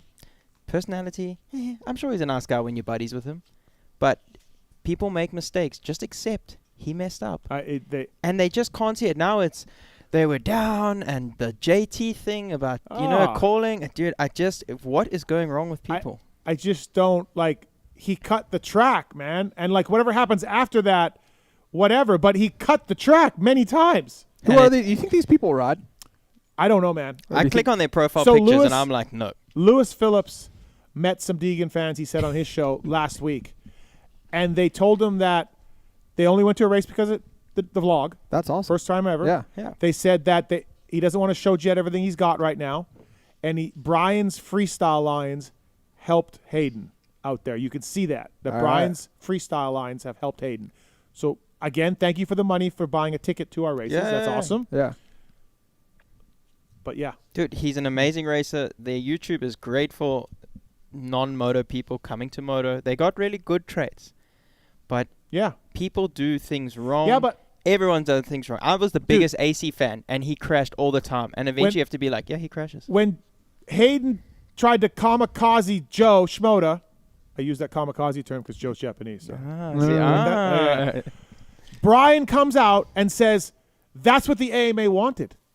Because of the triple point format and everything else, they want that. So, Brian's not even being truthful on the vlogs. And, the only way to react is shit, probably not awesome. Yeah, we deserve some penalties. My kid just stopped and slowed down and tried to torpedo the leader. Probably not great. Instead, what did Brian do? He came out and said, that's what the AMA wanted. We just did what the AMA wanted. Wait, what? So I don't watch their vlogs, but I can only imagine the shit that Brian is feeding them on their side of things. Bro, they're not that bad. Well, I'm just telling you what Brian just said about the Vegas I've thing. never seen it like that. He really said that in an interview. I saw it, yes. I don't really care because even if he does say that, But that's not truthful. But that's not. Yeah, but if you have a bunch of people that don't know the sport and they're just relying on Brian Deegan to tell them their truth, they're gonna think that the AMA wanted that and that was out there. That narrative was out there that the AMA deserved that. What Hayden did to Joe was perfectly fine. Yeah. And it's no, it's not. In no racing form at all is that perfectly fine. Yeah. So to me, that's the bed bugs, because, dude, It's fucking unreal, some of these things. It's unreal. And here we are talking about it. So to me, and again, I don't watch the vlogs, that's coming from them. They're telling their That's no different than the news or whatever. Everyone spins it the way they want to do it, and they're like masters at it, I feel like. And that's why these people are coming. Whether it's politics or sports or whatever, just tell the truth. Don't say that the sky is green. Yeah. Don't tell us the sky is green when it's blue. But we're in 2026. You can tell your legion of believers that the sky is green. Yeah, Think about it. We totally. You got to be authentic, though. And if you're authentic, the people will. But that's not authentic. I know. It won't be sustainable that way if it's not. I don't know about that. But in the world we live in now, it's like a cult. Whether it's politics or sports teams or whatever, it's a cult. You are all in. And if you're not in our cult, then go fuck yourself. This is like prepping a track. You're never going to make everybody happy. So to me, Brian should have some responsibility to educate his followers on the real things that happen. The things he said, the Motocross the Nations, they didn't go. Not because of injury, not because of it. They didn't want to go. They asked to be paid. They were not, they didn't want to go. Just say that. But we didn't hear that. We heard bullshit reasons. Yeah. They can go. So like that's where my whole point is. And again, it's just don't tell me that apple is a banana. Yeah. Don't tell me that because that's what they do nowadays. Yeah. And I'm not just saying them. I'm saying in general, like we have the politicians that just say that's an apple. Yeah. And you're like, wait, what? That's how we are in this world. And I hate that. I hate that. Like just call it like it is. Fall on your sword when you need to be. Be authentic. Be honest. Do you need to tell them everything? No. Yeah. But I think you owe listeners, viewers, the truth. Yeah. That's all. Yep. I got already fired up on that Yeah. one. I liked it. Yeah. I liked it. No, because honestly, as a media guy, and even JT, like JT shared some of these DMs. Yeah, like, yeah. It's unbelievable. JT does a good job. Yeah, he does. He does a And good I would job. love to see half those people say that to JT's face. Yeah. They would never. It's just these people are on a fucking island, man. Like they don't know what's going on. Yeah. And welcome to our sport. Thank you. But can we also, like, to think that JT brought that track cutting to the AMA attention is fucking insane. Yeah. But that's what's cool. An insane take. Yeah. Like, if you had a jury of 100 motocross industry people, line them all up. Yeah. Mechanics, riders, manager, Lars, Rich Simmons, Justin Brayton. Line up 100 people that know the sport. Not one of them would say JT brought that to the AMA's attention. Am I right? Yeah. Am I right? Yeah. Not one. But fuck me. They're all out there saying, hey, JT brought him to the AMA's attention. Yeah. Like, what are we doing? Yeah. JT does such a good job pointing out stuff like this for the new or casual fan that wouldn't normally recognize this. Like, hey, he's pushing the boundaries and he's definitely gaining a lot of time in this segment. Yeah. Keep an eye on it, which is what he said, Yeah.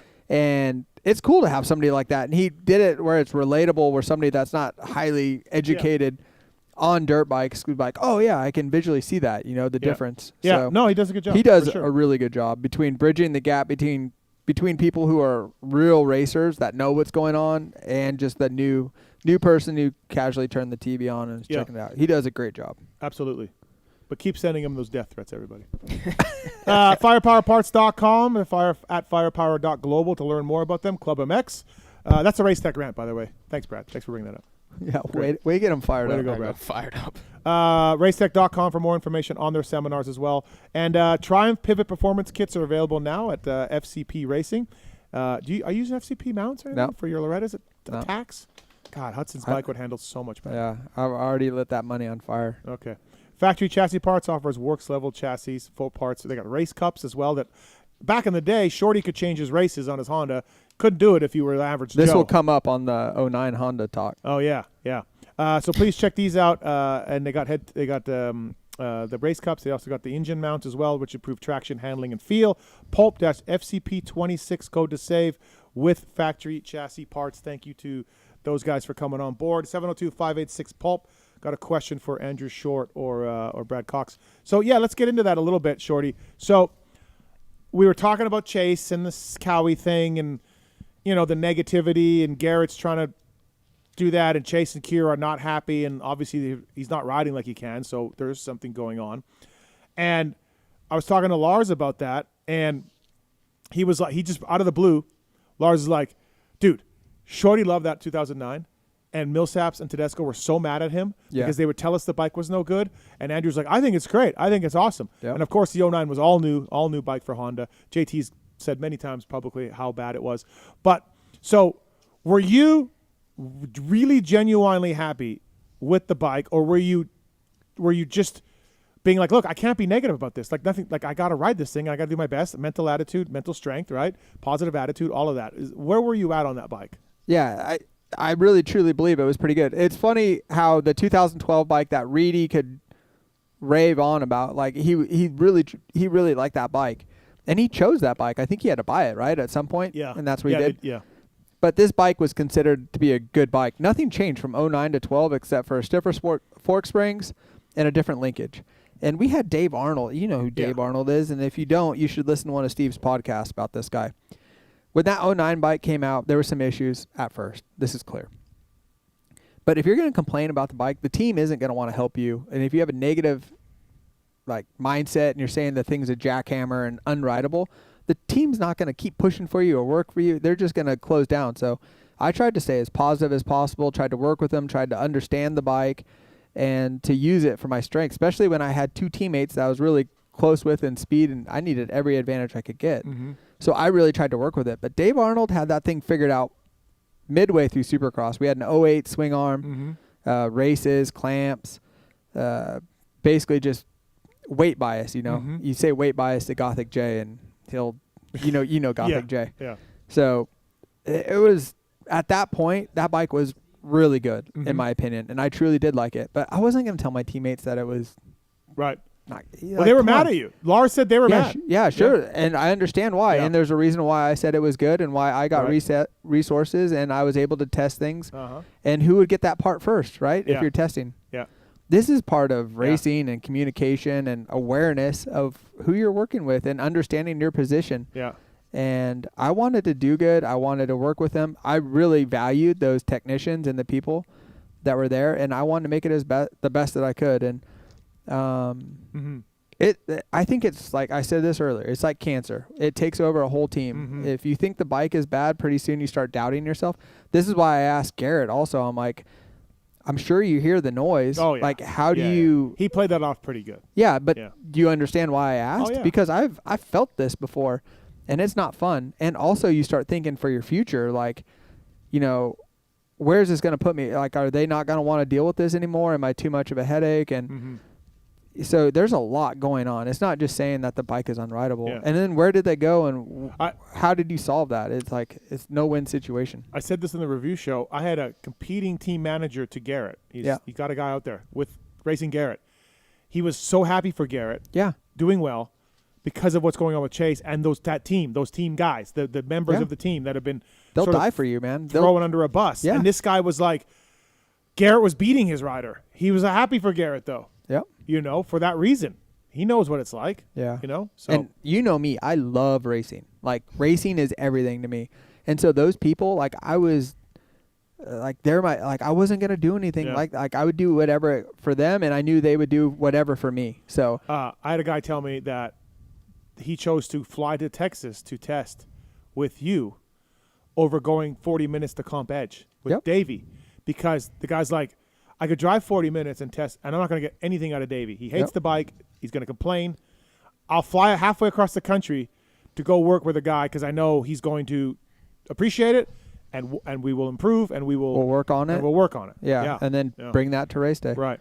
That was my mentality. And, dude, Davey Millsaps is one of the most talented racers. I have a lot of respect for him. Me and him are two polar opposites.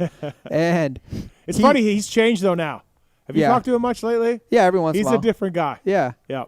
But I have a lot, just like Townley, like maybe I wasn't the same as him and he's a different human being than me, but I have a ton of respect. Same with Ivan. I grew up with him when he was a kid. Well, you and Ivan had battles. Yeah, we had battles and we smashed each other. He did not want me to beat him and I didn't want him to beat me, but typically he got the best of me. He was a better rider in a lot of series and he was a little older than me and he beat me a lot. So there was from the time I was a kid all the way through my career.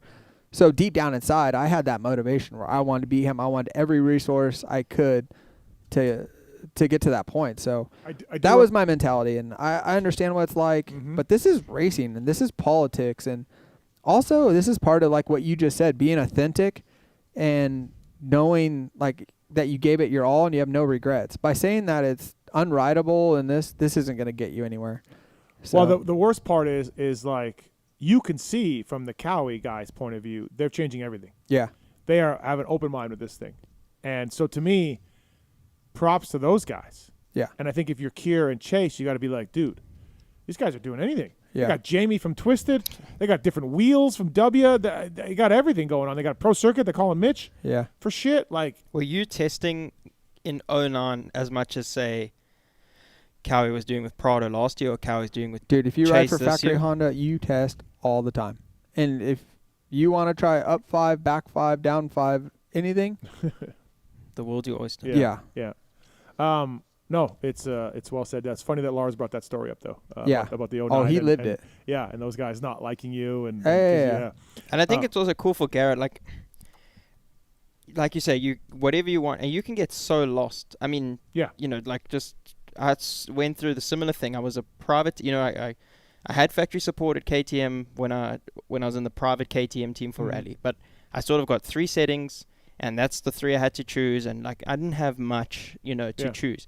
And when I went to Sherco, well, now I'll build the bike for me. And I got lost at one point because you start to stress, am I leading them in the right direction? You got, am I saying the right things? And it's hard to lead a team. And props to Garrett for, like he said, he really greased that question nicely with what he said. And that, because you can go down the wrong way so quick, so easy, and then it's a struggle to get out of that, you know? He's so fortunate to have Tickle, who's like not only his trainer, like you said, Also there's the test rider. so much value in this for him. Like he can relay all that information. That has to give him so much confidence. Hey, am I going in the right direction? He's like, yeah, it's like validation, Yeah. Absolutely. Where were we at? Oh, Quinn. Quinn's on one. Quinn, what's up, bud? How's it going tonight? Good, man. How are you? Good, thanks. I'm from Canada. Wait, did you get Ontario. the new app? I was just curious if you knew Okay. all these nationals have flyovers, and I've been to Redbud for the past couple of years now, and they never do flyover. Do you have any idea why they do that? Quinn, thank you for listening. Do you think I would know why there's not a flyover at Redbud, though? No, I was just curious. I don't know, man. I don't know why there's no flyover. Maybe there's no base nearby. Maybe no one has. I thought about it. Are you a fan of the flyovers? Yeah. I like flyovers. I think the Jets are a bit busy at the moment, no? Yeah, I don't know. With other things in the world. We had a flyover at Lakewood with some old planes this weekend. That's cool. You know what I mean? Not like jets. 4th of July. Yeah. That's the most American race there is. I love it. Did you say you were Canadian know, or you man. just in Canada? No, I'm from Ontario. Oh, okay. Quinn, do you have the new Pulp app? No, sir. You got to get it, dude. It's free to download. $2 a month. No, it's free to download. Yeah. No, I'll get it. Okay. Sweet. Thanks, buddy. Appreciate Appreciate the call. Yep, appreciate it. Thank you. Yep, thanks. Yep. Hey, I can see what he's saying a little bit, because when you're a foreigner and you come to American racing, there's one thing that you get a little bit the chills even. The and goosebumps. It's the anthem before the start. Okay, hold on. It's the anthem before the start, and I know they do play it a lot. I was on board with what you were saying. They do play it a lot, but it's America, Well, it's patriotism, and it's I'm a all cool for anthem. it. It's a cool anthem, and it gives you good. And when I was doing the whole Loretta's thing when I was a kid, there was nothing better when they played the anthem, and then it was like a 2-stroke class, and then wham, it goes 2-stroke mad, and it's an emotional 2 minutes.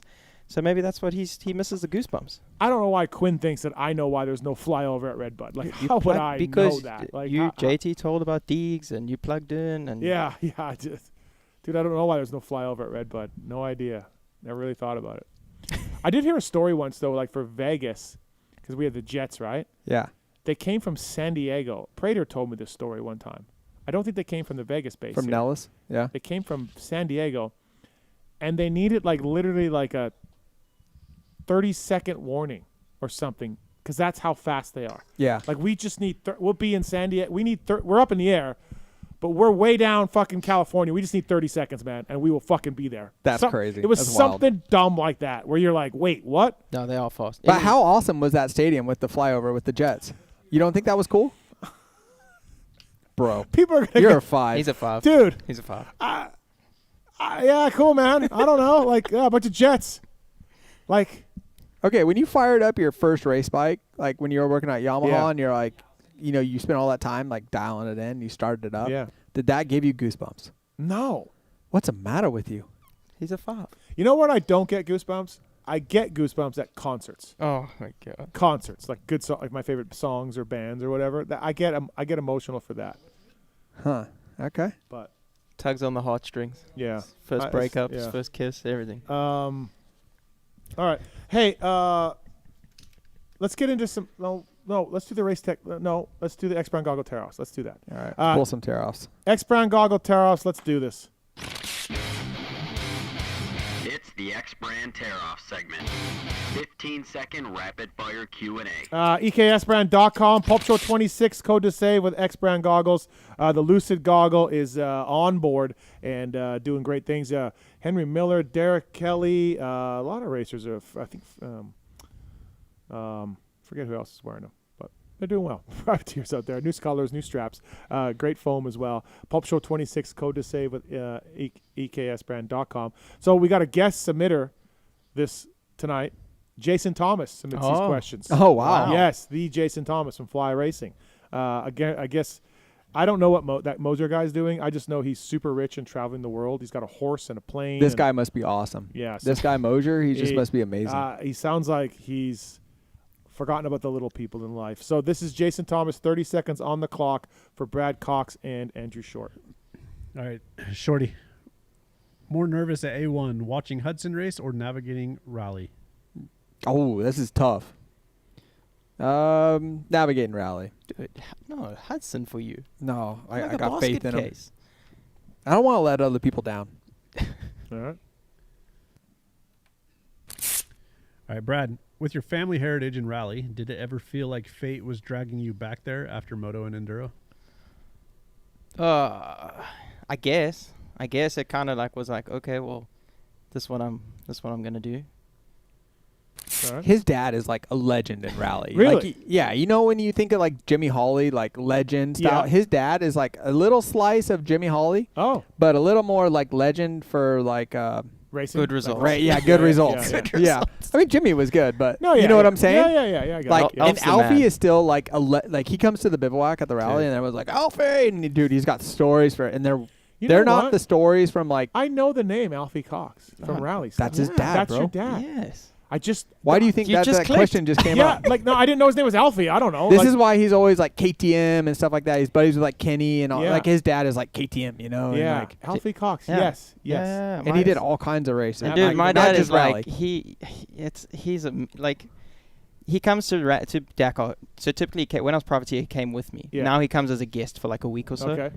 Dude, he will come. Like I'll come in. Obviously, it's different now because you got the team around me and like he's just dad. And he checks on me. Hey, all good. Right.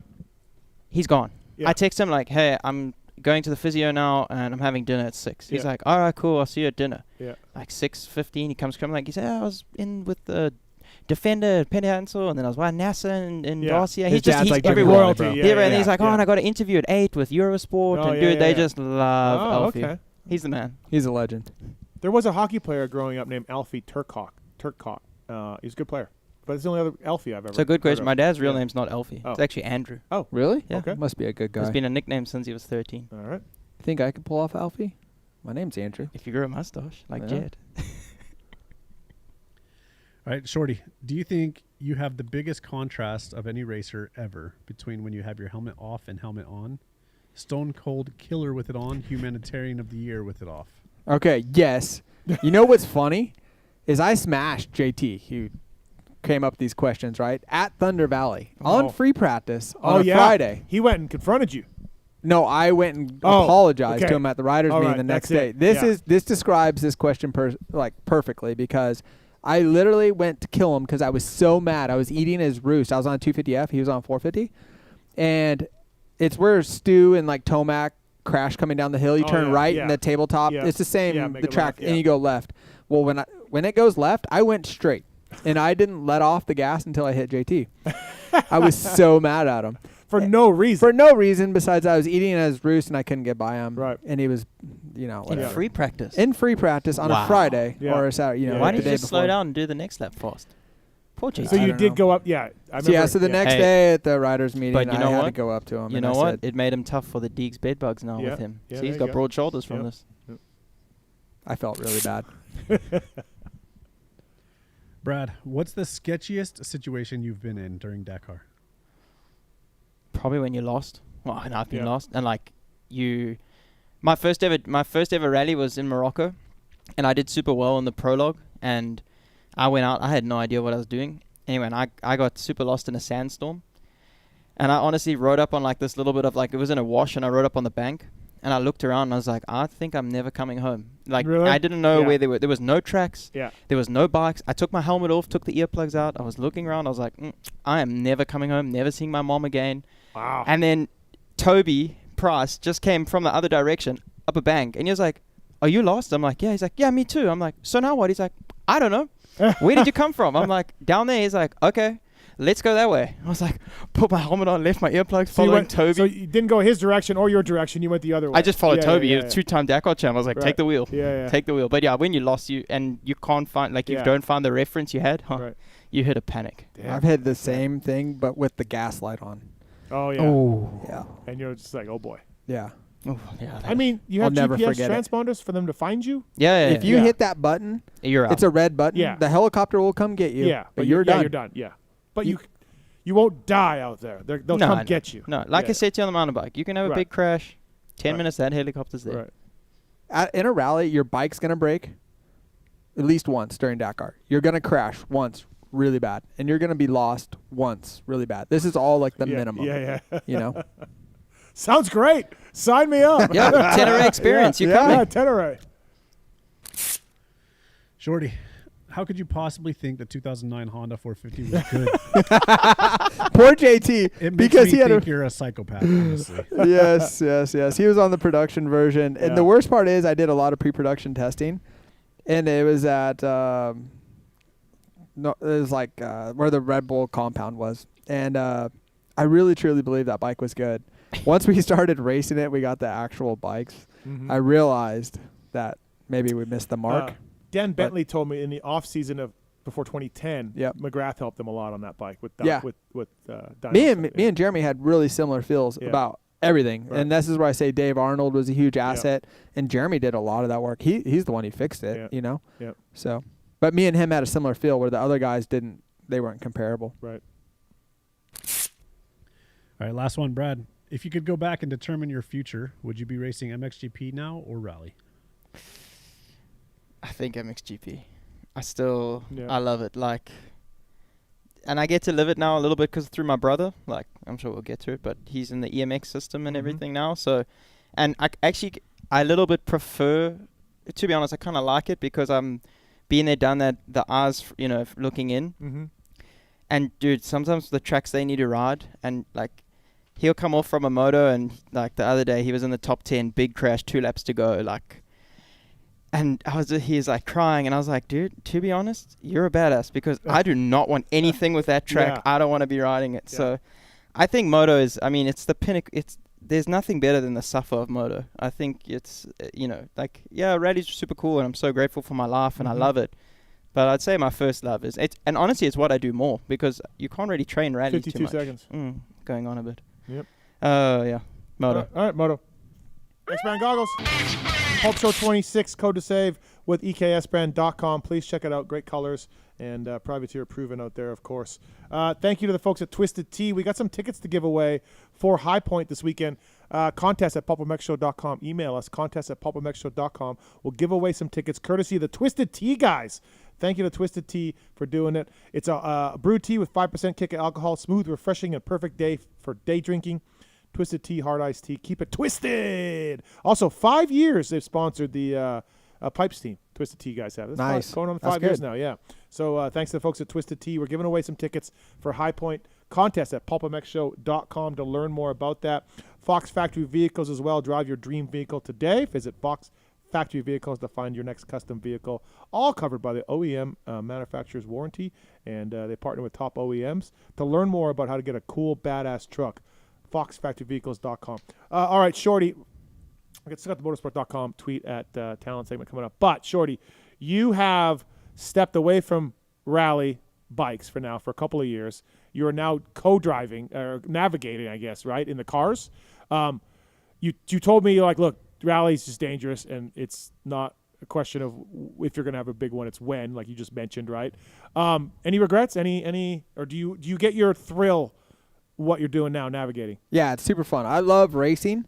With the bike side, when Jackie's father passed away on the farm in an accident, it was like, okay, I need to be a little smarter, more responsible, and that's when I stopped on the bike. Mm-hmm. But I love rally, and the guy I go with now that drives, his name's Seth Quintero. He's 23. We both work for Toyota, which is Toyota Motor Europe. We drive a Hilux. He's a great driver. He's an American. Stock Hilux? Yeah. Stock, real stock. Overdrive builds the car. It's really cool. But how do you find that guy? Who finds you? How does that happen? It's a long process. He had a guy that was from Germany for a long time, and they went different directions. And okay.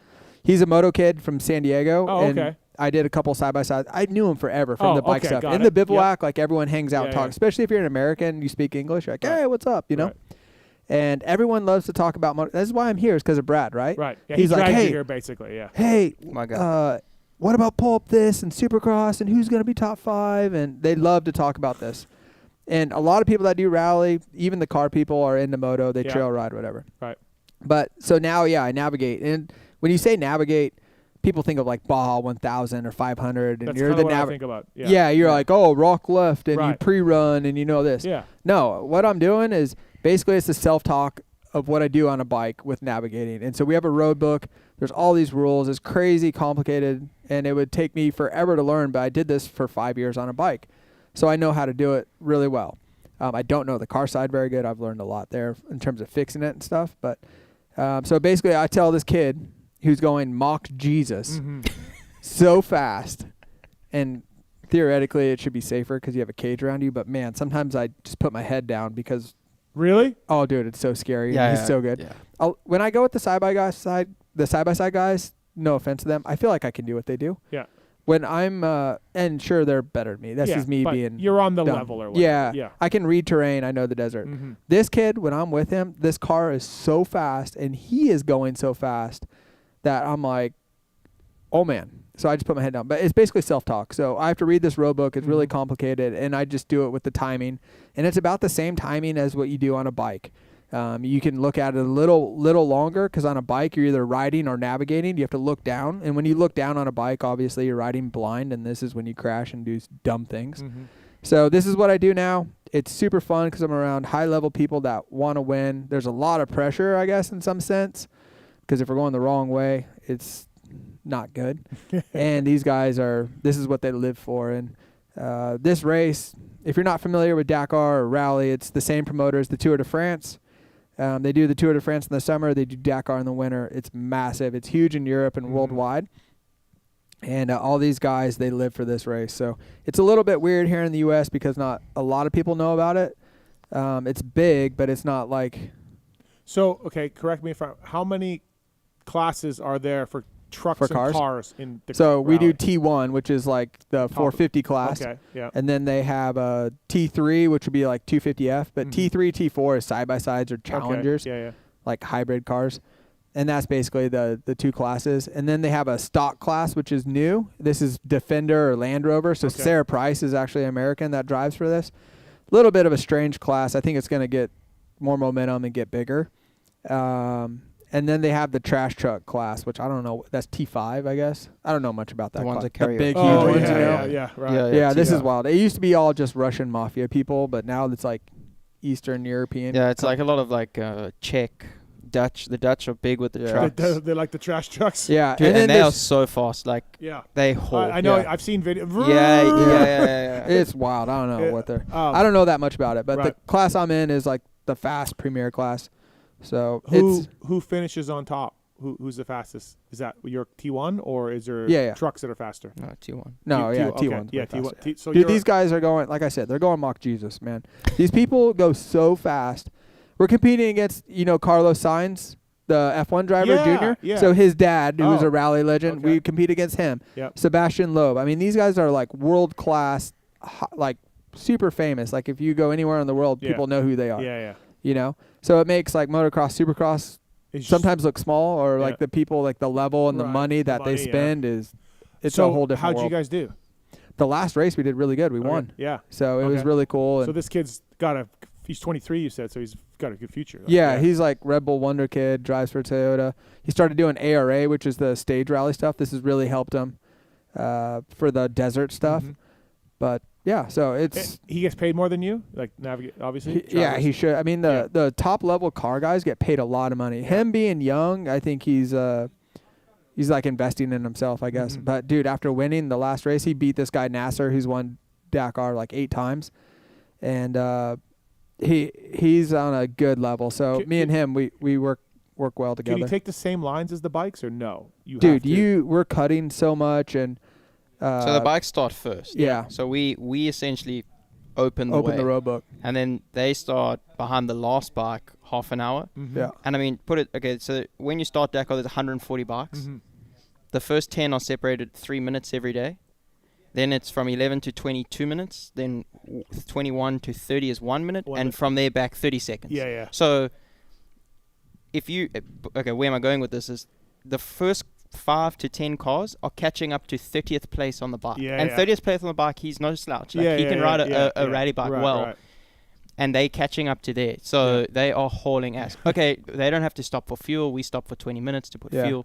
But they are hauling It's long days. And it's crazy. It's super fun, dude. I love it. Exact same schedule as the bikes? Just same amount of time? Same route. Yeah, all same that, route, everything else. Yeah. Some days they split, like when they want to put the bikes in like more rocky or tighter canyons. Okay. It's like the cars switch and then changes up for them because now they can't follow the bike lines. They need to make their own, and it's always interesting. But But you're liking it. Yeah, you like it. I love it. I love the people with the team. Right. They're good people. They really try hard, and dude, they're passionate. Like from the time they go to bed, they're thinking about what they can do better. When they wake up, they want to be better. And our teammates are awesome. We have 2 teammates from South Africa that are really cool. And one guy from Japan, he just started. We have another teammate, he's from Saudi. He's not really a part of the official team, but he drives a factory car. He's from Saudi. And a lot of the other drivers, dude, they're really cool people, and they have unique stories. And do they know who you are? Do they know who you are, what you did, or do they even? Yeah, I mean, they know some. They know, but dude, everyone there is like someone like me or whatever. Yeah. Does that make sense? Yeah, professional. Yeah, or they're way more like famous, and dude came from you know, like their heritage is crazy.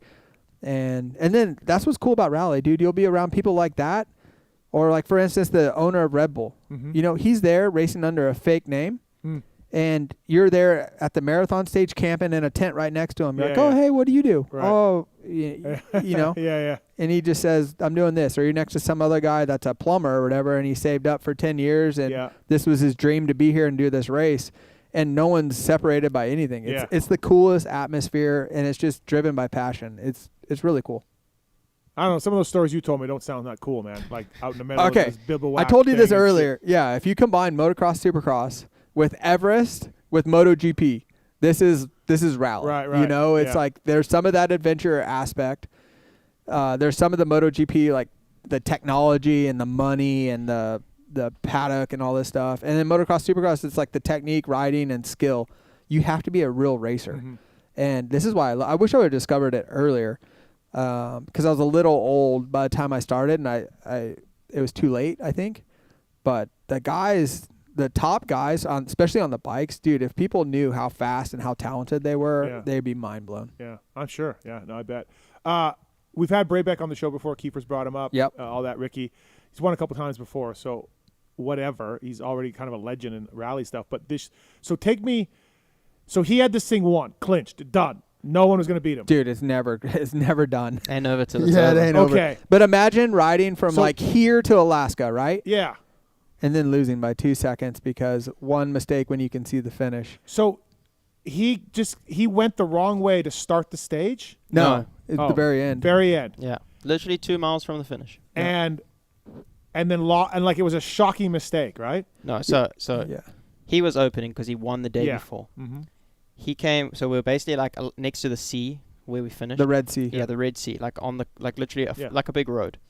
And we turned off the road and we were in like a salt bed, but it was not a big one. But obviously, like the sea was dry and it came in. Yeah. And the road book said turn on to. It said dike, turn on. You know, that's where like the water of it. You know, a water dike. Yeah. Well, Ricky drifted from the corner before too much to the left, so he just saw the dike in front of him, and jumped up on it. But there was 2. Oh. And he needed to be literally from me to Tallon on the next one. So anyway, he went full gas on this one, thinking he was right because no line in front of him. And there's a dike and whatever. Yeah. So what's on the other side of the dike? Water. Yeah. Water. So he gets further down. The water's coming in from the sea. He realizes, I need to be there. The next one over, but can't get there because of the water. Spins around, comes all the way back. While he's doing this, Luciano, who started 3 minutes behind him, passes him. Now, Ricky was leading by 3 minutes 30 seconds or 3 minutes 20 seconds. Yeah. Ricky spins it on back. They get to the finish, and he lost 3 minutes. And if it was 3 minutes 20, he lost 3 minutes and 22 seconds with one mistake. Wow. It's crazy. It's a massive deal, right? Oh, yeah, because Ricky is so good. And it's awesome that he's won it 2 times before. That kind of lessens the blow because he's in a, like, there's no other American that's been this at that level or that's accomplished this. But, dude, I felt so bad for him. Someone told me he gets $1 million to win. I don't know how much he gets, but I would say that's a good guess. So he probably the bonuses, cost himself. Yeah, the bonuses are similar to motocross and supercross, if not more. Yeah. You know? Yeah. Is that for all rallies or is that just for Dakar? That Just the for bonuses Dakar. are that high? Yeah. Just Dakar. So the WRC or the W2RC, they're just... It's probably a points. Like if you're the W2RC champion, you probably get half that, right? So like the championship bonus would be... The championship bonus for that would probably be similar, but like Dakar is the main... We have a world championship. WRC. Okay, W2RC. World 2 Rally Championship. Sometimes Tallon. Sounds made up. Sometimes Tallon, you're like, oh, look at Tallon. Like sometimes. Yeah, Not that's a lot, why he's but paid the money he's paid. Yeah, he gets a lot. Dude. So if Ricky pops up on the wrong dike, and who hasn't hit the wrong dike before? Ricky pops up on the wrong dike. If he realizes his mistake 3 seconds earlier than what he does, he still wins. Oh yeah, like that's what's crazy. I think he also ran off because there's a video when he comes in and he says to Luciano, "Dude, I almost died." Like at the end, I think he also ran off the road, like because now he was pushing because he realized like, oh shit. Yeah. And but yes, exactly. If he realized even 30 seconds before and spun it around, he wins. Yeah. And like imagine he saw Luciano on the right one and like riding like this, and Luciano saw him like, what the hell? Oh yeah. The most dramatic finish, and dude, and like literally that's saying like it's never over till it's over. Yeah. The same thing happened with Toby Price. I don't know, 2 years before he lost by like 40 something seconds. And they were was saying like, there's some sabotage with that one or something. No, this is okay. All right. Before. Okay. Yeah. So speaking of Tallon, he told us a Toby Price story that was controversial about the whole Baja thing. Yeah, lots of controversy. We're not getting into that. Yeah. Oh, we're not? No. Okay. This is like talking about Sexton. Oh, okay. You know how you said you've already talked about it? Tallon. Tobey's the man. We don't want to put shade on Toby. Said it on the show. He told his story. You got, okay. I've spent a lot of time with Toby Price. He's a good person and his character.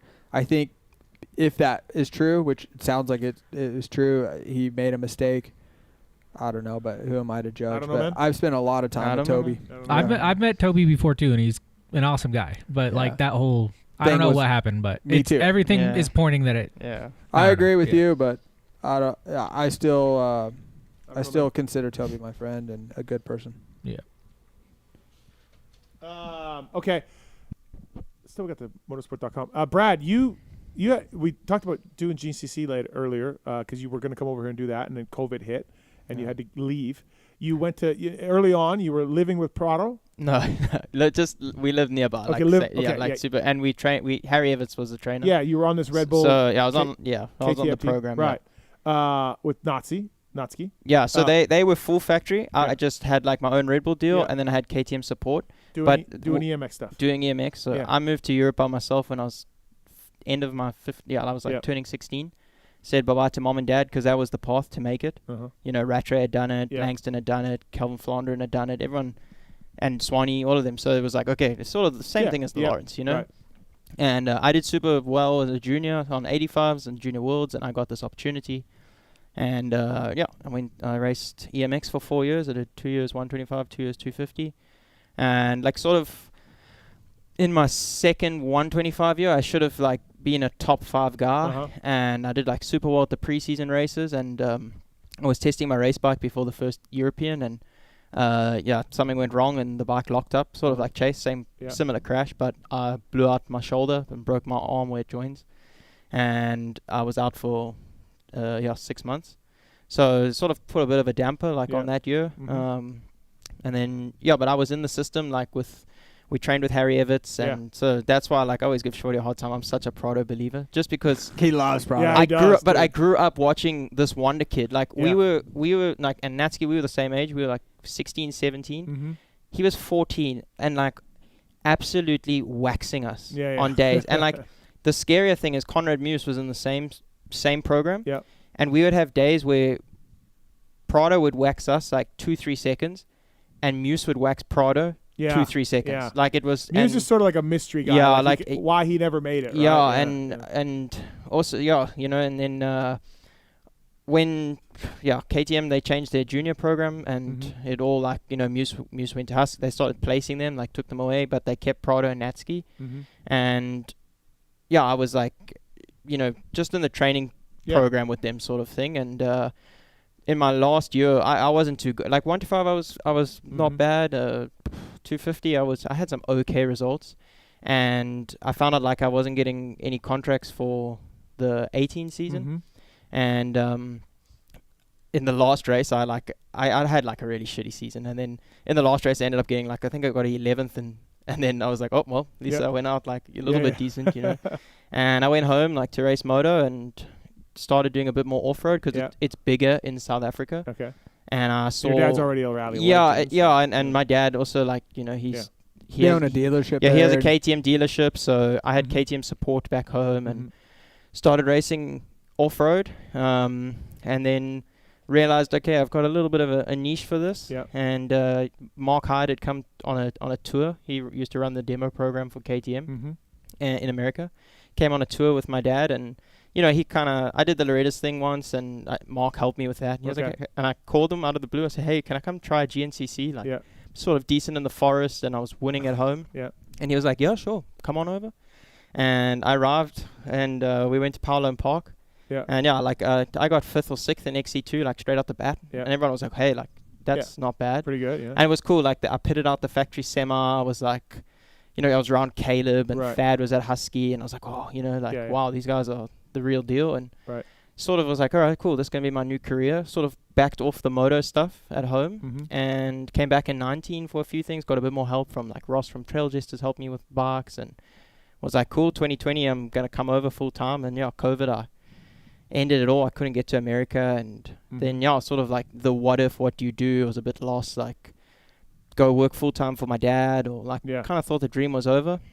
And Shorty was teammates with a guy, Ross Branch at Yamaha, and he Botswana, which is the country above South Africa, and he had done we were in the same team when we raced off-road in South Africa, and he had won a stage at Dakar now and got the factory ride at Yamaha, and he was like, dude, you need to come to rally, you're young, you're fast. Yeah. And I was like, okay, and called some people. It's funny that your dad didn't get you into it. Really, he was I scared. right. Yeah, He knew it was that also because I remember I went to them at dinner and I was like, hey, I think I want to do rally, and my mom was like, are you sure? And my dad was like, hey, it's are you sure? And I was like, yeah, I think so. And they're like, okay, we support you, but when you want to try rally, you need to come with a bucket load of money. Yeah, and it's expensive. Dude, I was like, all right, and I called Jordi Villadoms. He was the KTM team manager, and then he moved into a training role for them, for the factory team, and he had a road book school, and I just wanted to try a road book to see if I'm half decent, or if I'm actually a clever guy, to read and ride, and I couldn't get over with COVID and then he was like, hey, there's a race in Morocco, you come to that, and just figure it out a little from there. And I went to Morocco, I did semi-decent, and I went to Dakar, and yeah, kind of the rest is history. Damn. And I managed to get into wait, you went to Dakar just with one rally under your belt? Yeah. Jeez, Shorty? Yeah. I met Shorty. Is that I was normal? like starstruck. I did the same, yeah, but I really struggled. Yeah. Yeah. I mean, I struggle. Like, I've always had like a bit of a bad luck at Dakar. Like, I've always, like, the first year I should have been 10th overall, and 3 days to go, I crashed into a rock and I put a big hole in the tank, and I had to put fuel from the front to the rear. And then 23, I was like, I just started like winning in the Rally 2 class, like world rounds. Yep. And then I broke my elbow day 1, and I was lying 4th overall, like, you know, so like and then you go like cap in hand to all the sponsors that helped you to get there, because like that was one special thing is South Africa got my dad to his first Dakar in 98. Okay. And then 20 something years later, the country did like, I mean, I had did golf days, I raffled stuff. And like my main sponsor when I was a privateer was Toyota, South Africa, because they obviously have the cars and they build the cars for the rally team. Yep. And yeah, just they were like, yeah, you got a cool story and we want to support you. So I had like a car sponsor sponsoring me, because like my season for when I was privateer to do a Dakar and a full world championship was anything between $200,000 to $250,000. Yeah. And you know, I had other great sponsors too that backed me, but Toyota was the main chunk. And yeah, I got like I had KTM factory support. I always had a factory bike, so and then I got world champion in Rally 2 in 24. And I was like, all right, you know, like the phone's gonna, you know, the phone's gonna ring, and KTM started going through, you know, their issues they had, and also there was 3 teams. There was Husky, Gas, KTM, and then that went all to KTM. So I kind of, you know, lost some spots, and they ended up going a different direction and didn't choose me for the spot that they had, and I was really like went to that Dakar. Should they have picked him, Shorty? Yeah, show pony. Yeah. Right. Okay. So I was like, you know, I have everything to prove in the 25 Dakar. Yeah. And, dude, everything was going sweet. I was 5th overall coming out of the rest day. And I left, there's a video, but I left the start. And there was like, I crossed over on the Jeep track, like 300 meters off the start. And I just hit the kicker wrong. And I just got sent over the bars. Yeah, you posted it on your... Yeah, and I damaged my neck. So I was out. Yeah. I rode 50 to 70 Ks after that. But my neck was just starting to burn, and I was like, you know, you don't play with that. I called, and then, I mean, I remember I cried the whole way home, because I was like, I'm done. Like, I'm going to work full-time for my dad now. It's over. Like, I was like, cool, I'm just going to support my brother and be a full management mode for him and train. I was training him at the time, too, like physical and riding. And then, the phone rang like 2 days later from Sherco, and they were like, hey, we want you. And I was like, then I started crying again for happiness. And I've been at Sherco, and I've absolutely loved it. It's a great team. It's, you know, it's... Shorty, is the Sherco any good? It's good. Okay. Yeah. I mean, I think some electronics maybe aren't exactly on the level as like factory KTM and Honda. We get it. Yeah. But it's cool, and it's been amazing. Like, you finally get the dream. You want to be a factory rider. Yeah. Like, my whole dream in moto was to be a factory rider. And yeah, sure, it's not moto and GNCC. My goal was to be a factory rider, and now it's this. And dude, I get to make a living riding a dirt bike, and it's crazy what we do. And but it's weird. I mean, I only rode a KTM my whole life. Yeah. My dad was a factory rider from '94 for KTM. He has a dealership. I worked in the dealership. Like, you know, like cut me open, I bled that color. But wow, I mean, listen, I took KTM to his first ever win. You did. Actually, I'm sure Roger's very thankful for you. Yeah, they tell me all the time. But it's cool. I'm super happy, and super interesting career, right, Shorty? Like, yeah. Moto kid, plucked into the program, didn't work out. I'm doing off road. And it was always hard because of my surname. Like, dude, like, I see a little bit with when I watch the Reeds YouTube, like with Tate. Like, dude, the pressure. I always have such respect for someone that has a famous dad, you know, and they can, because the pressure. You have to win. Yeah. You show up for a 5K trail run, and you Brad Cox, your Elfie's son. All right, you need to win. You know, like you need to be good at everything. And I think I went the moto way because I was like, I'm good at this, and my dad didn't do this, and then like I was a little bit nervous. I always used to call him Mr. Woods growing up, like, you're just Mr. Woods, you know, like he'd try to give me, like he was very cool. He stepped away, like I did everything on my own. You mean off-road guy, like that's and then he would like, I remember he would like tell me one or two things, and I was like, you're just Mr. Woods, you know, like my dad never trained me. I always had a trainer and a different guy, and that's funny. and now my brother's like full gas in the same system. How did you get into Pulp Show? How did you start listening to that? Just was it like Early days? Yeah, 2016. Oh, okay. Yeah. Yeah. I don't know, like just social media, and Right, there was this, and I was learning about podcasts, and because dude, you're plugged into the. He knows everything, dude. Yeah, like he's really. Dude, I've listened to every show since mid 2016. Yeah. Every pulp show, every review show, every Moto 60. Poor bastard. Even when he's like riding to the start of a race on a rally, he has headphones in, listening to. He knows everything. Yeah, like some of just music, but generally it's like catching up, But because I love the knowledge. Like I can tell you. We watched Lakewood today on the couch, and he knows everything. He knows that. He knows. Yeah, I can tell you everything from 2010. Yeah. I can tell you all the champions, every class, who did what. I can tell you what this guy did from because I don't even remember stuff, and he's like, "Oh yeah, you did this." And I'm like, "Oh, cool, Bradley. Cool, Bradley." Like I'm from the bottom of the world, you know, and it's like I just wanted to be at that highest level. Right. I mean, we used to wake up at 4 o'clock, go on the spin bike or running on the treadmill, and I used to put on TGO or Verb Moto or something, just because it's like, you know. And buy all the Racer X's when they came, and all of that. Yeah, so that's cool. And I got cool opportunities as a kid, like just obviously with my dad's connections. Like I got to do KJC, and I came to Minios, and so I was, I was very grateful and happy with the. And I mean, I wasn't that I was doing KJC coming last. Like I was third, and I crashed on the last corner, and I got fourth. But yeah, it's just it was So I went moto because I was like, this is kind of what I can do, and it didn't work out. But so the goal for you, really, I mean, you got the speed in rally, but we got to bring this thing home. Yeah, I need like this year. I mean, like Shorty says, bikes break. Like we do 8,000 kilometers in 2 weeks, and I just had a freak mechanical. I shoulda, woulda, could have been 6th or 7th overall. It would have been my best finish, and so I was 11th, or 12th or 11th at the end, but. I think my biggest thing now is I'm just pushing for stage wins and just be a top 10 guy. If you win stages, is that like if you win a stage but get 14th, but another guy gets 6th? Is it more valuable to it's like we can work with speed. That's what I mean. Is that what it is? Okay, a stage win is like winning a one-night race. Like Shorty Seattle 20. But I'm saying what's more valuable, and you're saying the stage win. Shorty you want to win the overall. But I know, but I'm saying. I mean, So I mean, I asked Shirka like, hey, like, and they're like, because I almost won that year, the third stage. I finished second, and they were like, no, dude, like you can win. We saw it, and I was like, oh, cool. All right, sweet. Like, And if you're a French team like that for French TV and all that, if you can win a stage, it's huge. It's big, yeah. So if you win a stage, you're good for the next year. Does that make sense? Yep. Like you'll get a job again. You can work with speed. Yeah. Same like 250 class. Like exactly. It's the same thing. But I mean, we all believe we can win. There's like 15 of us on the start line that believe we can win the Dakar. I believe I can win the Dakar one day, hopefully. Yeah. But awesome. I need to work on some things, like personally riding, navigating a little bit more, sort of putting the racecraft together. But because I'm like not trying to prove myself for a team anymore, I feel like I can work on that stuff now. Because before I was just like, I'm going full gas. I need to be signed. I need to make money here. Like, now you got a little bit. Like, now I'm like, cool. I'm doing what I dream of, and so and I'm lucky to have this guy next to me. He guides me. Look at that. Like the mentor. How do I guide you? The mentor. Yours wind beneath his wings, dude. Well, sometimes Elf says, hey, like, why don't you just go speak to Shorty? I'm like, okay, I'll go speak to him. Yeah. Elf loves this guy. Oh, who doesn't love Shorty? Except for like a lot of people. Well, the guys on the track sometimes didn't. You already mentioned a lot. Hey, our guy Zeb Armstrong, good dude. He's got a facility for sale up there, 100-acre property. They got a main moto track with lights, kids track. They got room there to build other tracks, paved parking, bathroom facilities.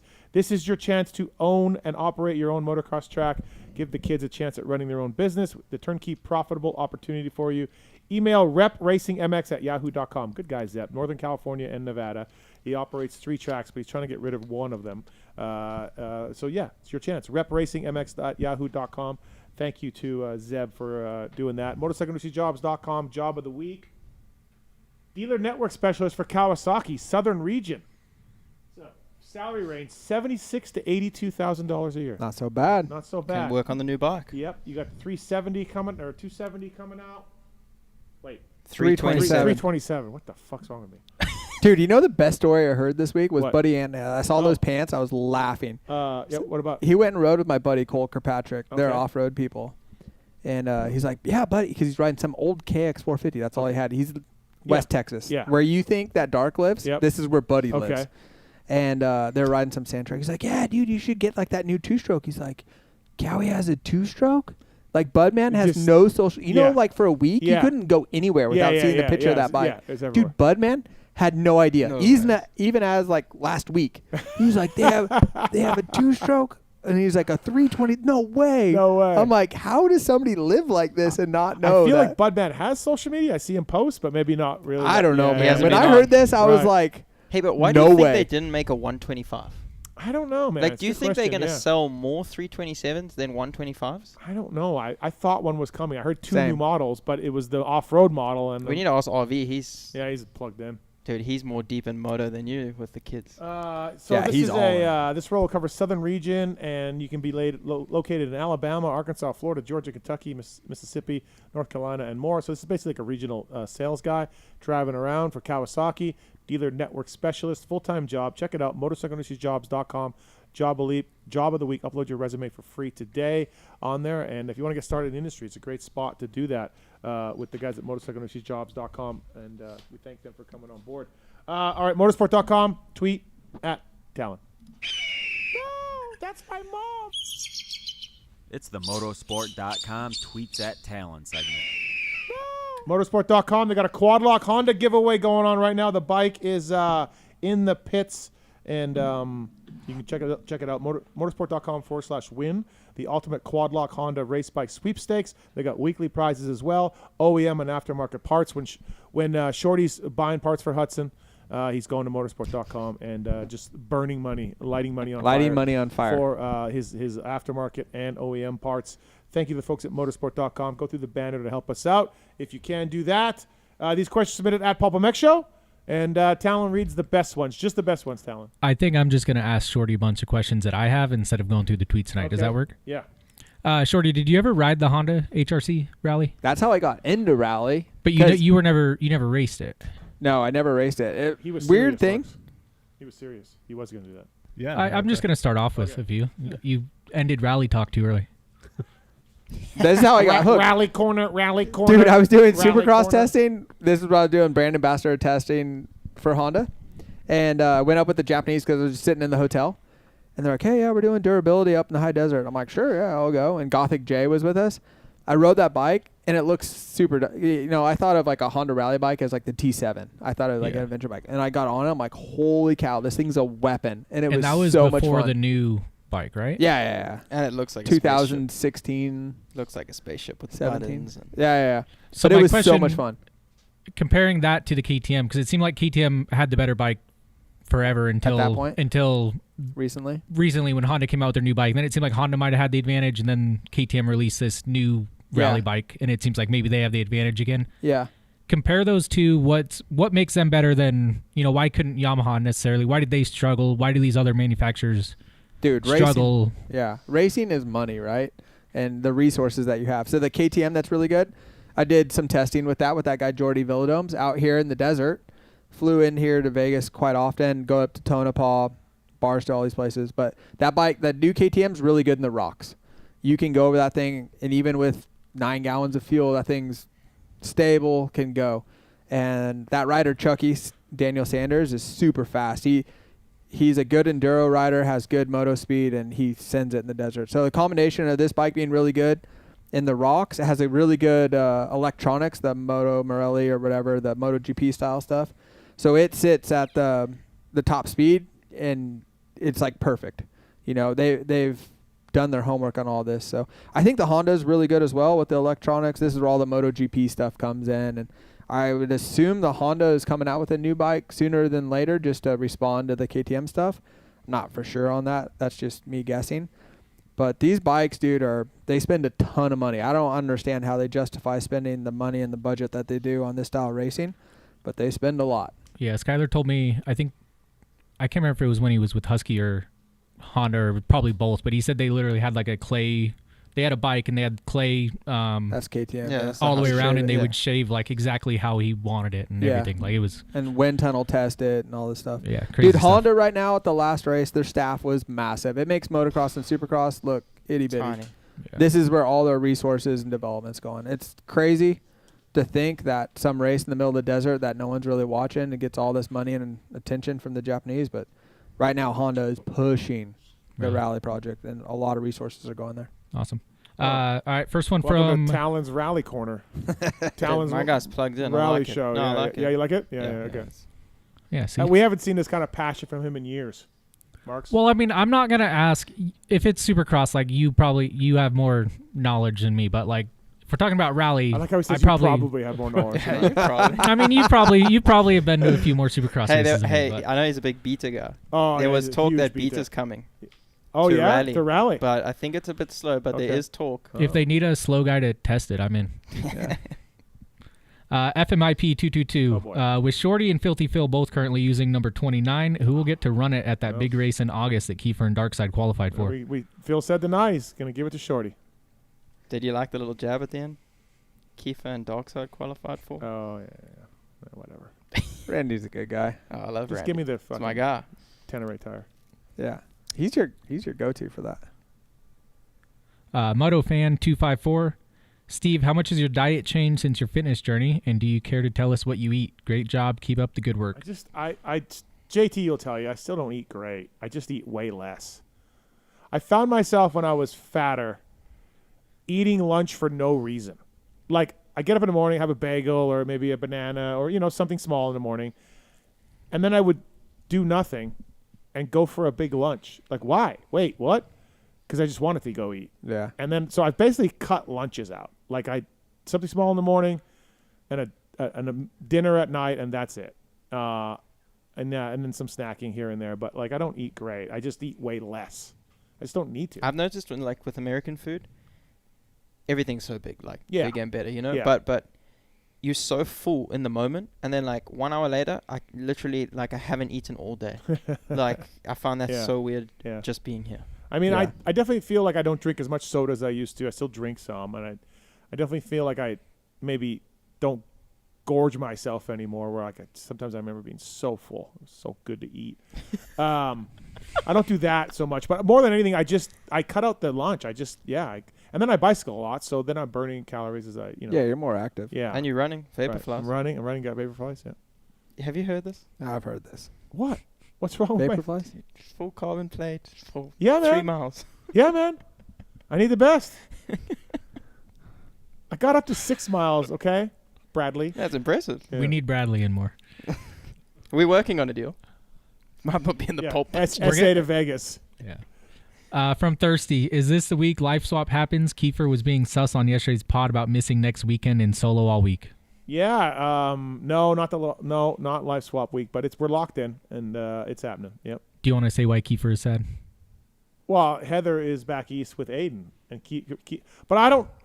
Kiefer's plan was going back east. He told me that, and so I don't know, man. He's just back. He's in the desert now alone. And I'm hey, like, man, you beating off? Yeah, that's all he's doing. He's beating off in the desert by himself. And Happy birthday, Kiefer. I don't Happy really get it. birthday. Yeah, his birthday's this week. Yeah. Yeah? And Heather's not even going to be there for the birthday. But this is the plus 50 birthday, right? So he has a Yeah. lot to celebrate. This Yeah. is the Loretta's birthday for Yeah, him. right. So, yeah, man, I don't know his plan. I don't know what's going on there, but I don't. He's not going to High Point. Yeah. Go get some throttle therapy. Yeah. So is Heather going to be there alone with Yes. Aiden? PNH. Is there any stories from Lakewood? Yeah, he gave me one, but he said it wasn't worthy of calling in. But okay. she thought the first lap of the first qualifier counted when the track was shorter, like it was like 5 seconds shorter, because from when the start line. Yeah. So she was like, "Well, that's his time. Why isn't it?" And they're like, "No, that time doesn't count." And Kiefer said he heard this and turned around and walked away. Dude, I was just dying laughed. at the hangtown. Yeah. Start crash. Yeah. you haven't heard it, eh? No. Oh, It's dude. Aiden. It's Aiden. It's Aiden. Oh, there he is. She was not. I played for you in the car. She was not stoked that we told that story on the Oh, show. so good. Yeah. So good. Yeah. So. She loves her baby. That's okay. Voice of the Drunken People. Shorty, has anyone in off-road racing had a faster rise than Seth Quintero? Is his goal WRC or to stay mainly in W2RC? I think he's more off-road, but those WRC people, they make a lot of money. So, I don't know. He just needs to keep going fast and be happy. That's what he's doing. Shorty's just the icon meat Dude, stick. All show. He's all in. Dude, I like. Do you want some of us to take home? I got a box. I'm taking this one home. Well, apparently, I got a box. You can have a home. Cool, man. What's that? The jalapeno one? Oh Yeah. no, how you guys say it? Jalapeno. Jalapeno. Jalapeno. Jalapeno. That's how Trailer Park Boys say. How do you say Ducati? I respect a man who gives another man a lot of meat. Ducati. Ducati. Dude, there could be a lot. Listen, How do you say Sacha? Sasha. It's Sasha. Oh, we didn't even talk about the Conan brothers. We didn't. Dude, they were good. Southwick. They were better than I thought. Southwick. I mean, I know they're fast. How are they twins? One is massive and the other one's tiny. I don't know, man. Well, Lucas came out first, so Yeah. makes sense. And how? But the dad is super short and the mom is tall, so also that. Okay. They are good. Like I was telling you the story about Sardinia. Yeah. Like Jeffrey is unreal in the sand. I mean, Yeah. everyone knows Jeffrey Hurlings. And Sardinia's not really right. Dude, and Sardinia was so gnarly. Like, and Jeffrey said though the Honda doesn't work in the sand. Yeah, but it's still Jeffrey. Oh, Like no. he's Okay, still yeah. unreal. Right.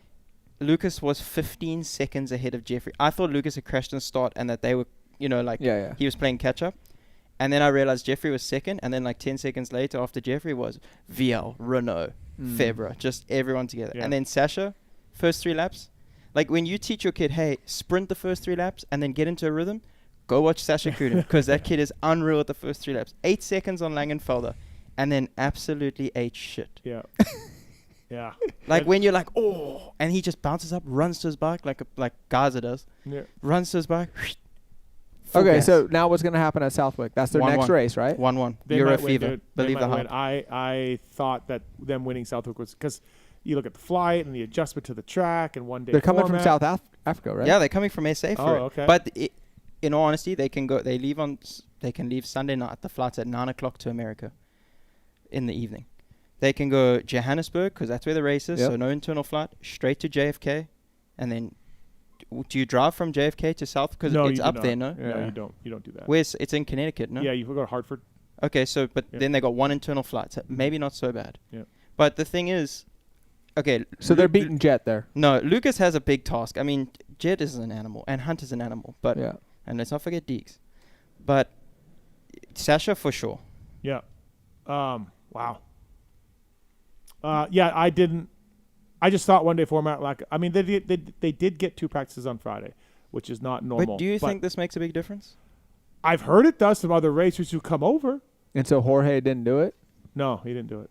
But he rode Lakewood last My year. guy. But my guy. All right. LO Cool James 425. Brad, do you see yourself doing the Baja 1000 at any point?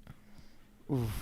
I don't think so because like it's a lot of hard work. Like not that I don't like hard work, but like you pre-run and you got to have a good team and the bike and yeah, like I mean I'm only 28, but I think I'm a little bit past that. My career. I'd love to ride it though. It looks cool, but yeah, I don't think so. Since Kurt passed away, I feel like it's not a place to race. Like that's a place to go ride and trail ride and go on an adventure bike and do all that. But to me, like the safety isn't there. That's what's so cool about rally. Like it is dangerous, but if you hit the button, the helicopter's coming for you. You know, and there's like 15 of them with doctors and. I had the opportunity. Like I got asked to do it a few years ago for that Chavez, the KTM team. Chavo, yeah. That's it. And but it was the year before Cade Walker had that that issue, and I was just, I mean, rally I never think about the worst consequence. Yeah. But Baja, I'm like, right. Yeah. Trophy truck looked cool there though. Oh, by the way, Tyler's got a question for Short. He's been on hold for a while. What's up, Tyler? Can I give him some socks or something? Hey guys. Hey Shorty, longtime fan. I missed the beginning of the show, so I heard you talk maybe Talon's phone with Jett a little bit, but I did both of mine back at Lakewood last July. Ooh, sorry. So I was OJ'd that triple step up actually that was giving guys problems on Friday. But yeah, I was just wondering from your experience, kind of what was your injury and any PT kind of tips and tricks as a, moto guy to moto guy? No, I don't think there's any tips and tricks. Jett would have been the person to ask. He's got to be up on all that, right? So yeah, I don't know, man. I'll have to go back and listen to it. Yeah. Well, he said G was helping him, and yeah, think about the budget that Jett has and the resources that Jett has. Versus And I had a lot of other issues going on with my ankle before that. It was almost fused as it was when I broke mine. So, man, I'm sorry to hear that, but I think just no worries, man. Yeah, how was your recovery though? Like, was it like a year or more, or kind of, what ankle? How'd you do it? I cased a triple 2 laps to go in the main in San Diego, and okay, yeah. But yeah, I came back not long after. It didn't take me a whole, like, I think I was racing even by the end of Supercross, but like I said, my foot was basically fused already. And so I was a unique situation. But that hurt for a long time. Like, pain-wise, it took a long time to heal. Yeah, that's where I'm at. Like, I'll have a good day of activity, and then the next day I'm smoked. Yeah. Let alone to go try to man. snowboard or go run or anything like that. So Yeah, I think you heard that with Jett, right? Brad was saying you done yours. Yeah, I've and also done if mine. you go running the Yeah. next day, you're I did the hyperbaric. Okay, look, I didn't need surgery on mine, and I broke it, but like nothing to the extent of you and Jett. But I did the hyperbaric chamber a lot for it, and I found that helped with speeding up the recovery. I also got lucky; it was COVID, so I was kind of forced to like chill. Nothing, Yeah, but all right. Thanks I for the still call, struggle. man. Thanks, Tyler. Yeah, appreciate it, guys. Appreciate Thanks. it. Hey, by the way, I know we mentioned earlier the app. You guys got the new PulpMX app. It's awesome. It's free to download. It's easy to listen. All the archives are there. Dave Genolfi was saying, hey, have you ever done a podcast with Troy Adamitis? I'm like, yeah. And then I pulled up the app, typed in Adamitis, and there was 2013 pod. So it's got all the stuff I've done since 2008. Easily searchable, easily found. Drops are all on there. My kid loves the drops. Dude. I just added, literally as you were saying that, I just added 183 drops to that. Wow. Yeah. Good job. but I Good will job. say Can you one thing. email me some drops for I the will- iPad here, please? Yeah, Thank you. Probably. Okay, You cool. can use the new PulpMX For the right app. price, no problem. Yeah, for $2.99 $2.99 a month. $2.99 a you month. can download that app. I was getting the worst connection code sorted for a listener, and I went, and I'm not subscribed. So I was like, Marks, what do I do? Problem. But Unbelievable. we got a DC pod, Davey Coombs pod, exclusive to the subscribers on there now. We have a Works Connection code for the next 30 days that saves an extra money off PulpMX 20. And we're going to do that each week or each month with one of our sponsors. So please check it out. The new app. It's really cool. There's a game you can play where you can be Darkseid, myself or Kiefer, and jump, and you can hear Darkseid's voice. When he crashes? Yeah. I love that. Here, watch. I'll do it right now. So what was your impression when Darkseid made it? Like, what? Oh, good for him. Yeah. Were you stoked for him? Yeah, sure. I was stoked I was for him. I was impressed. that he I'm made happy it. for him. Were you watching his race? Yeah. Did he get in easy? Like, no problem? Like, Yeah, was he, but dude, it was raining. Yeah. And so I was like, ooh. Yeah. This could go bad. All right. But he was genuinely really happy. Dude, shout out to my guy Dave G though. His Instagram has been going off with the photos. Here I'm doing dark. I'm doing dark. That's when you crash. That's the voice. That's good. Cycle Ranch. Here, you can do it again. Oh, is that at Cycle Ranch? Yeah, that's your track. That's my track. Yeah. Look at that. It's priceless. It's Marks, priceless. can you change my score in that game so I don't suck so bad? Dude, I would change my own. I'm so bad. I thought I was doing good. I got like 1,500, and then I look at the high score. It's like 8,000. Is it up that high? It's It's Is it like Matt's? Not Matt's schools. No, it's a- MX. No, what's that? It's It's just like a janky, like almost like a Flappy Bird. what is it, like Excite Bike? Yeah, Excite. That was what I was looking for. Excite Bike. So please check out that new PulpMX app. Please. And thank you. Thank you. Be Her 95. Shorty, being a Colorado native, is there any reason why athletes don't train at higher altitudes? Train high, sleep low. I don't know.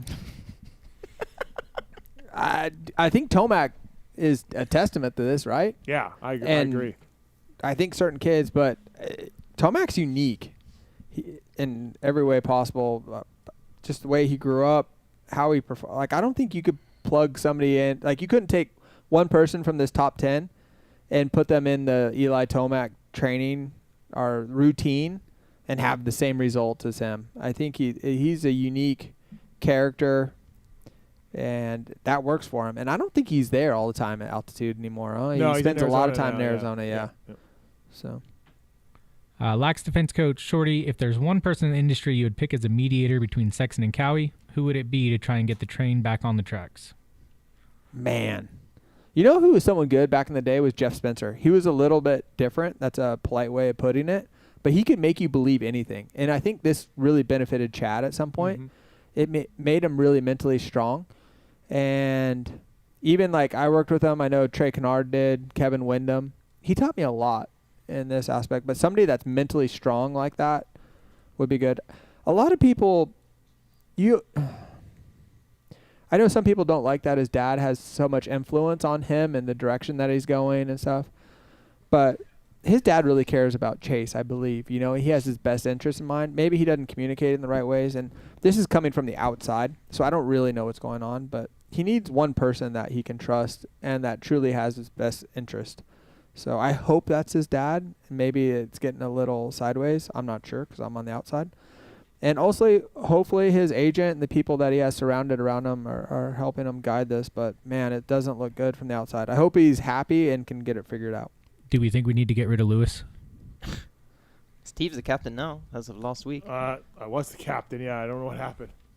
Not good for the captain. No. Yeah, 1 week. Hey, what do you think about Chad though? Because he was known for the testing and the changing of everything. Like, do you not think because they're sort of similar in that way? Obviously, Chad tried to work with him. I think. Yeah, there was a little bit of that, but I don't know. Same with James, right? Yeah, James. Yeah. There's definitely a track record. Michael Milsheimer, I'll ask this for Steve. Did you notice how Jett's suspension follows a terrain rather than kicking? His rear wheel is in contact with the ground while everyone else is kicking off the square edges. Yes, he centers his body so well on the bike. He's got, I mean, I don't think Jett's the only one that does that, but yes, the bike works pretty damn well. But also he's using his legs, he's using his leverage, and all of that. So and Hunter's bike has to be baseline setup has to be really close, sure. right? Yeah. And so it just looks different. I think the Hondas are good. Yeah. Yeah. Breaking news. What's it going to be like next year when they have a new bike to develop? Well, they've ridden it already, I think, and they like it. So that's just going early. But, all new bike. Brand new bike. Trey Kennard developed. I love the things that, this transmission we talked about that's so good at altitude. Yeah. I think that's one of the things they implemented into the stock bike. It has back 5 foot pegs. A lot of the things they do to the Works bike were all implemented on that bike. I think that's Trey, right? It's pretty impressive that they cut 9 pounds from it. How much is 9 pounds in kilo? I don't know, man. 1 kilo, maybe? Well, I'm metric. Google that. Yeah, Google it. How many liters are in a gallon? It's 4 kilos. How many? 4.3 liters in a gallon, I believe. I don't know. Yeah. The Imperial system blows my mind. Like, I thought that was your race tech. It was a little bit, but I like America. I don't want to brag on America. But yeah, the Imperial system, that's got a shuttle. All right. Life of a D-Man. As a guy who had a near-death experience due to engine failure in Baja, I got to ask, what's your guys' best shit hitting the fan story from Dakar? I'll tell you my worst one. When I was day 2 at Dakar, went to go fill up with fuel at 250 kilometers, and I was the second bike there, and I went to the bottom pump, and I got about, how many liters did you say are to a gallon? 4.3. Yeah, I got about a gallon of water in there, so 4 liters of water in my tank, and left the fuel station, and my Dakar was over. I was so angry. That was one of your first years there, wasn't it? No, it was like my 4th. Well, I remember that. I just had that in Morocco. From the organization. Oh. Like they had the fuel truck, yeah, and the water settled, and I was the first one to one of the pumps. Like they have a bunch of pumps set up for multiple bikes when they come in, and I got the water. And because also the tanks they take from are underground, and generally there's flooding in Saudi when we're around there, like in early December. So I just had it in Morocco now at a rally. I was first bike there, put fuel, 100 k's later. Water's heavier than gas, but dude, if you drain it, then you don't have enough fuel to make it. Like you have to go so far. Right. It's so frustrating. Oh. And the organization doesn't like own up to the mistake or anything like that. No. You're gone. Morgan Svensson 8. Steve, what happened to donating towards the LCQ race and possibly winning a night in studio with you and your crew? I think the price will draw money. Yeah, that's going to be for the PulpMX Gives Back. We're going to do that for PulpMX Gives Back, helping out injured riders. You can go there now and win a trip to the Lawrence Farm compound. We're going to do that. Stay tuned. Wow. Sonny, Steve, why'd you have a hair curler box in your hands during the weed show? Sold this one. Yeah. So Chris and Heather Kiefer came up here for a concert a few weeks back. They're in their bedroom. Heather comes out. Pookie's like amazed with her hair. Chick stuff. Yeah. She's like, oh my God, your hair. And then Heather's like, well, yeah, I got this extra long curling iron. And not a 3-barrel, but an extra long one. Who the fuck knows what that does? And so Pookie's like, oh, man, that looks awesome. I got to get that, blah, blah, blah. And next thing you know, Heather's like, I got it for you. Don't worry, like as friends do. And then, we just never ran it. She was going to ship it. She didn't ship it. And she's like, I brought it to the race. I'm like, cool, man.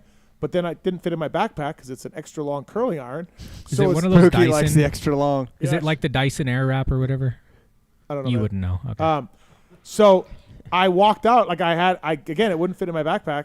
So I just walked out carrying it. I'm like a real man does. Yeah, and Hunter's like, are you going to sit on that? What is that for? That's my guy. A bunch of people were making, I'm like, yeah, man, it's just a gift. I'm taking it home. So I Pookie. Trying to keep your wife happy. Yeah, thank you, Heather Kiefer, for the gift. Randy rides moto. Shorty, which year 450 class do you feel you went into being the most prepared and were confident of championship contention, SX or MX? I don't know. That was a long time ago. Brad, which year did he feel the best in?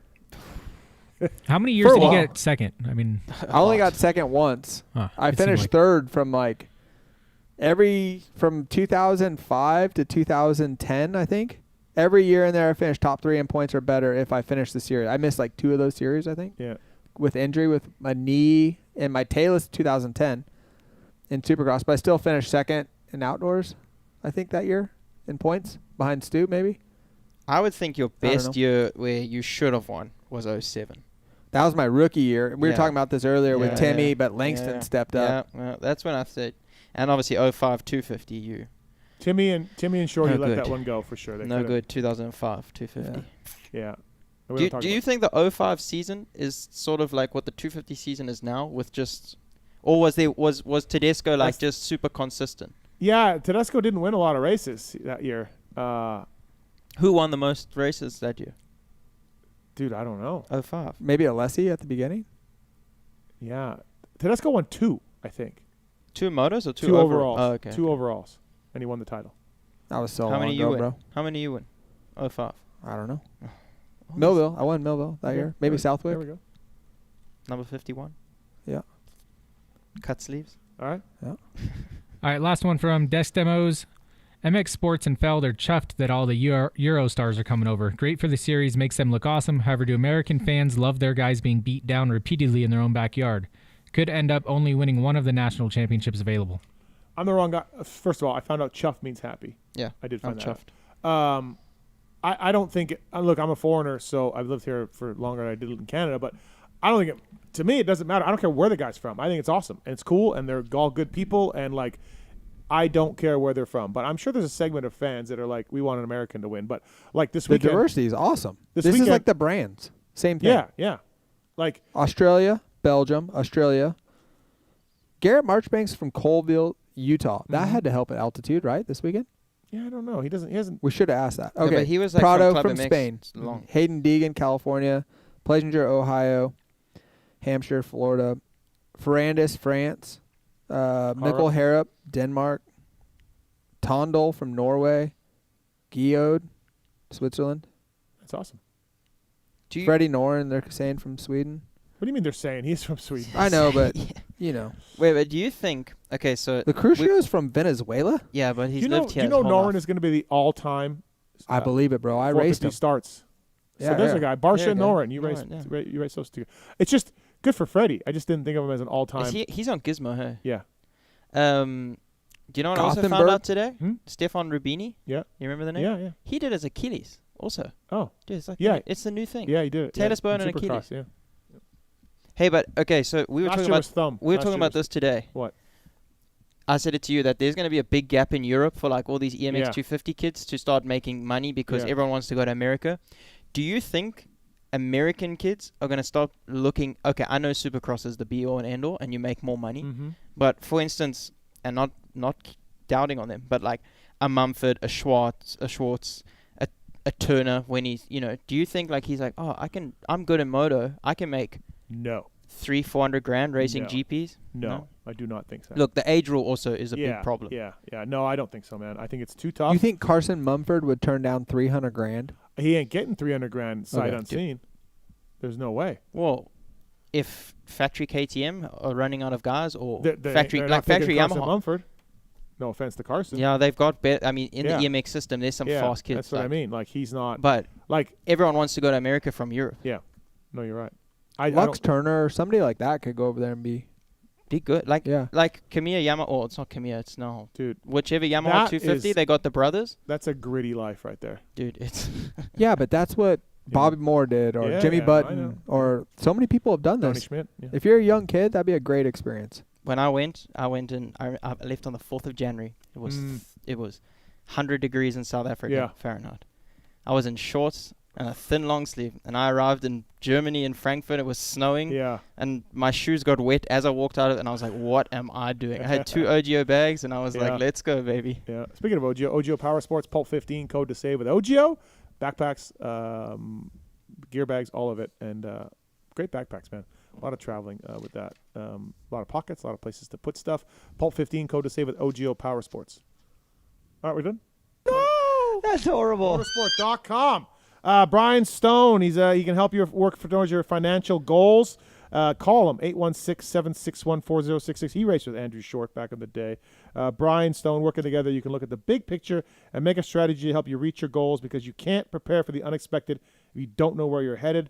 He's a financial specialist with Edward Jones. Brian Stone used to race. Legend. Midwest fair race legend, Brian Stone. Jett Lawrence, Garrett Marchbanks, Liam Draper, Phil. Best interview tonight. Shorty?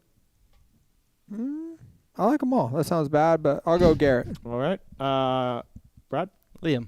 I'll give it all for a guy. All right. I think Jett interview tonight was the best one. Jett was good. I think it's the best one we've done here on the show with Jett. We've had a bunch over the years, but I think this is the best one. Marks? I agree with what you just said. Yeah. Tallon?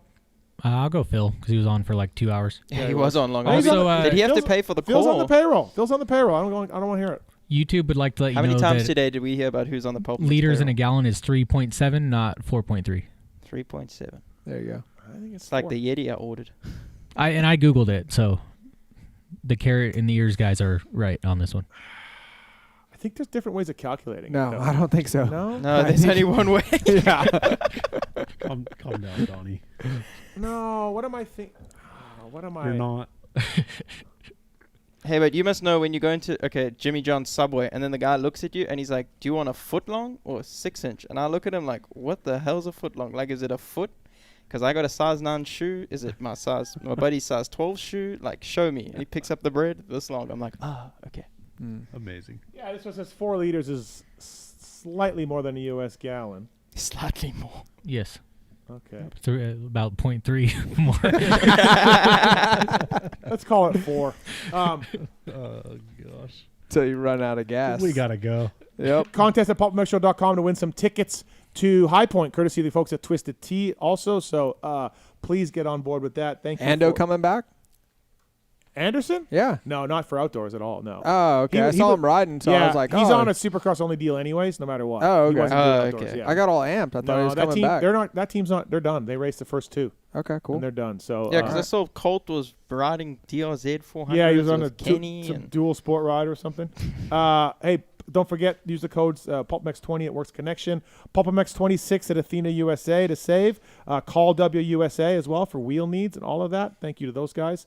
And yeah, man, Brad, thanks for coming in. Thank you for We've been talking about this for a while. Yeah. I'm glad I always joke with Shorty I'm coming. Yeah, I'm glad you're a huge listener. That's cool. Yeah. He's a huge listener. Yeah, that's cool. Best thing in the studio tonight? What? Dude, my jersey, it's over there somewhere from when you helped me. No, I think the helmets are cool. I mean, is this Shorty's helmet? No, that's Zachos. I told you it's Zachos. I have the same. Same. Dude, you know what? Actually, I'll tell you. This Alpine Star Canada MXON boot. Oh, yeah. So T-Dags. My closest I ever got to doing MXON for SA was 2016. I was a reserve rider. Okay. And all I was so excited about was the custom boots I rode for Alpine Star that year. I got that from T-Dags. Dude, it's so sick. Canada's own. My brother might be on the shortlist this year, and I'm just like, dude, your custom stuff. Like, no, that is pretty cool. Renthal does stuff too as well on there. So thanks for coming in though, Brad. It's cool. Yeah, thank you. Good luck with all the rally stuff. You got Morocco coming up. Yeah, September. We're on summer break now. September is Morocco. So. Factory Sherco. Very exciting. We never had a Factory Sherco rider in here. We've got to get you a 500. We'll go ride the Blue Crew. single track. It's blue. It's blue. Oh, yeah, good point. A little bit of yellow. Yeah. Shorty, as always, thank you, buddy. Yeah, Appreciate thanks for having me. I appreciate it. Always a class act. Great to have you in here. Pulp's awesome. Andrew Short, Fly Racing Zone. Andrew Short. Marks, thanks, buddy. Appreciate it. Thank you. Get the Pulp app, everybody. Yes, please. Tallon, good job. Thank you, Steven. Thanks, man. Really appreciate it. Next week, Savachi and Nicoletti in studio. That'll be watch out. That is going to be an all-time the angriest, depressingest show. It's going to be a good one. Yeah, those two together. So appreciate that. And again, get the app, Moto 60 show this week. Re-raceables. We're dropping re-raceables with Ping. Came back on the show to talk when his bike broke. Oh, yeah, it's got to be good. The re-raceable with Tommy. You like that one? That was so good. Tommy's so funny. Tommy is really funny. He's a class act. The stories about Jeffrey and then how they hated each other. And now I wish Jeffrey liked you because Jeffrey would also be so good on these. Yeah, no. Taking Tonus, that whole story. Yeah, oh, goodness me. Just because I think Jeffrey's MX2 title should count as half. I don't know why he's mad at me. Dude, yeah. Listen, grab all the shows on the PulpMX Network. They're all on the app as well, all the archive stuff as well. So thank you to Kellen Brower, Swisscore as well, and Pookie, of course, for everything. And Mosier on vacation. Not him. Thanks to JT for those questions. Brad Cox, Thanks, Andrew JT. Short. Awesome to have you guys in here. Thanks. That was a lot of fun. And I appreciate you guys watching and listening. And until next week, see ya. See ya. Check out my boat, dude. There's something I want to get off my chest, and it's about that summer when you went away to community college. I got an offer to do Playgirl magazine, and I did it. I did a full spread for Playgirl magazine. I mean spread, man. I pulled my butt apart and stuff, and I was totally nude, and it was weird. I mean, you probably didn't hear about it because I went under the name of Mike Honcho. But I just wanted you to know that. If you could hear me, if it got into your brain somehow, that I spread my butt cheeks as Mike Honcho.